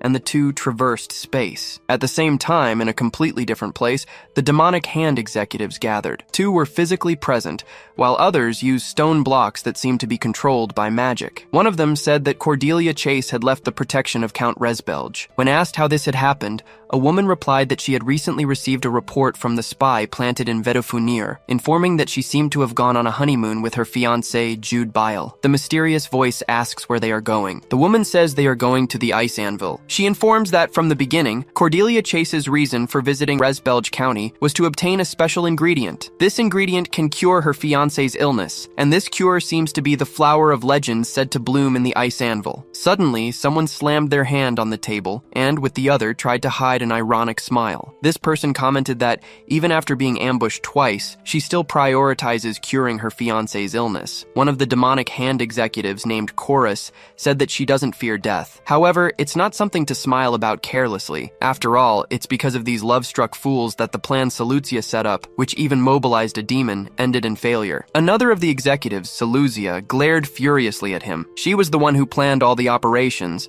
and had failed twice because of those love-struck teenagers. A mysterious voice recounted that the half-demon Minos had disappeared. They even lost the Viscount of the North, who officially held a territory. If that Sun Warrior hadn't interfered, the second attack could have been successful, but it seems luck is on the side of these kids. Then, the mysterious voice asked Seleucia if there was any other proof that the sacrifice was going to the ice anvil. She replied that when they investigated the path leading to the ice anvil, they found a small number of people who saw what is believed to be Cordelia Chase and Jude Bale. Furthermore, the prediction of the demon Canos points to the ice anvil. One of the executives mentioned that Canos is one of the few demonic humans with the power of prediction. However, the drawback of Canos' prediction is that he cannot predict whenever he wants, but it is accurate when it appears. Then, he asked Seleucia what her plan would be. She explained that, considering their movement speed so far, Cordelia Chase would take 2 more days to reach the ice anvil. So, before that, she plans to position troops at the Great Gate, the only entrance to the ice anvil, in order to capture the two. Bowing her head, Seleucia addressed the leader of the demonic hand and said that if she was allowed one more chance, she would certainly capture Cordelia alive. A blue-haired woman was silent for a moment as she organized her thoughts. Then, she said she would trust Seleucia one more time. The woman replied cheerfully that she wouldn't disappoint her, after her leader gave her permission. Chorus, on the other hand, was not at all pleased. Meanwhile, the leader of the demonic hand commented that,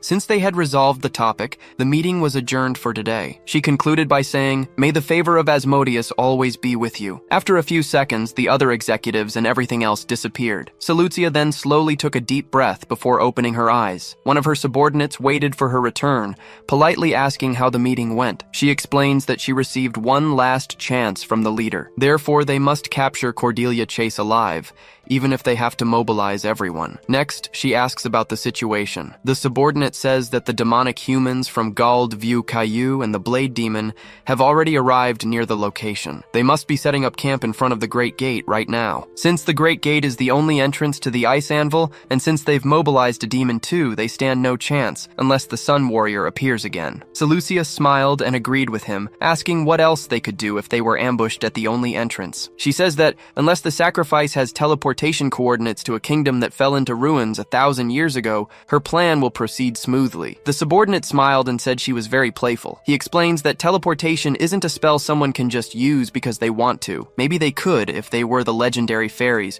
who are said to be able to move freely between time and space. The two safely arrived in a room and spent some time embracing. Woody looks at Cordelia and notices that her eyes are still closed. He asks if it's that nausea from teleportation like last time. Cordelia stutters that she's fine and pushes Woody away from her, saying she needs space. Woody scratches the back of his neck and apologizes if she hated it that much. He says it's a good thing they managed to reach the frozen land faster than expected, but Cordelia says she didn't hate it. She says she liked avoiding doing the other thing, but remembering what happened moments ago makes her super embarrassed. She shouts, "That fucking thing was so embarrassing."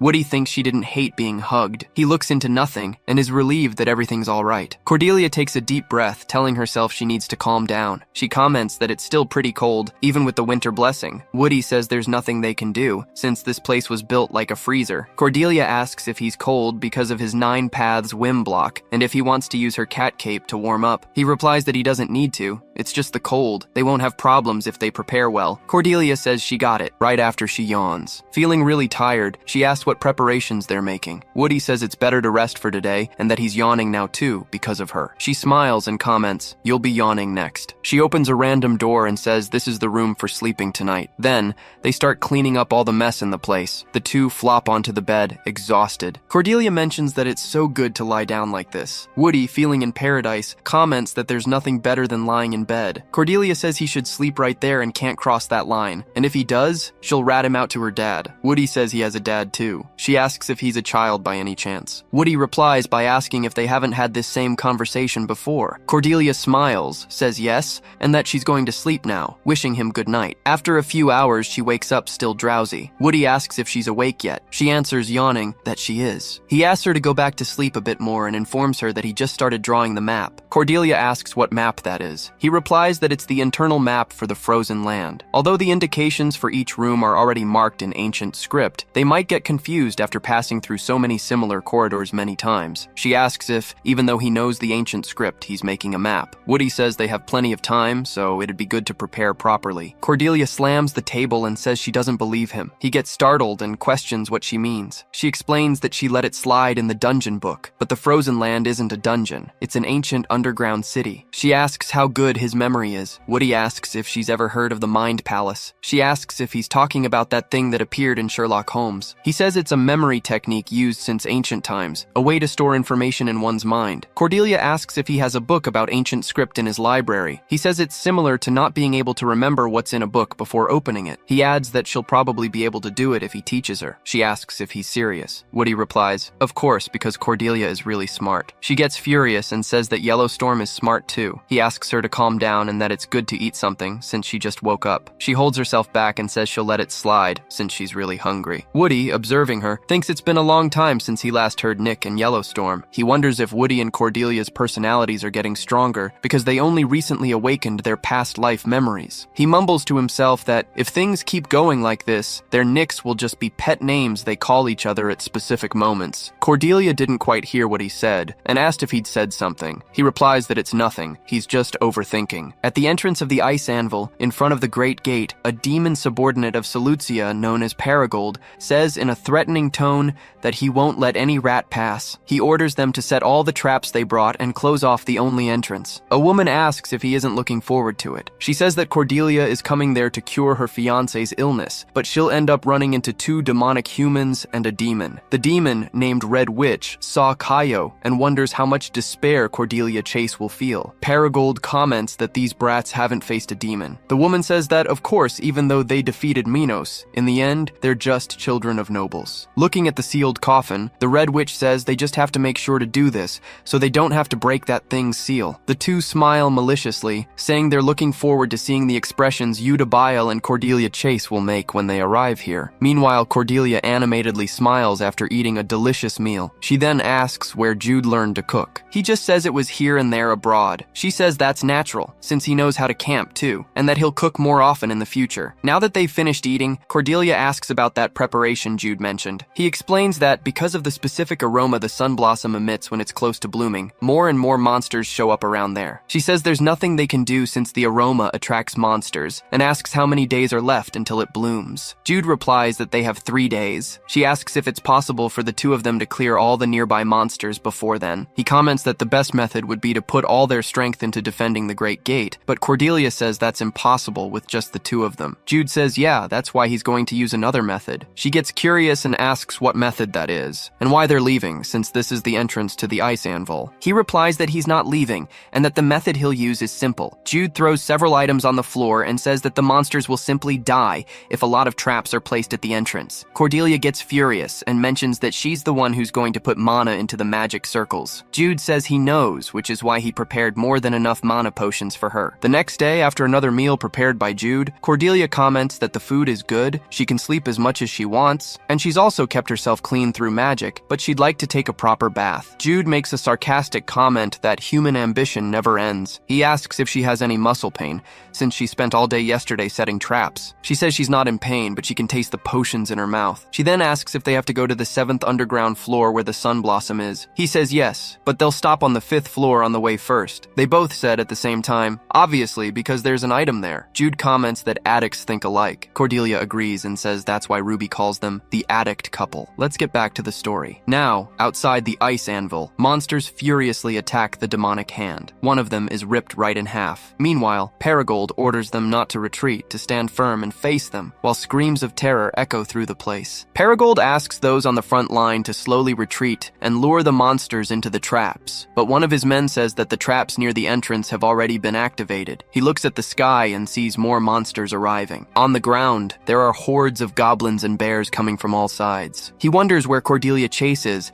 and why countless monsters are trying to go to the ice anvil, as if they have the same objective. Suddenly, Caillou arrives arrives and says she'll create an opening for him, blowing up all nearby monsters using her magic. Paragold asks her to wait, otherwise she'll run out of mana to face Cordelia Chase. Caillou replies that it's no time to think about that while they're fighting, and that they can't be annihilated in a place like this, saying she'll leave the next part of the plan to him. She ascended to the sky, spreading her wings, activating several magic circles, and loudly says she'll make all these monsters understand why she's called the Scarlet Witch. An intense red wave swept the surrounding area after she released terrifying magical power. The monsters were burned alive by this red flame. However, Caillou didn't get off scot-free. After using too much mana in succession, she fell to the ground and vomited blood. Paragold runs to her and asks if she's okay. She says she saw them while she was high up. He asks what she's talking about. Upon hearing what she said, he was terrified. A massive horde of monsters is approaching. Therefore, they must release the seal of the Blade Demon immediately. He says it's not a demon they can control and proposes that while he's there fighting, they'll recover. After that, they'll seal the demon again once it gets tired of fighting the monsters. Caillou comments that they're in a terrible situation, but he's thinking really fast, and that she's going to fall for him this way. Paragold says that seeing how she has energy for a joke, he doesn't need to carry her. Then, he orders everyone still alive to quickly retreat inside the ice anvil. Everyone ran towards the great gate, when suddenly, something caught his attention. There was a magic seal at the entrance. Paragold smiled, thinking that the holy attribute seal shining white could only be from Hesbelg County. He grabbed the seal, concentrating all his strength into a single point. It wasn't a technique or skill, but merely a manifestation of pure power. Then, the seal was broken, and Paragold was the first to enter, followed closely by Caillou. The combatants tried to follow them, but as Paragold was about to enter through the gate, it closed. Without wasting time, the Scarlet Witch performed the ritual to release the seal of the Blade Demon. After finishing, she says that now that it's freed, that demon will go on a rampage. So, staying at the entrance isn't a good idea. She helped him up, saying he's really heavy. Paragold commented that Cordelia Chase must probably be dead. Caillou says yeah, since there's no way they could have gotten through a monster horde like that. But suddenly she looked down at the ground, saying she thinks she stepped on a trap. However, her eyes were soon illuminated by an intense light, and bright magical flames shot up from the ceiling, walls, and floor all at once. At that moment, Cordelia and Jude Bile are enveloped by a blue light. Cordelia happily says she leveled up 7 times at once,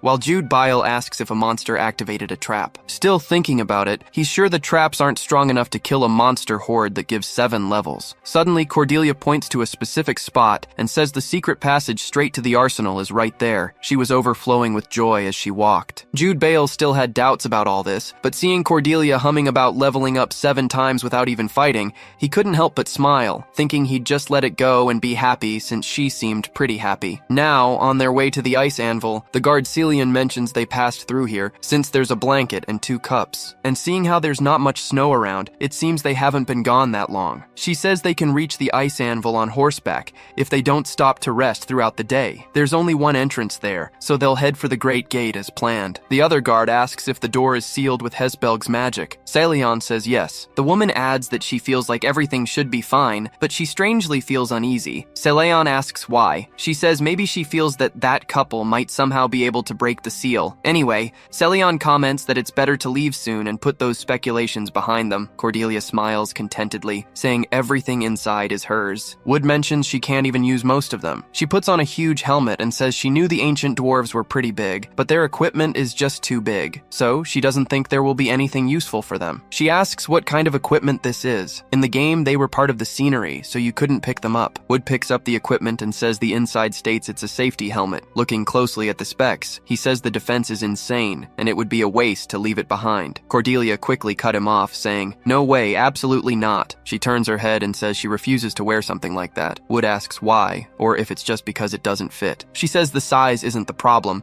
and asks how he dares to want to put something like that on cute little Cordelia. He thinks it's just another narcissistic attitude, while she keeps saying that Cordelia's beauty is the most important thing. Suddenly, she shows him 3 spears and says that in the game she could only get 1, but that doesn't apply here. Wood tells her to take all of them, because they'll need them. Cordelia seizes the opportunity and says this is perfect for times like these, explaining that an expansion bag is something useful for an entire family. He ignores her and comments that now it's time to go to the 7th floor, but she suddenly remembers something and says they can't go straight there yet. Then, both say at the same time that there are too many monsters on the way there. Therefore, they'll farm XP on the way. She asks if they didn't say the same thing before too. Wood smiles and says yes. She adds that they really are a pair of addicts. A long time ago, ago, the founders of the frozen land, also known as the Ice Anvil, froze their own homes. The reason was that the great monarch of destruction, Leviathan, summoned a giant white snake in the underground city. The three dwarves, who barely survived against the snake, which could paralyze people just by making eye contact, chose to overload the city's magic arrays to freeze the land. Because of this, the city fell into ruins, and their race became extinct. But with this tragic, yet heroic decision, the white snake fell asleep for 1,000 years in this place. Cordelia tries to warm her hands while shivering from the cold. She says she knows it's because of the magic array's power, but it's still super cold. Udi comments that there's nothing to be done. He says the dwarves needed to make the place so cold to make this huge snake hibernate. Looking at the snake more closely, he says,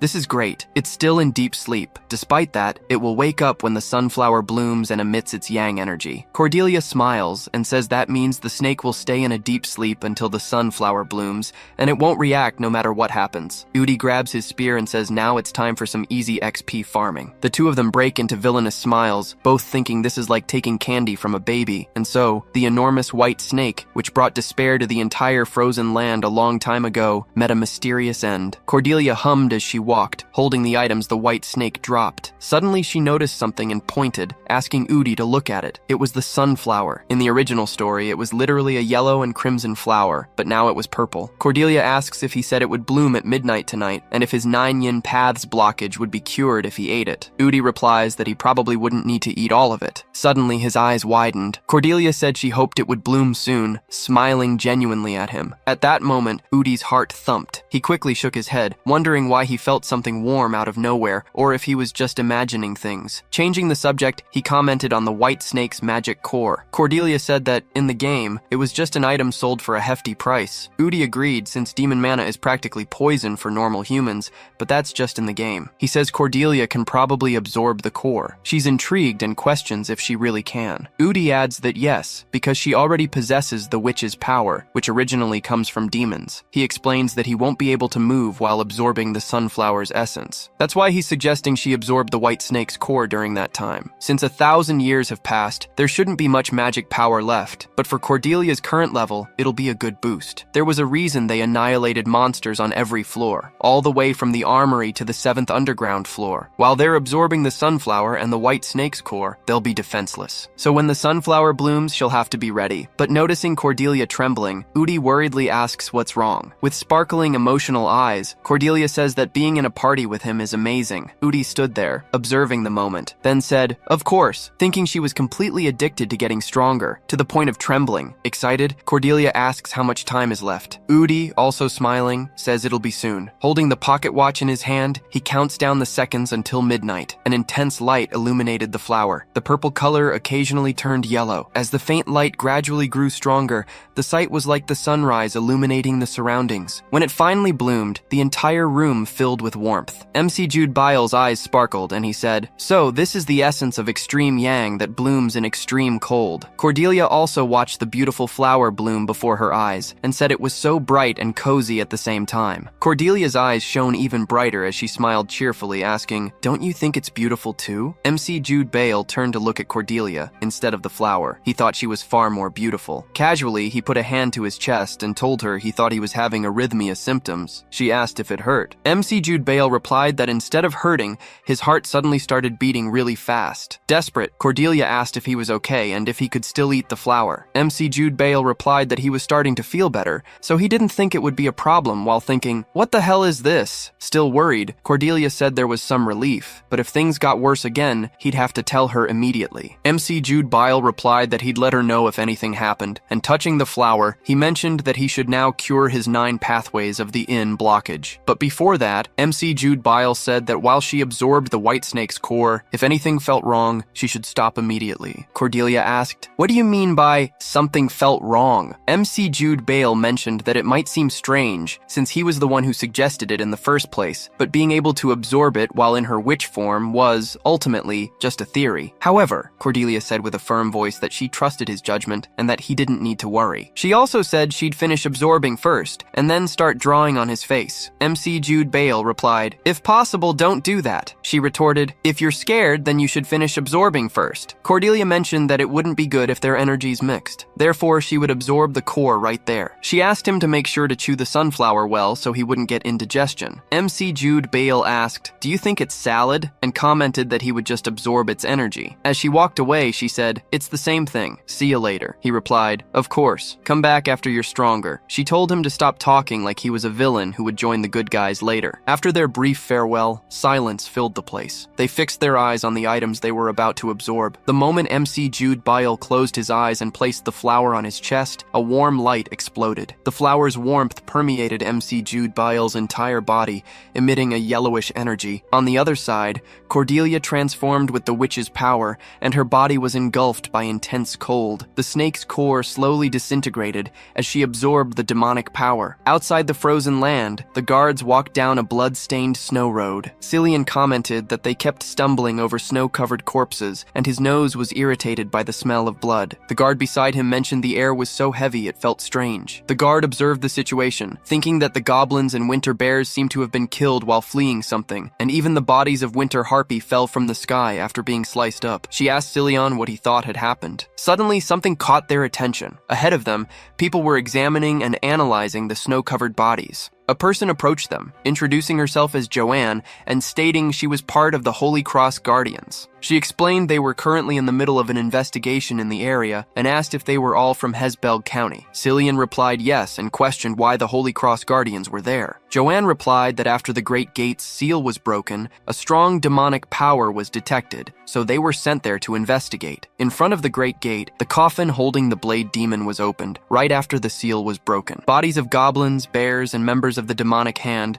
were cut and scattered across the snow. The place was silent. Only the sound of a blade dragging across the ground echoed. The Blade Demon was positioned in front of the only exit from the ice anvil, the Great Gate of the Frozen Land. Upon opening its eyes, it was starting to feel awake. After hearing what the Holy Cross Guardian said, the guard asked, "Are you saying a demon recently awakened here in the frozen land?" The woman informed them that the monster of the great monarch of destruction, the Leviathan of ancient times, the giant white snake, had been sleeping in the frozen land. Therefore, this area had been blacklisted long ago, and it had been a while since she'd felt such hostile intent. The guard said it must have been the demon worshippers who pursued young MC Jude Bale and Lady Cordelia, and that they needed to hurry. Joanne looked confused and asked who else was involved in this. Cillian said he would explain the details on the way, but that right now, they couldn't waste a single second until they reached the Great Gate. On the 7th underground floor, Cordelia slowly opened her eyes as the white snake's demonic energy had been fully absorbed. She let out a proud smile, and celebrating said it was kinda hard at first, but then it got easier. Just like when she accepted the witch's soul, she looked back, asking if MC Jude Bale was done yet. Cordelia called out excitedly, saying if he wasn't done yet, she'd draw all over his face. But seeing the scene in front of her, the sparkle in her eyes vanished. Jude was sprawled on the ground, enveloped by two conflicting energies. Clutching his chest tightly, he tried to fully absorb the sunflower's energy. However, he was gradually merging due to the resistance from his body's cold energy. Cordelia thought the struggle between the yin and yang energies was so fierce she could see it with her own eyes. At that moment, she remembered what Jude had said. Jude had said he wouldn't be able to move while absorbing the sunflower's essence, even if it looked agonizing. She couldn't interfere, as it was part of the treatment process. She also remembered him telling her to stop absorbing the white snake's core if something seemed off. Cordelia said he should have worried about himself first, and that he was a damn idiot. After Lysagan recounted the situation, Joanne said that they had gone looking for the two, awaiting the Holy Cross. They came to the Frozen Land. Lysagan mentioned that either way, since the Great Gate seal was broken, whoever sealed it must have received a signal. So, a second squad must have been dispatched immediately. The Guardian commented that was the best news she'd heard so far. Now that there's a high chance of a battle, she hopes they arrive soon. Lysagan comforts her, saying they'll get there, because the biggest worry is if those two are safe. Suddenly, a guard asks them to stop, saying there's something there. The Blade Demon was still positioned in front of the Great Gate, waiting for someone to appear. The guard wonders what that is,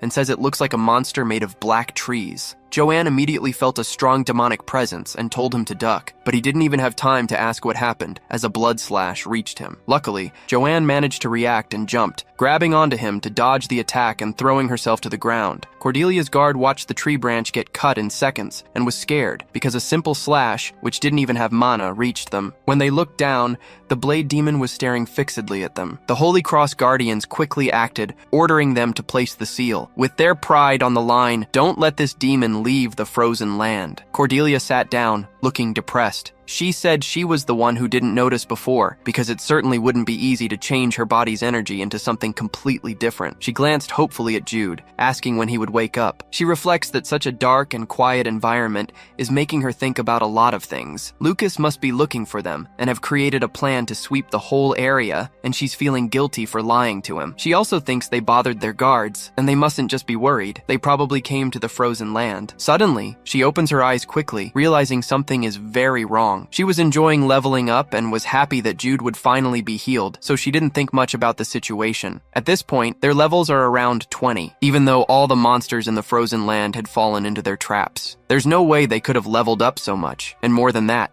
If the monster was strong enough to give them 7 whole levels, even if they didn't kill it directly, the highest probability is that it's those who are trying to use Cordelia Chase as a sacrifice, the demon hand. Cordelia thinks that if the demon hand infiltrated this place, then the Great Gate's seal was broken. And even if they aren't looking for the two, they'll send forces to this place. What happened to Daria could repeat itself with the guards who came looking for them in the frozen land. She closes her eyes, reflecting for a moment. Then, she takes off her cape and throws it to Jude, saying she just realized it could be a demon hand ambush. She's going up first, so he needs to catch up to her as fast as possible when he wakes up. And she adds, mentioning that she'll really draw on his face if he's late. Cordelia starts running, thinking that if she wants to get to the Great Gate's entrance in the shortest possible time, she needs to cross the armory on the 5th floor, and then use the secret passage on the 5th floor that leads directly to the 1st. She ties her hair back and reflects that it will take at least 15 minutes to get there, but she dismisses that thought and says, no, 5 minutes is enough. Cordelia takes a deep breath and activates the accelerate spell. A glowing magic circle appears before her feet, and she starts running again at superhuman speed. The closer to the surface she gets, the more certain she is that her intuition was right. She wonders if she's too late, and if there will be more unnecessary victims this time too. She tells herself she hopes she's not late, because what she wants is a completely different ending from the game, a perfect happy ending. At the Great Gate's entrance, the Holy Cross Guardian shouts, ordering them to hold the seal with their lives on the line. The reason they live is to protect Pleiades from demons. Several enchantment swords appear around the blade demon, and, as if that weren't enough, new seals appear one after another. The guard from Hesbelby County says this is the first time he's seen a confinement technique on this scale. With this, they can seal the demon without needing to fight. But Joanne asks him not to let his guard down for a single moment, because the demon hasn't made a single proper attack yet. Suddenly, the blade demon, with just a swing of its arm, breaks the Holy Cross seal as if it were nothing. A massive black-red slash splits space, while the Guardians create more and more defensive magic barriers. Joanne tries to maintain focus on the magic spell. However, the blade demon's slashes hit a rock in the mountains, and it's about to fall on her. But Joanne knows she can't dodge while also casting a magic spell. Suddenly, Celian appears and cuts the rock with her sword. She shouts loudly for the demon to come, saying that this territory belongs to Hesbelb and that demons are not welcome there. And she orders the guards to protect the Guardians until reinforcements arrive. The blade demon still hasn't moved an inch. It just keeps swinging its blade arms, slicing through all the magic circles and enchantments in front of it. Even the Hesbelbe guards' swords can't withstand the fierce assault. Just as it was about to make more cuts, yellow magic chains suddenly bind its arm. Cordelia arrives on the battlefield just in time, and while catching her breath after all that running, she comments that in times of danger, the MC always shows up last. The guard says that's Miss Cordelia, a woman from the Sacred Cross Guardians. Then, he wonders if that person is part of the perfect, deeply in love couple they're looking for. Cordelia glares angrily at the guard, asking what he just said to her. Suddenly, the demon easily breaks the magic chains. At that moment, Cordelia intuitively senses a cut-splitting space itself. She acts fast and dodges the attack. The demon is surprised she managed to get away unscathed, while Cordelia hides behind a rock, thinking this demon is Sissiote. Sissiote is a wind attribute demon, a close-quarters combat specialist. But if its seal is released, it becomes a monster capable of sending unrestrained sword energy waves, cutting space itself. She reflects for a moment and mentions she encountered it many times when farming points in instance dungeons, but suddenly, Sissiote makes a second attack, ripping her out of her thoughts. Cordelia is waiting for the right moment to dodge. The instant the rock is sliced, she activates the acceleration spell and starts dodging attacks consecutively, hiding among the rocks. Cordelia thinks his attack pattern, when she's hiding behind a rock, is just like in the game. Suddenly, another horizontal slash comes her way, and she ducks, still reflecting that Sissiote usually appears mid-game. And even if she uses her witch's power, her win chance is super low at her current level. If she can't defeat him, the only method left is to speed up, using the demonic formation. While dodging the Blade Demon's attacks, Cordelia thinks she always won against him. That's why she doesn't know Sissiote's true name, but Jude definitely does. Meanwhile, on the 7th underground floor of the Ice Anvil, Jude has finally absorbed the Sunflower. But seeing Cordelia's cloak, he wonders where she is. Back to the battle, Cordelia keeps dodging Sissiote's slashes. She thinks that since she doesn't know its name and isn't strong enough to defeat it, the only option is to buy time until Jude arrives. Then, she's suddenly snapped out of her thoughts when she hears someone call her. One of the Hezbollah guards asks if she's okay, and says he'll join her in the fight right now. Cordelia activates a magic spell and throws it towards them, ordering them not to move. The magic missiles hit the ground in front of the guards. He asks why she's doing that, and the girl next to him questions if she's telling them not to come closer. Psyllium says she's putting herself in danger on purpose. She's using herself as bait for that demon, to protect everyone, since they know they can't dodge that demon's attacks like she can. Sissiote starts swinging both arms simultaneously, telling Cordelia that with her dodging ability, it's a waste for her to keep being a mage. Once again, Cordelia dodges the attack without a single scratch. The Blade Demon focuses its eyes solely on her, thinking it can't believe such an amusing prey came all the way here alone as soon as it woke up. Then, it unleashed more consecutive slashes, finding it all very entertaining. As Cordelia dodges the attacks, she thinks they're getting more precise, and she's getting closer and closer to the limit of what she can dodge. She says that in her current state, this won't work anymore. Suddenly, both the guards and the Blade Demon focus their eyes on her. Cordelia rests her fist on the ground and comments that it won't be able to keep up with her pace now. Ziada asks what she's doing. Cordelia says this pose just came to her naturally, thinking that for some reason, when she did the 3rd repetition of the reinforcement magic, she felt she had to do it. And Luffy's pose is so cool, she couldn't miss this opportunity. Cordelia kicks the ground and surrounds Ziade with her even more accelerated speed,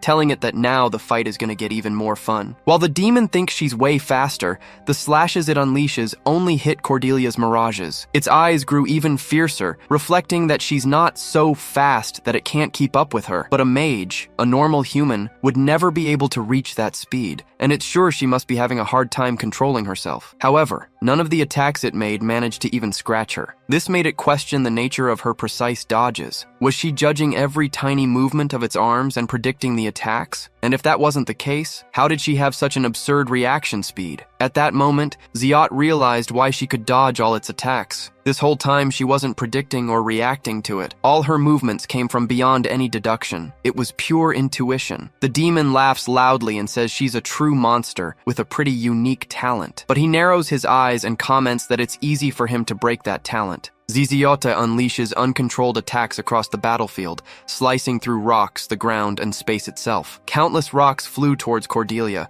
crashing down and transforming the battleground. As the demon mentions she won't be able to move freely anymore, Cordelia had forgotten that, unlike instant dungeons in games, here the terrain could be a variable. Ziziote fixed his eyes on her and said she couldn't afford to stop moving for a second, but now, this would be her end. He sliced space once more towards Cordelia, realizing she couldn't maintain focus to dodge anymore.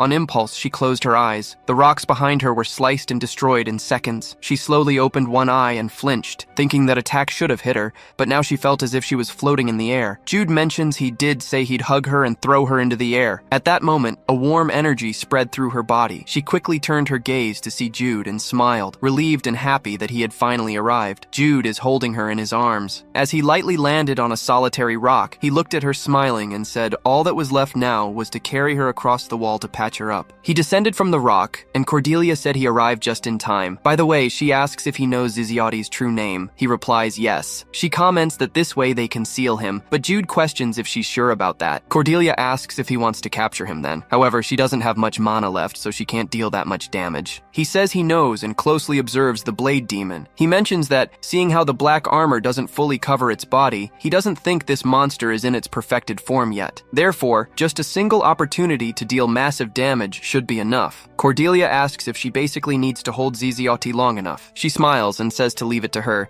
mentioning she'll show off some restraint magic better than magic chains. But she fixes her eyes on him and questions, if she creates this opportunity, will he be able to take him down? Then she swings her arm and tells him to just try answering no. Jude asks if she's going to question him, while basically threatening to punch him. He starts walking and asks her not to worry because, even though he's late, he's going to show her something even more incredible. Cordelia gets confused and asks what he means. Jude just makes a random comment, saying he wasn't sure if she was waiting for him like a good villain who waits for the hero's transformations, or if it was because she felt something that put her on guard. When Ziziotti saw Jude, its pupils turned into slits, like a cat's, eager for new, interesting prey. Meanwhile, Cordelia wonders what he meant by felt something, and realizes that, thinking about it, there's something different about Jude. He raises his hand and says the time is now. He activates the 9 gates of the 9 heavens, causing a strong gale to rise around him. Then he says, "Second gate, open!" At that moment, the wind became even stronger, while Cordelia thought, so he actually opened the next gate. Jude kicked the ground,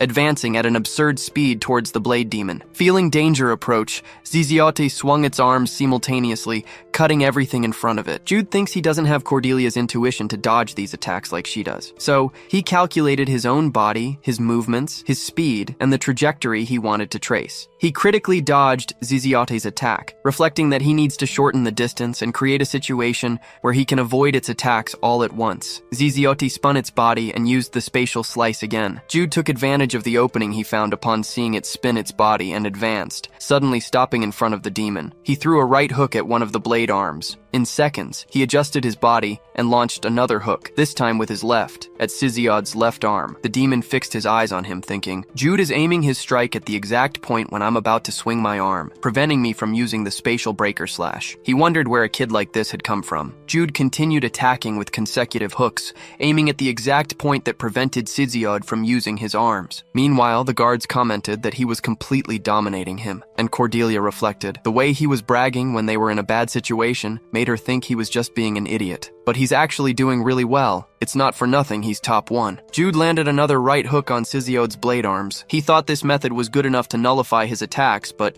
unfortunately, there wasn't a window for a decisive attack. But he reflects that creating that opportunity isn't his job after all. So, he stepped back a bit and asked the demon if he wasn't focusing too much on him and had forgotten he wasn't alone. Suddenly, magic chains enveloped Siziod's body. From atop the rocks, Lysagan ordered everyone not to just stand there watching. One of the guardians of the Holy Cross shouted, saying that those who could provide ranged support should stop the demon with everything they had. Lysagan added that those who couldn't use magic circles should pay more attention to their surroundings and stay out of the way. Siziod swung his arms again, breaking all the chains. He said these cheap tricks wouldn't work against him, but suddenly he felt he had made a mistake. It was only a very short time, but in that moment, he turned his body. Someone managed to take advantage of that brief window. A black blade made of magic cut through space and flew at the right moment into Siziod's blind spot. However, he managed to react and fixed his strike at the exact tip of the black blade. When the magic dissipated, he realized he had forgotten about her when Jude appeared. Cordelia covered her eyes and commented that she figured he'd focus his attention only on Jude, but she didn't think he'd forget she was in the fight too. The moment he fixed his eyes on Cordelia's, he made another mistake. Cordelia's blue eyes transformed into snake eyes. She activated the evil eye, a power the white snake possessed. Siziod stopped. His body quickly began to turn to stone. He asked, how does an inferior human have the demonic power of magic eyes? Cordelia replied, mentioning that he had already said it once. She's a monster. And she added that she's also very talented. Then, she took advantage of the moment and said, she wasn't the only one. Jude also took advantage of that instant Siziod was paralyzed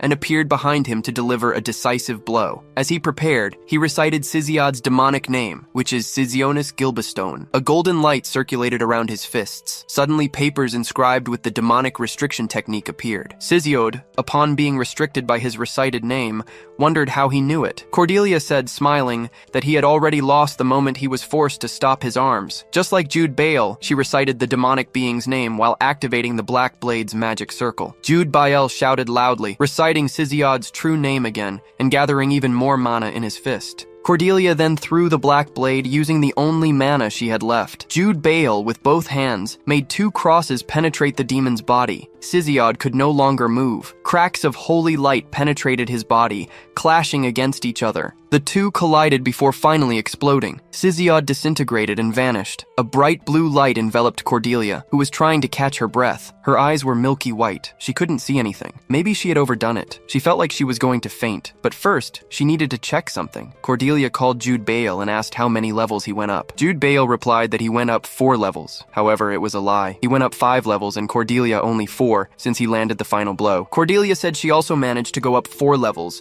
and before collapsing, she commented that they both must have landed the final blow at the same time. When she fell, Jude Bale called her. He also didn't come out unscathed from this fight. His right hand was red as if it had been burned. He thought she'd know if he held her with that hand. The guards approached, asking if he and Cordelia were okay. Jude Bale said yes and apologized for worrying them. Joan asked how he knew the demon's true name, but Jude Bale interrupted her and asked her to wait. He mentioned that he first wanted to take care of his fiancée and that matter could wait. Then, a guard offered to help Cordelia since he was also injured, but Jude Bale said it was fine and he could carry her on his back. They started whispering among themselves, commenting that they really were a perfect couple. Everyone saw how he just ignored them so he could carry her. Such protective love. It's like young Master Lucas said, they're so amazing. Jude Bale approached Cordelia and asked if she was okay. She mentioned that she was out of mana and couldn't see straight, and her legs were hurting too after running for so long, so he said she wasn't okay. But Cordelia let out a smile, commenting that she felt great. Jude Bale smiled back and said it was obvious, considering the amount of levels they gained. He asked her to get on his back. Cordelia nodded and said that from now on she's in his care. Then, they looked at the sky for a moment, and Jude Bale commented that it stopped snowing. Now, in a completely different place, Salusi stared at the demonic registry with a dazed expression. The demonic registry recorded the names of demons and demonic humans belonging to the demonic hand, and also had a special function. If a demon or demonic human registered there was extinguished or killed, their name was erased from the record. Salusi looked at the demonic registry, which remained unchanged no matter how many times she stared at it. Siziod's name was gone, meaning he died. She questioned if the plan failed. No, actually, this is beyond failure. This is a full-blown catastrophe. 2 demonic beings, a demon, and 100 combatants were sent, and they're all dead. Salusi wondered if this was the work of the Warrior of the Sun, but that's impossible. He's near the center of the kingdom, so there's no way he'd be in the north. The only option is that it's those 2. Jude Bale and Cordelia must possess something she didn't consider, because in every plan that failed, they were involved somehow. There's no way it's just a coincidence. Salusi steadied her breathing and called Kanos. He quickly responded to her. Then, she ordered him to mobilize all forces to the north to capture the sacrifice. The moment they have Cordelia Chase's whereabouts, they must inform her immediately. Kanos asked if she meant she would participate personally. Salusi said yes, that this time she'd interfere personally to avoid any more failures, because at this rate, she'd be considered useless and be expelled by the leader. And just imagining that is terrifying. Meanwhile, in the meeting room, the commander of Hesbelg County's guard asked young Master Jude Bale to recount what happened this time, and how he learned the demon's true name. Jude Bale activated his lying mode and began to tell his story. He recounted that Miss Cordelia and he entered the frozen land to obtain the sunflower. However, they were ambushed by the demonic hand. While fleeing, they activated a trap installed there by ancient dwarves. Thanks to the enemies being caught in the trap, they easily defeated the demonic worshippers. As for the demon's true name, Jude Bale explained that it was written on the sheepskin, held by the one they suspected to be the strongest among the demon worshippers. Joan commented that their diligence then ended up becoming their own poison. And it's true that demons' true names are very difficult to memorize, as they aren't written in our language. A nurse announced that Miss Cordelia's treatment had already been completed. Jude quickly stood up and walked over to her. She explained that Miss Cordelia's vision seemed to have temporarily degraded due to exhaustion, but it would return once her body recovered. Jude turned to the people present at the meeting and, in a concerned tone of voice, said he'd like to return to his fiancée and asked if they had any more questions for him. The 2 were moved by the amount of love shown, so they awkwardly said they'd finish there for the day, and it would be better to continue the next day. But Cillian interrupted them and called Jude. He watched her approach, thinking she might have noticed something that could get him into trouble. However, Cillian merely said that during this battle, besides feeling powerless, she also felt ashamed to be a knight. They, who should have protected the two, were instead the protected ones. She extended her hand and commented that since they survived, they'd have an opportunity to repay them in the future. She smiled faintly and said she just wanted to thank him for saving her. Jude said he didn't think there was anything they needed to repay him for, but he'd relay her words to Miss Cordelia too. Then he shook her hand and said goodbye, wishing her a good night. Jude walked towards the tent where Cordelia was, reflecting that Cezios should enter a frenzy halfway through the game's story. This was too early, and if everything had gone as it originally was, Cezios alone would have killed over 100 guards from Resbelg County and Guardians of the Holy Cross. That's why, when he came out from the city's underground to assess the situation, he was already prepared to accept that everyone was dead. At that time, the Guardians of the Holy Cross wouldn't be able to contain Cezios' movements, and the knights weren't even wearing armor, since moving in the snow was the top priority. It was only natural for most of them to lose their lives that time. Jude slowly opened the tent and saw Cordelia, thinking that she was the one who had protected them from a terrible death. Cordelia was lying on a bed, with a bandage around her eyes. Jude gently asked how she was doing. She replied that, aside from being tired and not being able to see anything, she was fine. He said that then, she wasn't fine. She claimed she was just exaggerating, and the nurse had said her vision would return as her body recovered. Jude pulled up a chair and sat next to her, mentioning that even so, since it was a skill that strained her eyes, they should be more careful about using it from then on. Cordelia smiled and asked sardonically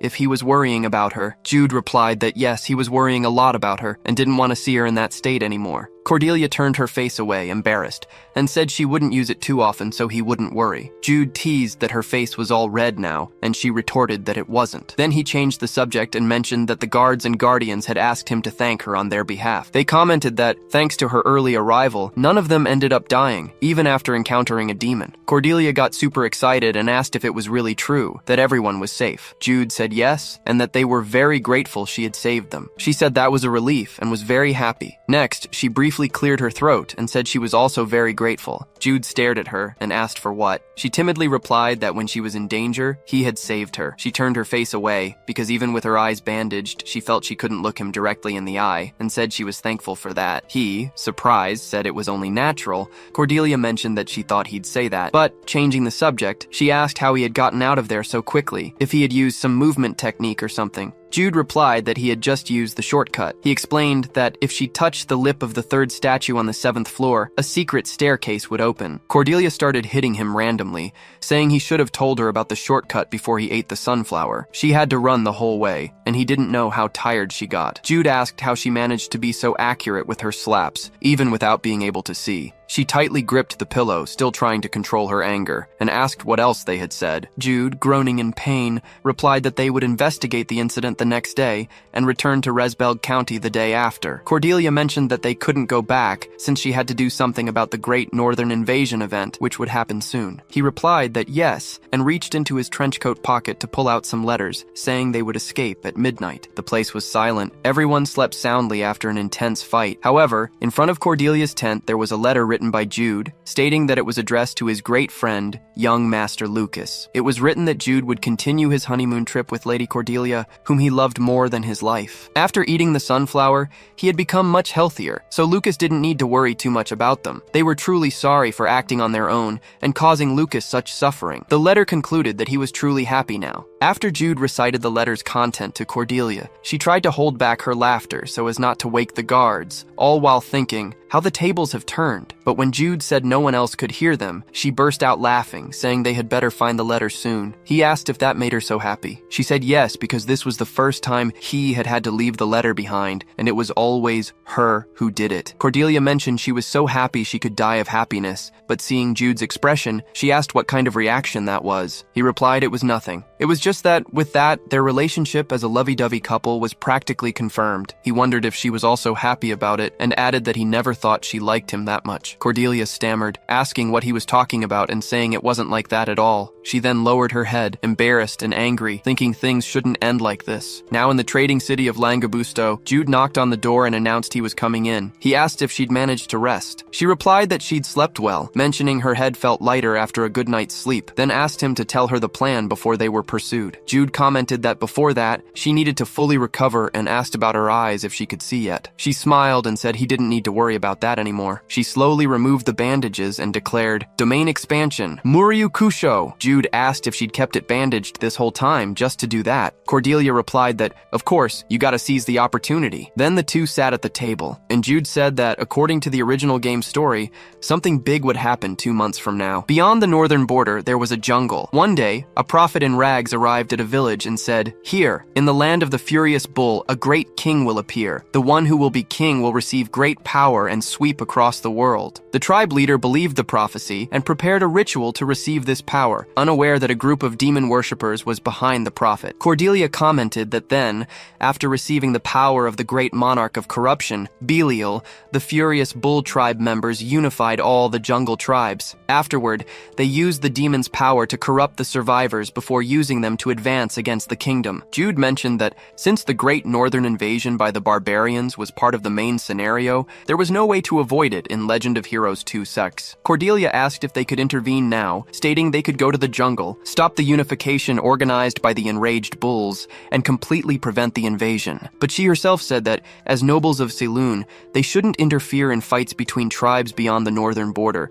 because in that case, they would be declaring war. Jude said what she said was true. That's why, instead of taking the initiative, they just needed to protect the tribes that hadn't been influenced by the demons. He commented that they would create a force to oppose the furious bull tribe. Cordelia asked if he was talking about the Great Storm tribe, the one with the playable character known as Vento Vermelho. Cordelia said that if that was the case, it meant that after defeating Minos and the demonic hand that attacked the meeting, they had changed the flow of Cordelia's scenarios. Similarly, Vento Vermelho's story of losing her family and tribe could be completely rewritten. Jude smiled and commented that it was as expected of the rank 2. She was quick to understand things. Cordelia said that was natural, imitating Jude, and then added that she never liked seeing her despair in the original story, so she was completely on board. Jude mentioned that she must be imprisoned now, probably having been captured a week before her first appearance. Cordelia stood up, saying they needed to save her then, since she was only captured because she had crossed the border to get medicine for her sick father. They had to save her from that cold, dark cell before she started to hate humans. Night fell and Cordelia was annoyed, mentioning she'd said they should save Vento Vermelho, but asking where they were going. Jude informed her that Vento Vermelho had been captured by a slave trader, so they could buy her without needing to fight. Cordelia, whose hair was now dyed for disguise, questioned if he wanted to buy her with money. She thought they'd teach those slave owners a lesson during the rescue and destroy the slave market. Jude replied that if they did that, Condrisberg would find out they were in Langabusto, and since Vento Vermelho was imprisoned in the North's largest slave market, it didn't make sense to try something like that. Suddenly, Jude noticed something. As he watched, he heard Cordelia grumble that she still thought they were going to do something fun, but they'd just give them money if they bought her. He said he understood how she felt, but there was no other way, and gestured with his hand for her to come closer. Jude whispers that it will be worse if they reinforce security after acting, and asks her to look closely at that slave. A slave trader pulled the woman's collar, ordering her to walk faster. As he entered through the door, the slave took a paper from her worn blouse and handed it to the knight, who promptly received it. Jude and Cordelia watched the scene furiously. After Cordelia observed this scene, she remembered that the original reason for Yellowstorm's escape was an ambush that happened around this time. Jude commented that the slave market would turn into chaos a few weeks from now, so they would wait and let it pick what they'd planted. Cordelia said she understood, but asked, intrigued, why they were buying masks. He replied that they needed to save Yellowstorm. She said she knew that, but why buy masks if they weren't going to any party? Jude merely replied that it was so they wouldn't fall flat on their faces later. She became furious and told him to stop messing around. 20 minutes later, in front of people gambling at the casino, Cordelia stood there with an expressionless face, asking Jude if this was how he would get money. He smiled proudly and replied yes. After Jude's confident reply, Cordelia immediately turned and pinched his cheek. As he complained it hurt, she replied that it was supposed to hurt, damn it, and furiously asked how he dared bring her to a casino to make money. This was a reason to cancel the wedding. Jude replied that he had already said it was fine, and questioned if he had ever lied to her about something like this. He asked her to trust him, to give him a chance, and he would make her a millionaire overnight. Cordelia said it was better if he didn't lose everything. Otherwise, money wouldn't be the only thing he would lose. Jude proudly stated that he had already been banned from 3 casinos in Las Vegas. Then he asked her to just trust his skills. Then he left humming that he would win and return, and asked her to wait there for 2 hours. Meanwhile, Cordelia had such a worried expression, thinking she was engaged to a liar who was proud of being a deadbeat. 2 hours later, Cordelia laughed cheerfully, saying it had been a lot of fun, and that the casino was truly a place of dreams and wishes. Jude, on the other hand, had no words to describe what had happened. He thought it was ridiculous. Ever since he remembered his past life before coming to Pleiades, or rather his current and past lives, he had never been so shocked. A while earlier, Jude threw 2 cards on the table. The blackjack supervisor congratulated him on another victory. Then he mentioned he would stop there and asked, out of courtesy, where the exchange counter was. After exchanging the chips for cash, he walked, proudly smiling. He thought he'd managed to multiply his money 2.5 times, and that was good enough. He wanted to gamble more, but if he made Cordelia wait longer, she might get angry. So, he should stop there. When suddenly something caught his eye. As he walked over to see what was happening, he heard someone say it was the 17th win he'd seen himself. Others commented that since they arrived, it was already the 17th. Jude looked up to see who the center of attention was. When he saw who it was, he couldn't hide his shocked expression. Cordelia was smiling brightly, while the people around her said she'd hit the roulette 17 times in a row. Her chips were 5 or 6 times more than Jude had managed. Back to the present, Jude questions how she got it right so many times, mentioning that the odds of getting 17 consecutive wins are 1 in 130,000. She replies that she just relied on her intuition. Cordelia comments that when she felt it would be red, it landed on red, and when she felt it would be black, it landed on black. She cheerfully walks off again, asking if she should try a card game next time. Jude, with a stunned look, thinks he's engaged to a monster. So he calls Cordelia and tells her one thing right off the bat. No gambling. Anything but gambling, and gambling is a reason to call off the wedding. Cordelia replies, ironically, that it's fine. Just have a little faith in me, she says. Jude asks why the heck they're switching roles now. She changes the subject, saying that because she won so much, she even got invited to an auction. With the invitation, they can naturally participate in the auction. This way, they'll be able to retrieve the Yellow Storm according to the plan. Jude says they'll also take a look, in case there's anything else good besides the Yellow Storm. Cordelia smiles excitedly and comments that this is an unknown place they've never seen in the game. She feels like she can get an amazing item there. He mentions that if her intuition says so, then it will definitely happen. Cordelia says she hopes so, and asks about the masks they bought earlier. Where will they use them? Jude replies that he'll tell her tomorrow, since it's very late and it's better to rest. Around the same time, in Balon, a border town, Jude's father said he couldn't be a silent spectator anymore. After encountering such great danger at the Great Gate, they had fled again. The demon cultists' movements were already bothering him. What the heck were they doing? They said they were constantly looking for them, but at this rate, if they didn't find Jude and Cordelia's father added that he'd have no choice but to put them on the wanted list. Alex asked him to think of Resbelg County when issuing a wanted order for 2 engaged fugitives. Arthur mentioned that just thinking about it was horrifying. Alex stood up, saying they still had to find the 2 before trouble came knocking. It would be great if one of them could handle it personally, but that might be difficult. So, instead, he was thinking of sending Gale. If the eldest son of Count Balon's family participated in the search personally, it could clean up their image a bit. He asked who Count Chase's family was sending,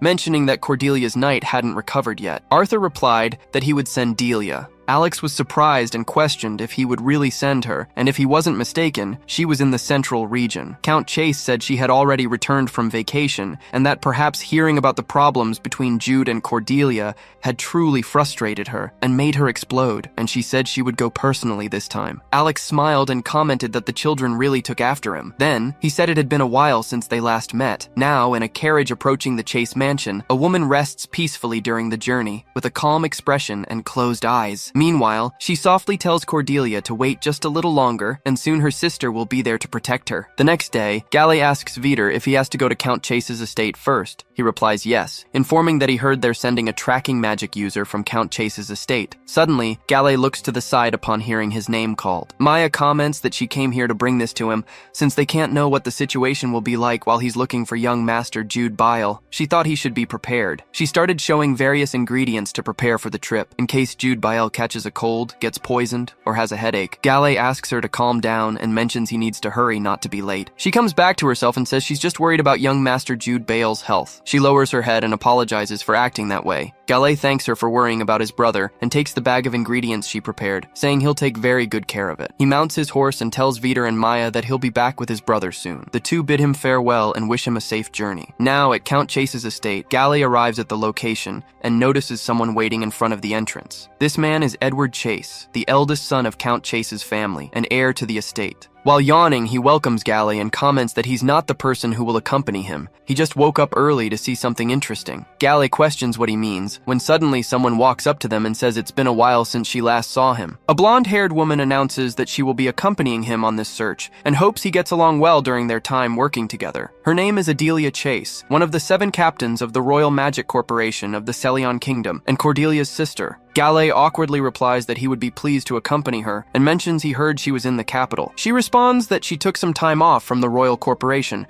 as they need to find those two before things get out of control. No time to lose. She asks if they shouldn't just head out immediately. He says yes, and since he's more familiar with the area, he'll lead the way. She hops onto her horse and says that's fine, but only if he can keep up with her pace, that he can do it. Gale gets confused and asks what she's talking about. Suddenly, she made an abrupt move, and her horse bolted, leaving Gale behind. Gale is still confused, while Edward smiles and mentions that he'll have to hustle to catch up to her now. He wishes him good luck, then hastily sets off to catch up with Adelia. Edward comments that he's worried about Cordelia and Wild, but can't help but enjoy himself here too, and that this whole search depends on Gale Bayou. Later that night, at the auction house in Lanquimbus, someone announces that the auction will begin in 2 hours the following evening. Also, items on display on the first floor will be sold to the highest bidder before the auction begins. So, if they want to buy an item, please write their bid amount and membership code on the bidding card. After explaining, she says she's leaving now. If they need anything, ring the bell, and most importantly, have fun. Jude Bael and Cordelia thank her for the brief explanation. Then, the two stare at each other. Jude Bael mentions he had a hunch he'd find something big there because of his intuition. She responds that she did too, but who knew it actually happened? They walked through the auction house, checking out the items. They found an ancestral emblem and, right after, a sword of heavenly judgment. Then, Cordelia says her treasure is finally here, and Jude Bael asks her to look at this seller's comment. It's written that it's an ornamental relic, excavated from some ancestral ruins. He mentions that the writing sounds so fancy, but they don't know what it really is.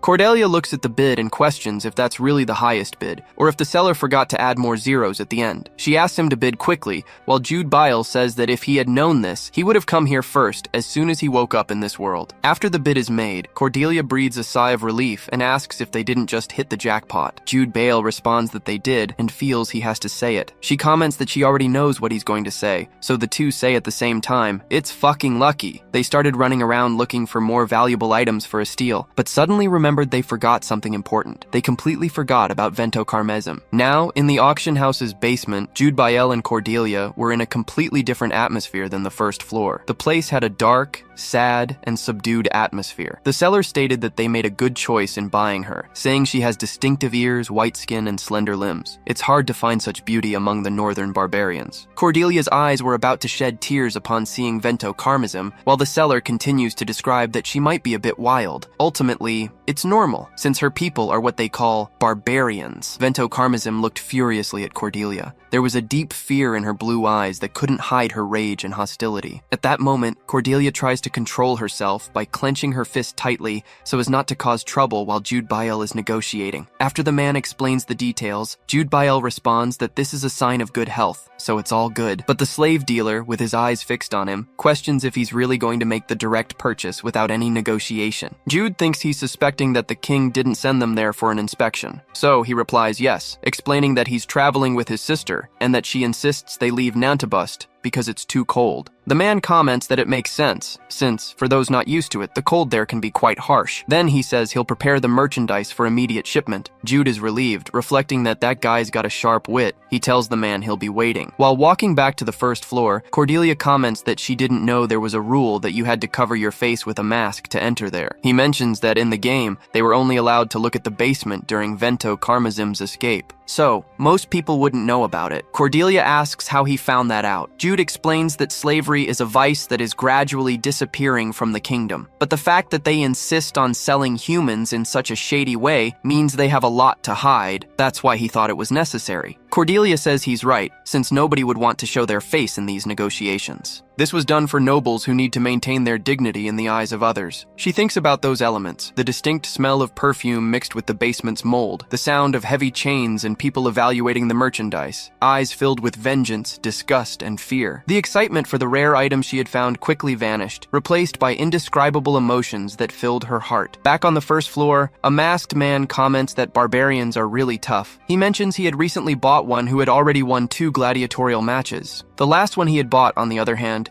had his neck broken in the first fight. The other man says there's no better slave for combat than a barbarian. Cordelia turns her face away and walks in the opposite direction, unable to bear listening to that again. She walked a few more meters. When she suddenly stopped, she took off her hair clip, and Jude asked what was going on. She replies that her hair must have gotten all tangled, commenting that it hurt so much that every step she took made her want to cry. She asks Jude to please do something about it. He says it's okay and approaches her, stroking her hair. He says Vento Carmazim must have gone through a lot, so they'll take good care of her and buy her lots of delicious food too. Meanwhile, Cordelia hides her tears behind her mask. Later, in the cabin they rented to rest, Jude asks how Vento Carmazim was doing. Cordelia replies that she must have been exhausted from constantly being on the brink of survival. She fell asleep as soon as she lay down on the bed. Jude asks if she still hasn't completely gotten rid of the restraints. She replies no, because she thought if she did, she would wake up. He asks her to sit next to him, as they're now going to discuss their future plans. She raises her hand and replies, "Yes, Professor." She comments that she thinks they should become friends with Vento Carmazim first. Jude says that's a good idea, Luna Cordelia, since they'll need her help as soon as they cross the border. But she says dejectedly that,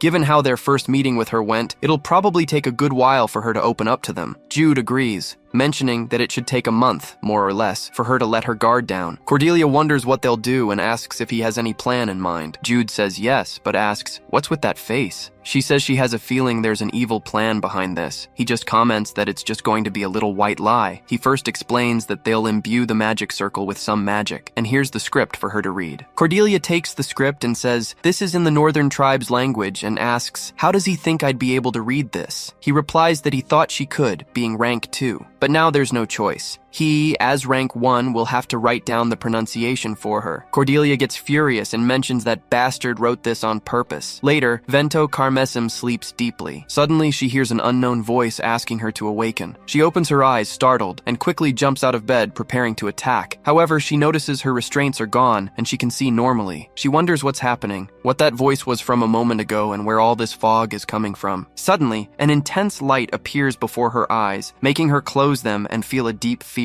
An image of a celestial being emerges, saying she doesn't need to fear, and introduces itself as the Great Storm, the guardian deity of her tribe. Vento Carmazim's eyes fill with tears. She immediately bows, saying it's an honor to feel the presence of the Great Storm. The deity mentions that she went through many hardships after embarking on a journey to cure her father's illness. It adds that a great crisis is approaching her entire tribe in the Great Plains. Upon hearing the word crisis, she desperately asks what she should do. Then the deity says that from now on it will speak more assertively. However, it quickly tells her to wait, because it shouldn't have said that. Then, it tells Jude to shut the hell up, while Vento Carmazim asks what's happening. The deity says it was nothing, and goes back to communicating that it has already delivered its oracle to the 2 humans present. They saved her, so she must accompany them on this journey. The deity mentions that the woman's name is Cordelia, and the man's name is Jude. The pink-haired woman is beautiful and gentle, but sometimes fierce like a wild beast. The man is handsome, cool, polite, and a truly amazing person. He's so perfect that the woman is completely in love with him. It adds that these 2 will become her friends. Vento Carmazim wonders, intrigued,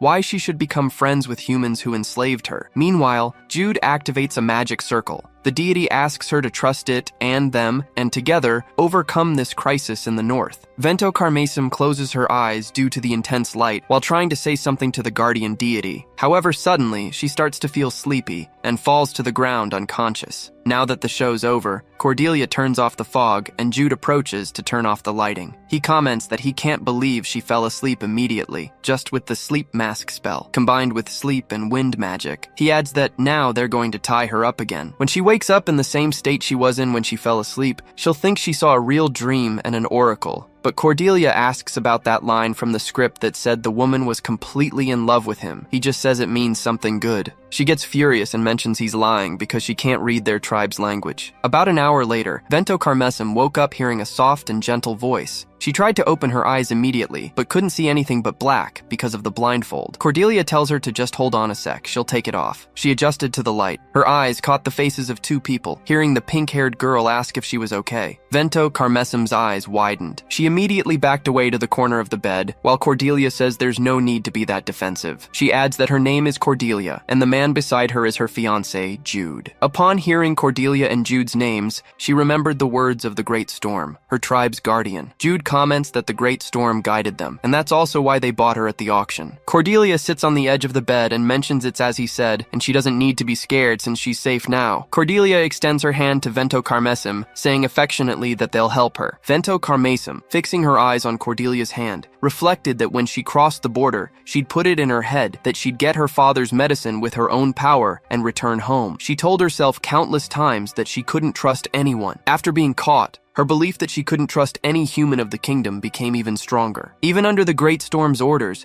she thought it'd be impossible to become friends with them. In fact, she thought she shouldn't become friends with them. However, she was so lonely and always wished for someone to break that fear of loneliness. Her tears exploded and streamed from her eyes like a dam. She sobbed, saying she couldn't take it anymore. Cordelia hugged Vento Carmesum tightly, whispering that she was safe now and could trust her. Upon hearing the words of comfort, her tears only increased. While intently observing the whole scene, Jude thinks he succeeded in breaking Vento Carmesum's distrust without any problems or wasted time. He feels a little guilty for embodying the tribe's guardian deity. Cordelia should be satisfied with the result too, so it's all good. Jude says he'll go get something to eat and asks Cordelia to take care of her there. Cordelia responds, crying along with Vento Carmesum, that she was fine. After leaving the room, he noticed something on the table. He thinks they got this valuable relic from the black market. He realizes she still got so excited about their luck, even in a dirty place. This means that, even with a very human side, she's still an addict. A few minutes later, Carmesum informs them that she knows a place to cross the border. While eating a sandwich, she mentions it's a path only her tribe knows. It's a secret, but she'll tell them since Cordelia is her friend and Jude is Cordelia's friend. Jude thinks about what happened when he went out to get food. Seeing how close they got, Cordelia thinks that people get closer when they open their hearts. He reflects that even so, this is too fast. Then he asks Carmesum if, despite it being a bit early, she'd like to be able to leave tomorrow. She responds that she's still looking for medicine for her father. Cordelia says they have something that can help him get better. Jude adds that the Great Storm informed them, and they prepared everything beforehand. Carmesum quickly stands up and says they can go right now. He then says they'll rest today and leave tomorrow with her guiding them. Cordelia comments, "If you're done eating, why don't you take a bath?" Carmesum responds that yes, but Cordelia should go along. Cordelia responds, "All right, let's take a bath together." Meanwhile, Jude thinks that if they take too long, Resbelgo County or the demonic hand might catch up to them. He also reflects that Cordelia is getting closer and closer to her, exactly as planned. However, he feels strangely lonely. The next day, Jude knocks on the door and asks if they're ready. He also informs them that he's already prepared the luggage so they can come when they're ready. Cordelia responds that they're already coming. She turns to Carmesum and asks, "Aren't you going to be cold in those clothes?" Carmesum says these clothes are like what she used to wear, but her hair is different. Cordelia then remembers that, in the game, Carmesum would tie her hair up before coming to the kingdom. Cordelia does a hairstyle and asks if it's good like this. Right after, she makes one just like Frieren from the hero group,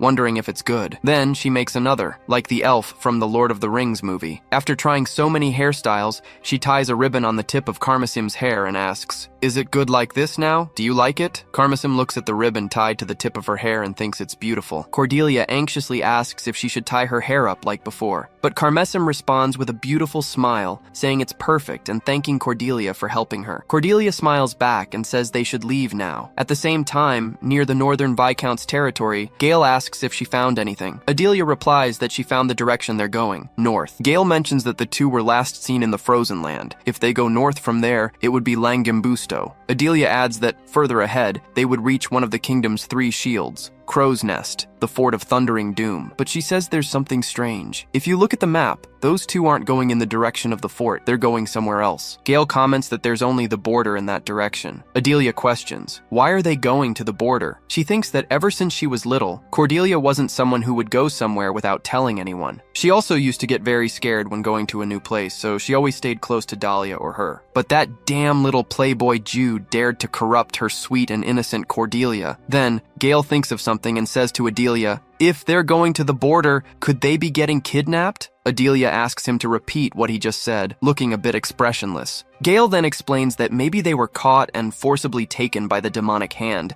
because there's no way his tracking magic could have been wrong. However, there's no reason for the two of them to be heading towards the border. Gale, who had been speaking until now, stopped talking as he cringed, because Adelia had a terrifying expression. He tries to calm her down, saying he was just supposing, but she says it's a possibility. Adelia immediately walked towards the horse, saying they need to hurry, while Gale still tries to keep up with her. Between the Celion Kingdom and the wilderness, there is a large wall. This wall, which extends along the entire northern region's border, was built approximately 300 years ago, during a period of constant wars. The kingdom began referring to the wildlands as the Land of Savages, and they built the wall over an extensive period of 30 years, with the goal of preventing invasions from the northern barbarians. But, thanks to the enormous amount of space that needed to be defended, they couldn't establish a proper defense. Moreover, there was a limit to the available manpower to guard and defend it. Because of this, it was impossible to monitor the entire border closely, which resulted in inevitable gaps. Jude comments that he really thought there would be some areas where there were no guards watching the wall. Carmesim mentions that she crossed the border using these gaps, and that her tribe works hard to find these openings. Cordelia says she's realizing this now, and that Carmesim is giving them very valuable information. But just as she was about to say something else, snow got into her mouth. Jude commented that the snowstorm was getting stronger. Cordelia smiled and hugged Carmesim tightly,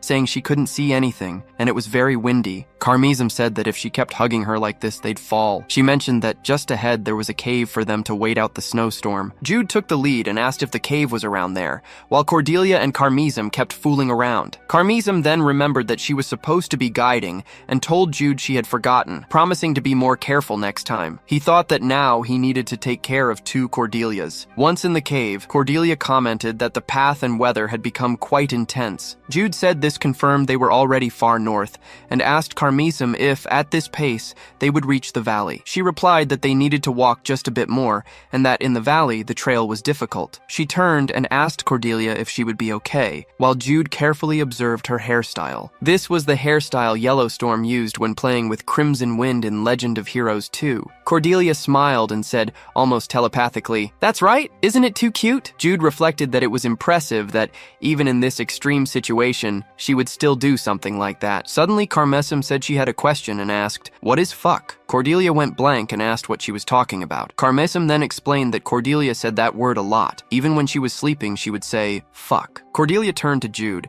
expecting him to help clear things up, but he turned away too and said, "Don't look at me." He asked who told her to swear so much. Crimson called Cordelia again. She jumped up, stuttering as she tried to get the words out, thinking about how she should explain it, what she should do. She thought she should be honest, tell the truth. So Cordelia lowered her head and slowly said that it was an exclamation. The place went silent. Crimson broke the silence, asking if it was really an exclamation. Cordelia said, yeah, like amazing, awesome, that kind of thing. Hearing Cordelia's desperate explanation, Crimson said with a big smile that he could come back thanks to both of them. She threw her arms up and went on, "Jude, fuck, Cordelia, you two are fucking awesome." As Crimson swore, or rather, repeated the exclamation, Cordelia said, crying, "That's right, Crimson, we're fucking awesome." After the blizzard passed, they started walking again. Cordelia complained her foot kept sinking in the snow, and it was hard to walk through a forest without a trail. Jude said that's why they'd let the horses go, and she mentioned she was starting to get attached to them. Crimson said things would get better up ahead and they just had to wait a bit longer. Jude commented that it was fine, while Cordelia seemed to be sensing something. She called Jude and mentioned they were getting way stronger, way faster than in the game, but it felt like enemies were popping up quicker too. Jude said that as they won battles they were supposed to lose, the original story would change, and that was unavoidable. Cordelia asked who he thought the enemy would be this time. He answered it'd be Seleucia, since her previous plans had failed, and asked why she was bringing it up now. Cordelia replied that ever since they got got super close to the valley, she'd been getting a bad feeling. It felt like someone was pointing a knife at her back. Jude thought that after mastering the witch, Cordelia's skills had improved in tons of ways. Among them, her intuition got super sharp. And this intuition, which had managed to score a 1 in 130,000 chance at the casino, was sensing an incoming attack, even though there was no danger in sight. This was definitely pretty much a prophecy, a superpower. Jude started running, thinking he couldn't just ignore Cordelia's words. He went up to Carmessum and told her they needed to hurry, cause something was following them. She said she looked around but didn't see anything. But Jude was like, "Trust me, I'm sure something's coming." Meanwhile, demon dogs were watching them from above the valley, waiting for the right moment to attack. There was still nobody near them, but the three of them were running from the danger that was about to hit. When Cordelia stopped running and looked back at the mountains, Jude asked, "What's up?" She said she felt like there was something else, but she didn't know what it was. The two of them stopped running too, and Jude was like, "What are you talking about?" But right at that moment, a beast's roar came from above their heads, over the valley. 3 big dogs with dark red fur and yellow eyes were chasing them. Carmessum said these weren't monsters that lived at the border, cause she'd never seen any when she got to the kingdom. Cordelia said someone had summoned them nearby. She activated her witch transformation and told Jude to carry Carmessum. Jude picked her up in his arms. He told Cordelia he'd wait for her up front, and then he carried Carmessum on his back. Carmessum was yelling, saying she couldn't just leave Cordelia alone. Cordelia let loose her magic. Over 10 magic missiles hit the demon dogs like they were guided missiles. Seeing that, Carmessum said it was awesome, asking how Cordelia didn't miss a single one, even with the dogs moving. Jude was like, no way hellhounds would just gather in a place like this. And because of that, he totally knew who was chasing them now. Out of all the demonic hand execs, only Seleucia could even control hellhounds, but it was way out of his expectations for her to be there, just waiting to ambush them. They hadn't told anyone where they were this time. They didn't even drop any hints that had let someone guess what they were up to, not like with that frozen land thing. He just kept wondering how this even happened, cause usually that's not possible. Then it hit him. Maybe one of their enemies had some kind of premonition powers. But also, there was something else going on at the same time. He looked up and boom, black crows were flying all over the place. Right then, Jude remembered Cordelia saying there was something else, but she didn't know what it was. He yelled for Cordelia, telling her about the crows, how black crows were flying right over their heads. Cordelia grinned, realizing this was the other thing she'd felt. She totally cast a slippery ground spell on the monsters, then ran to catch up with Jude and Carmessum. Just a few seconds later, even more black crows showed up in the sky. Carmessum looked up and was like, "Why are there so many now?" Then her eyes snapped to where they were headed, and she screamed, "That's a cliff!" But Jude didn't stop, and neither did Cordelia. Cordelia asked him, "You ready for this?" He reached out his hand to her and said, "Totally." Cordelia basically threw herself at Jude, and then they both just launched themselves off the cliff, while Carmessum was totally screaming that they were gonna die. The flock of crows just swarmed all around them, and Cordelia tightly hugged Jude's neck as she closed her eyes. They were still in a spot covered in white snow. The crows that were flying up into the sky scattered in every direction and vanished. Crimson asked, totally disbelieving what had just gone down. But Cordelia shifted her gaze, and Jude also totally focused on the guy walking towards them. Once he showed up, the wing flapping that felt like it lasted an eternity just stopped. The snow-covered ground went totally silent again. That guy had dark blue eyes, long white hair, and a white face, but everything else was black. Jude bowed and said it was an honor to be in the presence of the ghost blade, Kamael. Kamael noted that Jude had successfully figured out the crows weren't his enemies, and he totally expected that from Landius's disciple. Jude replied it was cause he knew crows were Lord Kamael's representative animal, one of the 6 commanders of the Holy Cross Guardians. But in his head, Jude knew exactly who that guy was. After all, anyone who'd played the Legend of Heroes series would know about Kamael. He was an illegitimate son of the king of the Kingdom of Paragon, which had been destroyed by demons. He was also one of the main characters in Legend of Heroes 1,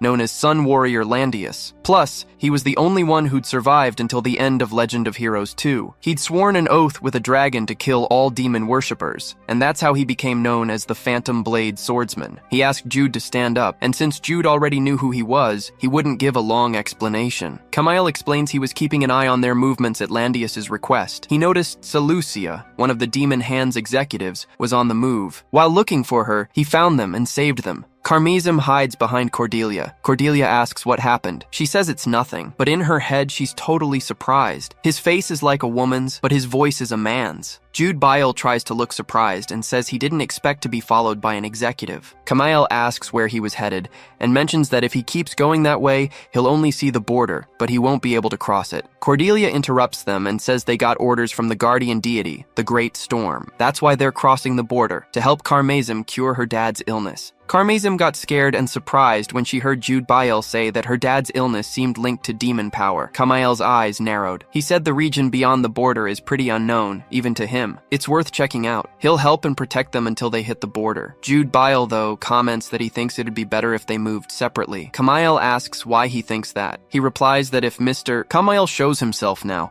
Seleucia won't have a choice but to act. No matter how many subordinates she has, she'll have to act to go against him. It'll be better if she mistakenly thinks all three of them are with Kamail and just bails immediately. But it wouldn't be bad if Kamail grabs her attention by fighting her head on. Jude Bile comments that if they could get Seleucia, the most dangerous person in this whole thing, out of the way, they'd cover the rest of the path on their own. He takes Cordelia's hand and adds that the two of them, together, totally got this. Carmazim was forgotten for a sec. Kamail finally got what Yuda Bile was really trying to do, pit the strongest person from each side against each other. He smiles and says he'll go along with the plan, but he's going to ask something first. Kamail brings up that he heard he consumed the sunflower and asks if he knows the flower hasn't fully settled in his body yet.